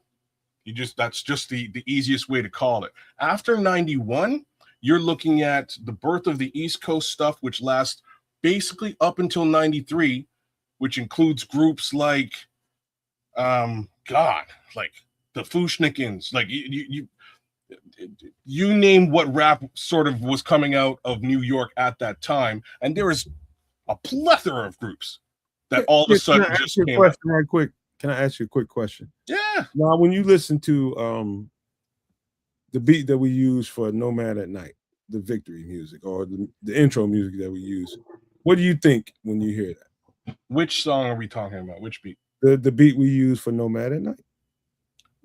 Which beat? The beat that just played it as the intro. Play it. Feel free to play it. That's the introduction to Some Extra Sauce, man. That's not Nomad at Night. It's this beat.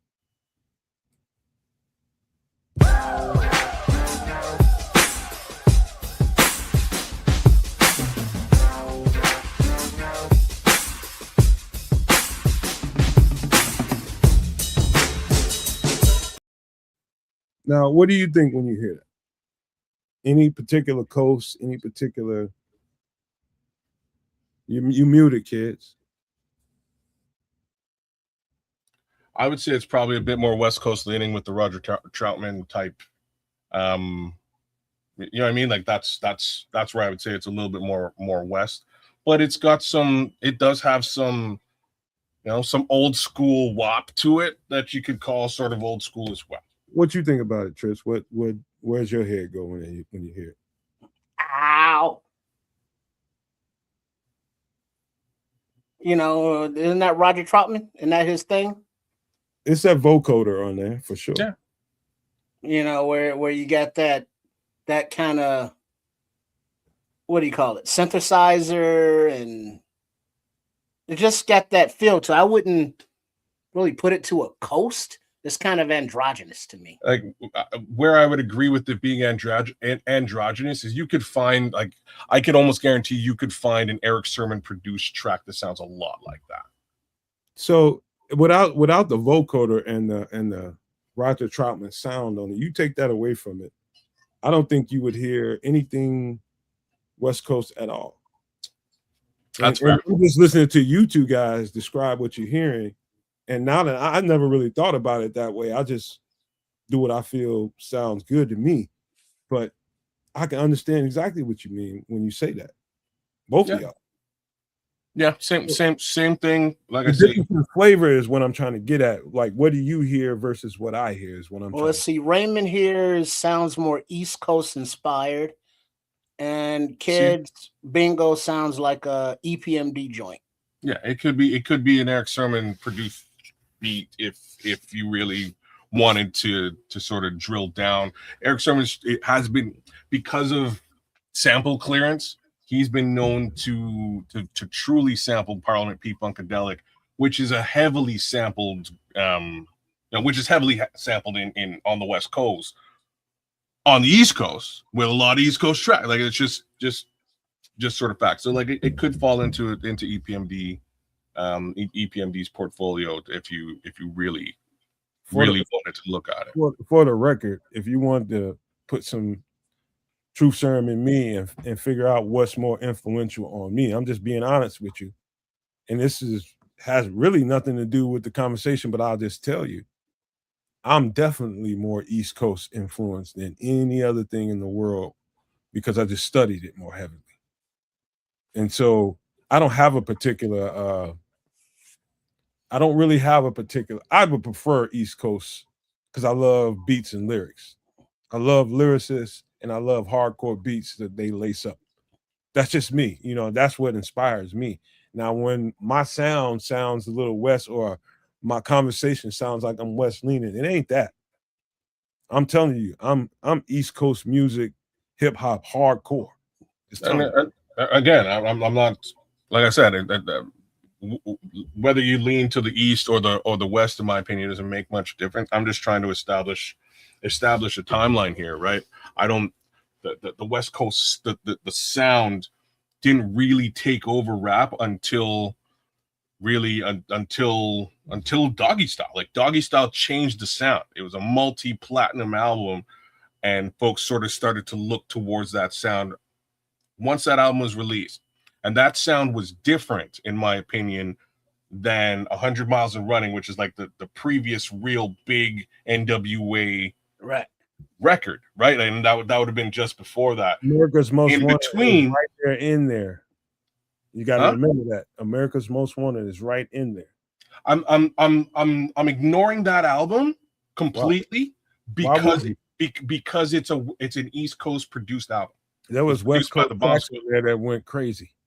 But it's produced by the Bomb Squad, who are East Coast guys. It was not all produced by the West Coast. I mean, by the East Coast. It was partly produced by Sir Jinx and I forget the name of that group they was producing out of. But most of the hits that came out of that record came out of that. I forget what was the name of that. It was the Lynch Mob. That was the group that produced most of the hits on that record. Even though Eric Sadler and the Bomb Squad and all those guys manned the entire record and made sure it was produced and mixed down and engineered and all that, the production from the Lynch Mob was probably more of the hits. I'm like, there is clearly West Coast influence on that album. Ice Cube is from the West Coast. In my opinion, it's an East Coast produced album. It is the most East Coast sounding album Ice Cube has ever rapped on, right? You know what I mean? Like Death Certificate sounds way more West Coast. Everything else he's done sounds way more West Coast than America's Most Wanted. And it's part of the reason why I love that album, because it sounded like Public Enemy more so than anything else at that time. Well, when back in the day when they would have the cassette releases, because this is before CDs, it was like every Tuesday there would be, a crap ton of releases, I don't, name the artist, but it was like, They're like $10 a piece, and it's like shit. I got like $40 to spend. Which 4 cassettes I'm gonna which 3 cassettes I'm gonna get as I go next door to get a slice of pizza up there on Broadway and Wilson. You know what I'm saying? You got to get your snacks, kids. So it's like, I'm gonna get these 3 this week and then come back next week for these. But then, like that next week, more stuff is being released, and that was just kind of the trend, East Coast wise. Before America's Most Wanted and them, and then that came in, and then you had the West Coast people coming in as well.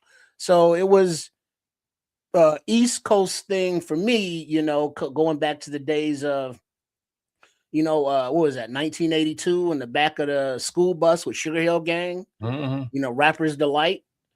And I was just been listening to it until the West Coast jumped up, and then I listened to them as well.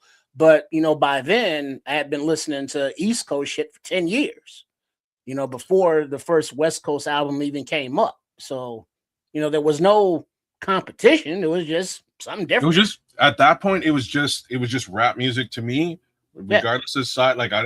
What's interesting about me is I really getting into rap. There was some rap here and there, but really getting into rap music at the time, I listened to mostly West Coast rap because it was super provocative, and it was what was on the radio, available on the radio in Florida when I would visit. Mostly, they weren't really playing LL Cool J; they were playing Eazy-E. They were playing NWA, FTP. You know what I mean? That's what was on the radio, which is wild and crazy. But I'd make my little mixtapes. I'd take their mixes and bring them back to Canada. That's how I existed. Fast forward now to this album. This album basically makes guys like Biggie Smalls exist. Makes guys like the whole, the Wu-Tang Clan exist. None of these guys would exist. Much of what EPMD wound up doing after their first 2 albums, which is branching out with guys like Redman, DOS Effects, etc., that has a sound that sounds closer to this than anything else. And to me, that's when the East Coast really started to exist. Factor in Snoop Doggy Dogg in 93, things change. The sound has been established. All of a sudden now you get Domino, you get Nate Dogg, you get all of the guys who sort of sound similar from the West, and the music starts to really bump on both coasts. Folks start leading towards the West because, again, sonically, I have to agree, they had a very specific sound. And if you enjoyed the sound, you're going to enjoy the next guy.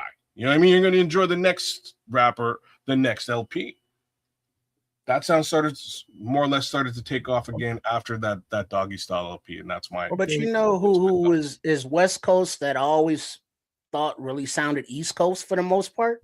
Cypress Hill. Yeah. There's some exceptions. That whole clique, and I always associated what's those dudes that does jump around. I don't know why, for whatever reason. But what is the name of the clique that they ran in? House of Pain. No, not House of Pain. You're talking about with Everlast and who? I always associated Be Real and whatever his name is. What's his name? Something Dog. Sandog. I always associated them all together. I don't know why. I thought it was some kind of clique that they all. Well, Everlast he went east-west, but you mean west-east? Was it Rhyme Syndicate? No, that's Ice-T, but Everlast was part of that. I think it's the Soul Assassins. He was in that. Well, yeah, I think it was Soul Assassins, Trip. So Soul Assassins, DJ Muggs. Soul Assassins is a DJ Muggs produced LP that featured both Everlast and. I think he's the one that Cypress Hill for everybody as far as that goes, and that's why we associate some of that with it. I think. It also incorporates Funk Dubious, who's dope as shit. Yeah, the funkiest, which were East Coast flavor. Yeah. As well. Listen to this one, and you guys have heard this one before. Tell me what you think, because I'm interested in you guys' thoughts about it.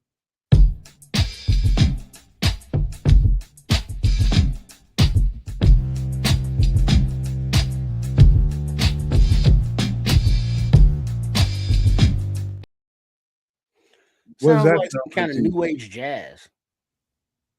Okay. If we're denoting coast, it could technically be on. I could see a Kendrick Lamar rapping over top of that, who is a West Coast rapper who raps East Coast. I don't care who says what. To me, that's kind of where that fits. It fits a little bit in between the way that bass hits. Generally, West Coast. The drums, a little bit more East. I don't know. I don't be thinking about none of it when I'm making it until when I'm done with it. And you shouldn't. Doesn't matter. When I'm done with it, I start thinking certain things once I've heard the thing in its completion. But when I'm making it, I'm not thinking neither one. But I'm definitely, my drums are definitely East Coast. That's what I'm thinking most of the time. I'm just being honest with you. Those are definitely, in my opinion, East Coast drums. The rest of it does sound more, and that's definitely West Coast. Yeah, this is part of what I'm saying. Like on the East during this period of time, they were cutting.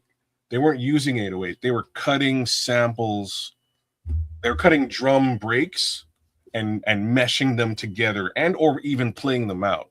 So it's just a little bit different than what you would get with an 808, where you can just play the drums and they sound clean and crisp. It's like a tried true drum machine sound versus cutting things up and taking a break beat from God knows what and slicing it up so you get the sound. And I've watched Q-Tip do this in different interviews as well, just to sort of give you an idea as to him scribbling through different LPs, finding just a specific drum loop and then destroying it and turning it into something completely fresh and cool and new.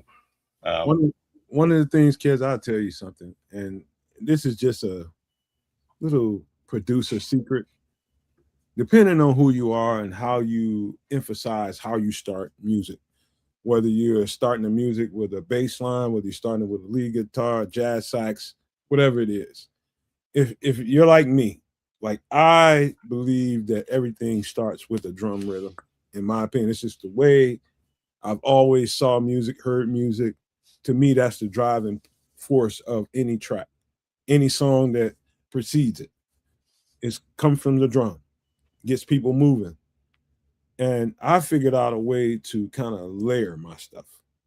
And whatever you just heard on either one of those tracks, I got a little secret to making that shit really pop off. And I don't know that it's brand new, but it's something I've never really heard nobody do or saw anybody do to really bring out that element of that track, is really lace those drums and emphasize them and make sure that that's the thing that everybody hears and people move from that. So, I mean, it's not layering it like doubling your drums or anything. I just found a technique over the years, man. It took me a long time to figure it out, but I got some. Sweet. Yeah, that's where I find the true difference in production style has a lot to do with the drums. And Jay Grizz asking about Hammer. Hammer's from Oakland. He's from Oakland. I'm gonna have to say, hot though, man. How hot can you get? Man, I ain't nothing but hip house. Hey man, how hot can you get in Hammer? I wouldn't really say he had an East Coast sound at all. He sounded much more West than, and like again, the time frame, like I was explaining, has to be established. Hammer comes out in around 1988, maybe. Like Hammer was pretty early and blew up relatively quickly.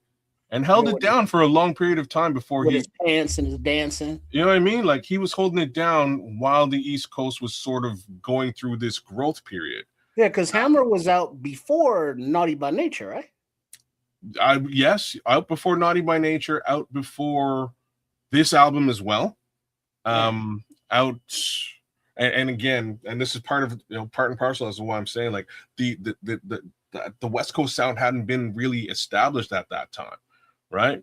So they were dissing Hammer, and his stuff didn't really sound like West Coast music today. Because who was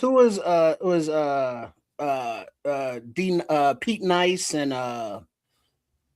Third Base? Third Base, yeah. Third Base was on Hammer hard, bro. That's and got ran out the industry. What's that? And got ran right out the industry as far as rappers go. Well, they. What's his face as a producer now? One of them returned as the other one. One of them returned as an executive. Yeah, the one with the glasses. Yeah. So what's interesting about those two comments is before sort of getting moved out of the industry in whatever capacity they did, they brought the world Nas. De La Soul. Well, no, they didn't. De La Soul. This is like De La Soul kind of brought themselves out. Like I'm trying to really think about. De La Soul was brought out by Stetsasonic. I just had to mention because I am wearing the shirt. Yeah. De La Soul was brought up by Stetsasonic, but Third Base brought out Nas, and for the most part, helped him get his deal and blow up the way that he did. Not his first song. His first song is on Large Professor's Main Source, which is produced by two Canadian brothers. The second song is on MC Search's first LP, his first solo LP. MC Search. There you go. MC Search. That's the one with the glasses. His fucking name, yeah. But yeah, he became a major executive and A&R, and helped Nas get his first deal. Because he was at Tommy Boy, I want to say. Yep. He was that album was a Tommy Boy. Wait a minute. He wound up working for Tommy Boy. Profile of Tommy Boy. One of them. He wound up working for Tommy Boy. There on Third Base was actually a Def Jam album. Yeah, it was a Def Jam joint. Yeah. Well, they produced. They got, and it's an abomination to even give MC Search credit for discovering. Nah, he didn't discover shit. He just happened to be the white guy in the room that helped him get funding. Well, you're right. No, he didn't. Like I said, he didn't discover Nas. Nas was discovered by Large Professor. So the song is Live at the Barbecue. That's the original first verse from Nas, and it's a crazy verse. But on that track is also Akinelli. I don't know if y'all remember Akinelli. Put it in you know what I'm talking. There's a couple other MCs on that track that wound up sort of trying to move. My name is Ak. But Nas blew up off of that track. Buddy got him a deal at a really in a really good capacity where he didn't make that much money. And I'm talking about MC Search because that story is out there on the internet if you want. I'm sure I believe it's on Drink Champs that he was sort of talking about helping Nas get on and not really taking a lot of points out of that deal. But yeah, kind of like this is what I'm talking about. Like that little 2-year period of rap is wild and crazy. There's a lot of change and establishing of a sound, and in the meantime, the West Coast was really building their own sound. And during those 2 years are the two Above the Law albums, and that's where the sound kind of really starts to take place. They're amazing albums. I love both of those albums. But that's where that G-Funk sound really comes out of. I'm gonna tell you, I gotta tell you a couple of my favorite joints on there. One of them starts off with Q-Tips just kind of ad-libbing. I want to introduce you guys to my man Ron Carter on the bass. That joint and Show Business. When he's got Lord Jamar and Sadat X from Brand Nubian. I think he's got maybe one or two other guys on there.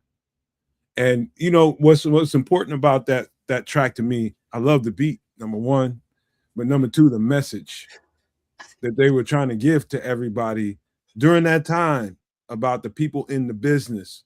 And you know, I'm talking about, you know, whack promoter, that cut too, that all of those things were messages to me. It was messages of people that think from the outside looking in, everybody thinks they want to be a rapper. Everybody thinks they want to be in this business. Let me show you how this business is. They cutthroat and they suck. And you have to fight for every damn dime. And they were giving you that message during this album. And it was valuable to me. I learned a lot from this album. And you know, subsequently, some of the stuff that followed after this album, it's great because they were teaching as well as, you know, giving you beats and rhymes. That's the value to it. For me, my tracks on this album are basically, you know, there's 4 of them. And the 4th one I'll just say right away is Scenario. Scenario is a great track. Love the track. But the ones that I don't play today, I go back and I play Excursions, which is, I believe, the first song on the track or on this LP. Back in the days when I was a teenager, before I had status and before I had a pager. One of my favorite tracks of all time. I then love Bugging Out. Fife's verse in Bugging Out is one of the dopest verses, and it makes me stop and recognize how overlooked Fife was at the time as an MC. And if you go back and you listen to any of their stuff, Fife kind of shines a lot more so than Q-Tip does. Like back in the day, Q-Tip really outshined and he was the superstar. But damn it, in retrospect, Fife was super duper real, and it really sticks out on Bugging Out. The next song that I really love on this album is Vibes and Stuff, man. I always thought that Fife was the better MC. Yeah. Whereas Q-Tip was more of the, you know, Hollywood front guy, you know. Yeah. You know, he was out there dating Nicole Kidman and Janet Jackson. You know, he was out there like that. Whereas Fife was just in his rhyme book. Fife was he's just a real talk. Neither one of them are very lyrical. Oh, Fife. I don't know if he's really. I mean, Fife's. What was his album? He had his own joint. It's a much better album than you would expect it to be. Yeah, it's got a lot of in the conversation of great lyricists ever. There's a reason for that, because he was always overshadowed by the other guy in the group, right? And then that's it. If you go back and you listen to Fife is actually really good. His solo joint was dope. I have to say it. And you know, you'd be surprised if you went back and took a look. You wouldn't hear Q-Tip in the conversation of great lyricists, but what they did together and how there is nothing in Q-Tip's repertoire that comes off to me as great lyricist. No, he's good at the punchlines. You know, he's good at the ad lib stuff. But Fife, you know, had lyrics. Well, Q-Tip, I think what, and this is in the reference of this album, his tone, his sounded like he had a, you know, stuffed up nose all the time. And that had an effect on how people viewed him in the first place. Is just how he came off on sonically on a record. He's from New York. Fife, he's he's an average rapper, man. And God bless his soul. But he was just an average rapper, and both of them were average rappers. 5 foot assassin. Do me a favor. You know, one of these days when you're driving around, find the Fife album and listen to it. You can never ever convince. Why? Trust me, it's just music, damn it. I know a great lyricist when I hear one. I'm not saying he's you know what I mean? He's not, Fife is not Nas, What I am saying is he's a lot better than anybody gave him credit for at the time, and that solo album has a lot more Caribbean flavor that he didn't really bring in full go to A Tribe Called Quest.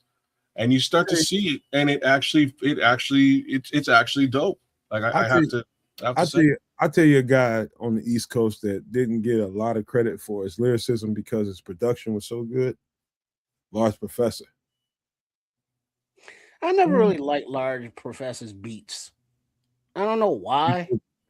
But they were always Sadat X is another one within the group of Brand Nubian that didn't get all. Sadat X is dope. Well, any real rapper should hold Sadat X in very high regard. What's his album? Which one? Wild Cowboys? Wild Cowboys. There you go. He's one of my Dottie X is dope. He's one of my favorite rappers, period. And the lesson to be learned from Sadat X is that sometimes you don't have to rap at all. Some shit doesn't have to even rhyme. But think about we're gonna do that record soon. But I'm gonna give you a prelude to that record.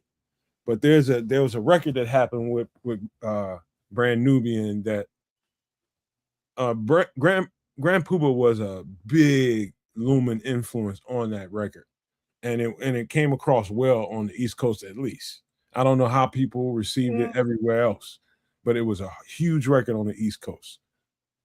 Grand Puba was heralded as one of the up-and-coming top MCs on the East Coast. And I believe, and that's just my opinion, that really went to his head and he branched off of that situation way quicker than he should. And everybody wrote Brand Nubian off. But lo and behold, let me finish this one, Trips. Lo and behold, who led that second album? It was Sadat X, and you forgot Grand Puba was even there. That's how good Sadat X was. Yeah, Puba. Wasn't he in was it Masters of Ceremony? Masters of Ceremony, and this is when I was like, Puba's a lot older than Dot X or Lord Jamar. He's a lot older, so he's been doing this on stage for a long time. And what he really is, and somebody sort of mentioned it in the chat, he's just a guy with a flow. He has a flow, and he can freestyle his way through stuff that you would be very surprised by. For instance, the entire anytime you heard Pete Rock rap, it was a Grand Puba verse. Yeah, he wrote all of Pete Rock's stuff. He wrote a lot of other people's stuff that you would be surprised by, because where his mindset wasn't trying to be in a group with these two guys. He didn't care. He was just trying to get money and get women. You know what I mean? To use the right word. That's all he was trying to do. So they try to get him in the studio. He wouldn't show up.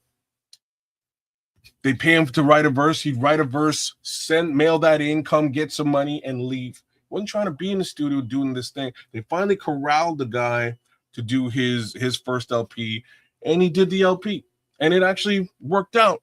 But you know, for the most part, to my understanding, most of that LP is like just him hammered in a studio freestyling. Cuts. All right, I gotta shorten this because we gotta give some closing thoughts before we get out of here at the 5-hour mark. I told you guys for a reason. You gotta get out at the 5-hour mark. But one of the last things I would say about this album in particular produced one of the greatest lyricists the world has ever seen. What's his name, Cares and Trips? Probably Busta Rhymes. Say that again? Bus? Busta Rhymes is in effect. So you realize that Busta Rhymes had he had an album before this. But his highlights came from here. And that's like, it's just one song. Well, no, but this and a remix to a song. Yeah, because Busta Rhymes was basically the leader of leaders of the new school. You know, Charlie Brown, Dinko D, they were, the ad-lib guys. I'll give him a little bit more credit than that, but Definitely the leader. On this album, there's a little story. Busta Rhymes wasn't so long before Q-Tip was in that chair with Math Hoffa. They brought Busta first. They got a story from Busta and interviewed him, and then they brought Tip after that. And so what was going on with Busta at that time is they was breaking up with the leaders of the new school. And Q-Tip kept having him come over to the studio. Q-Tip just knew that this was the piece to hang on to. He knew Busta was dope. And Busta just kept getting doper and doper over time, and he still keeps getting doper than me. But this is when he really started to really shine. And, you know, everything subsequent to this is just, to me, layers on the cake. I think Busta, out of this album and Q-Tip's insistence on it, I mean, there's a lot of little underground records that he had him on too, that I've heard mixtapes, you know, but this is Q-Tip really, really accentuated Busta Rhymes, man, and his music, his beats really accentuated that shit. But I do agree, you know, to an extent. I do have to say that, you know, this is 91, right? So just before this album comes out, comes the Leaders of the New School album, and it is. I'm trying to think if both of the albums came out by this point, but I think it's just the first one. No, it's just the first album. It's one of my favorite as a kid going to high school. Just another case of that old PTA. Like some of the tracks on that album were super juvenile, super funny, made for a teenager at that time. They were in high school. They were in high school too. They're you know, just maybe a couple of years older than me. I could relate to what they're saying. They could relate to me. Just the general style of that, even right down to the tracksuits they were wearing. You know, the whole thing from LONS to me was super dope. I really liked it. But if you check out the Dante Ross stuff, so Dante Ross is. You ain't got that much time, kid.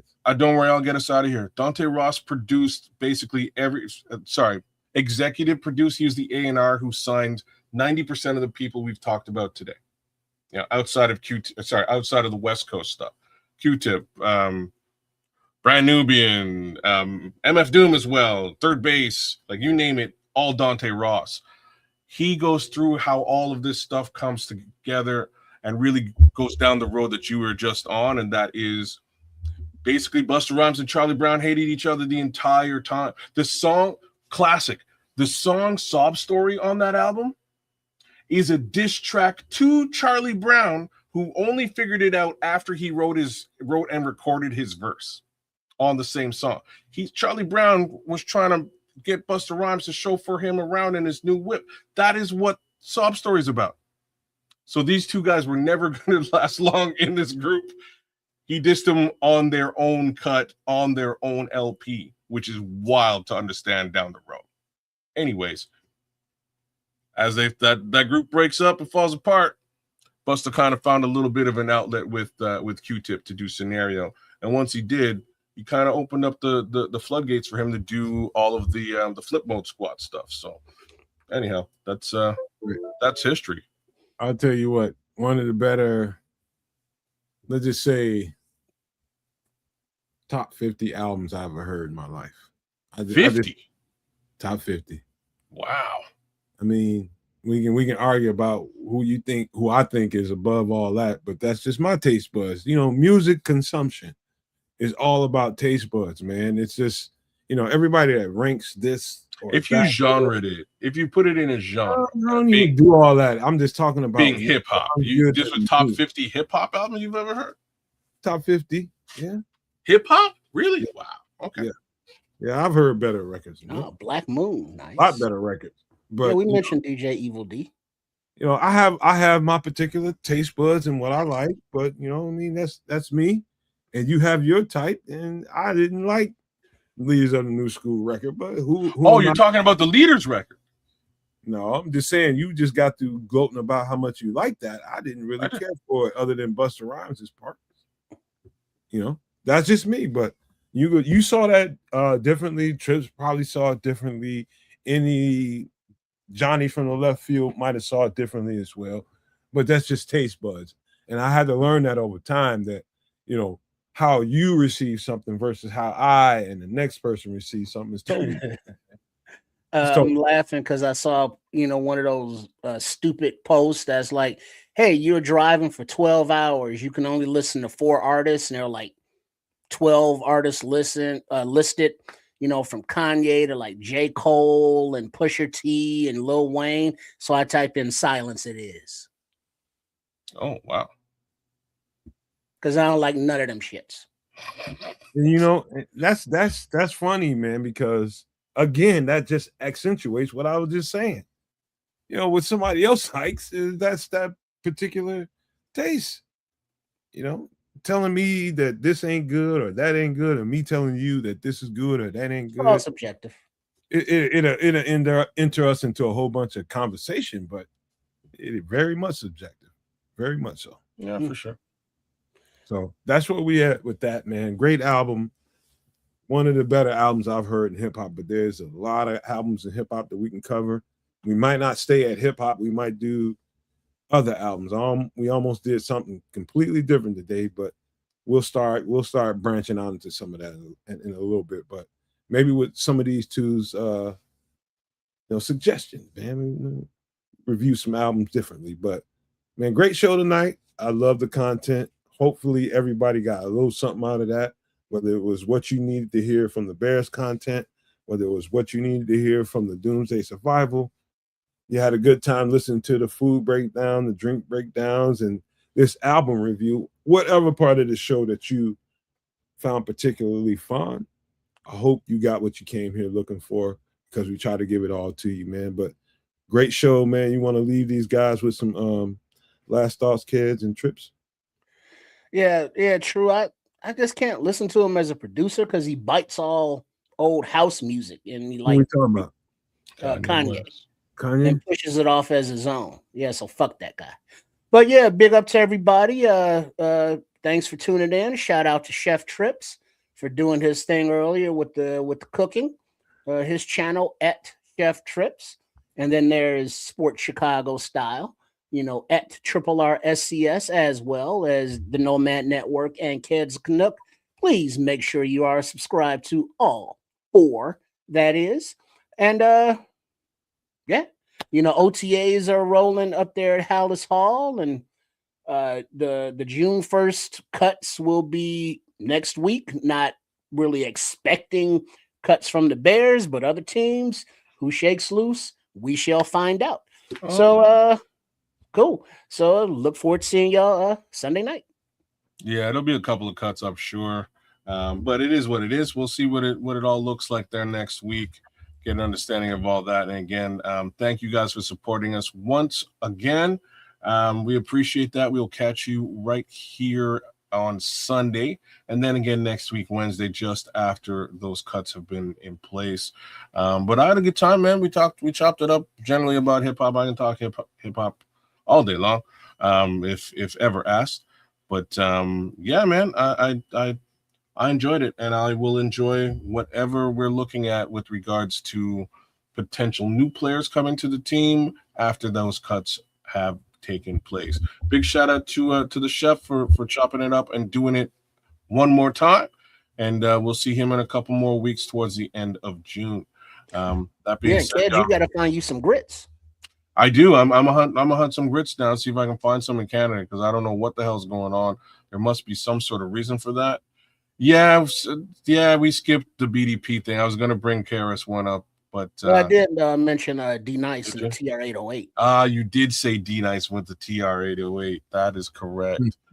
Yeah, man. But yeah, we'll call it a night, man. We really appreciate you guys. Shout outs to Scrolls and Pilgrim and Ben Williams, Crimson, Joseph Archer, AC Adam, Jay Grizz. Shout out to all you guys, man. Thanks for coming through. ATF, FFG. Big ups to all y'all, man. Thanks for coming through, and we'll catch you again on the flip side. No, man. Hey, man. We'll cover a lot of records. Karis won't get so many styles. we'll cover a lot of records, but first I want to give my shout outs and thanks to the chef that always shows up with something unique, something different. Great performance, man. Great. That was great, man. I appreciate the chef. So you make sure you let them know, Trip. But man, thank everybody for being here. Number one. Number two, thank these two guys on the show for always, rocking it the way we rock it. And it was a good thing, man. Again, like whatever particular part of the show that was more fun for you, man, thank you for being here and receiving it. Me, I'm more of, hey man, check some boxes, man, and make sure you're covered in your real life.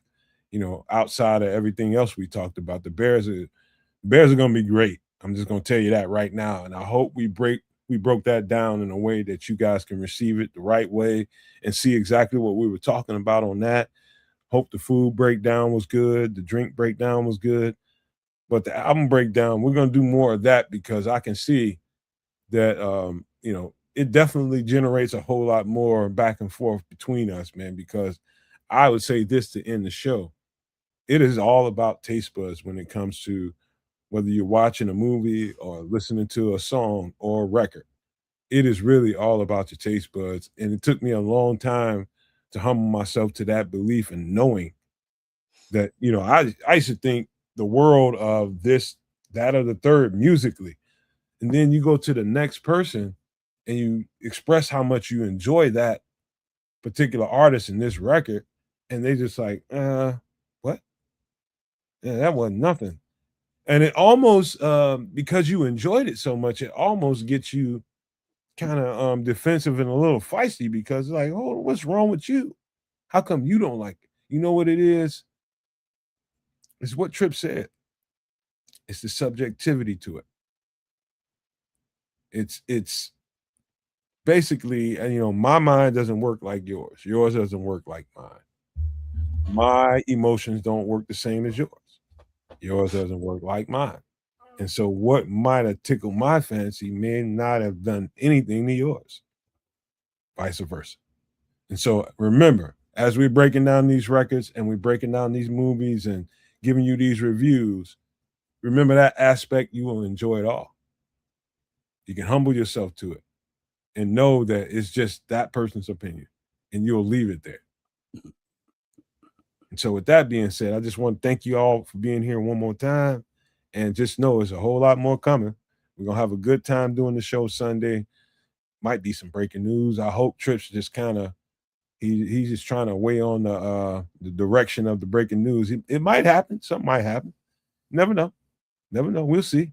We'll see what happens Sunday night, man. We'll keep our eyes on the business and see what happens. But I just want to thank you one more time and leave you guys with these famous words.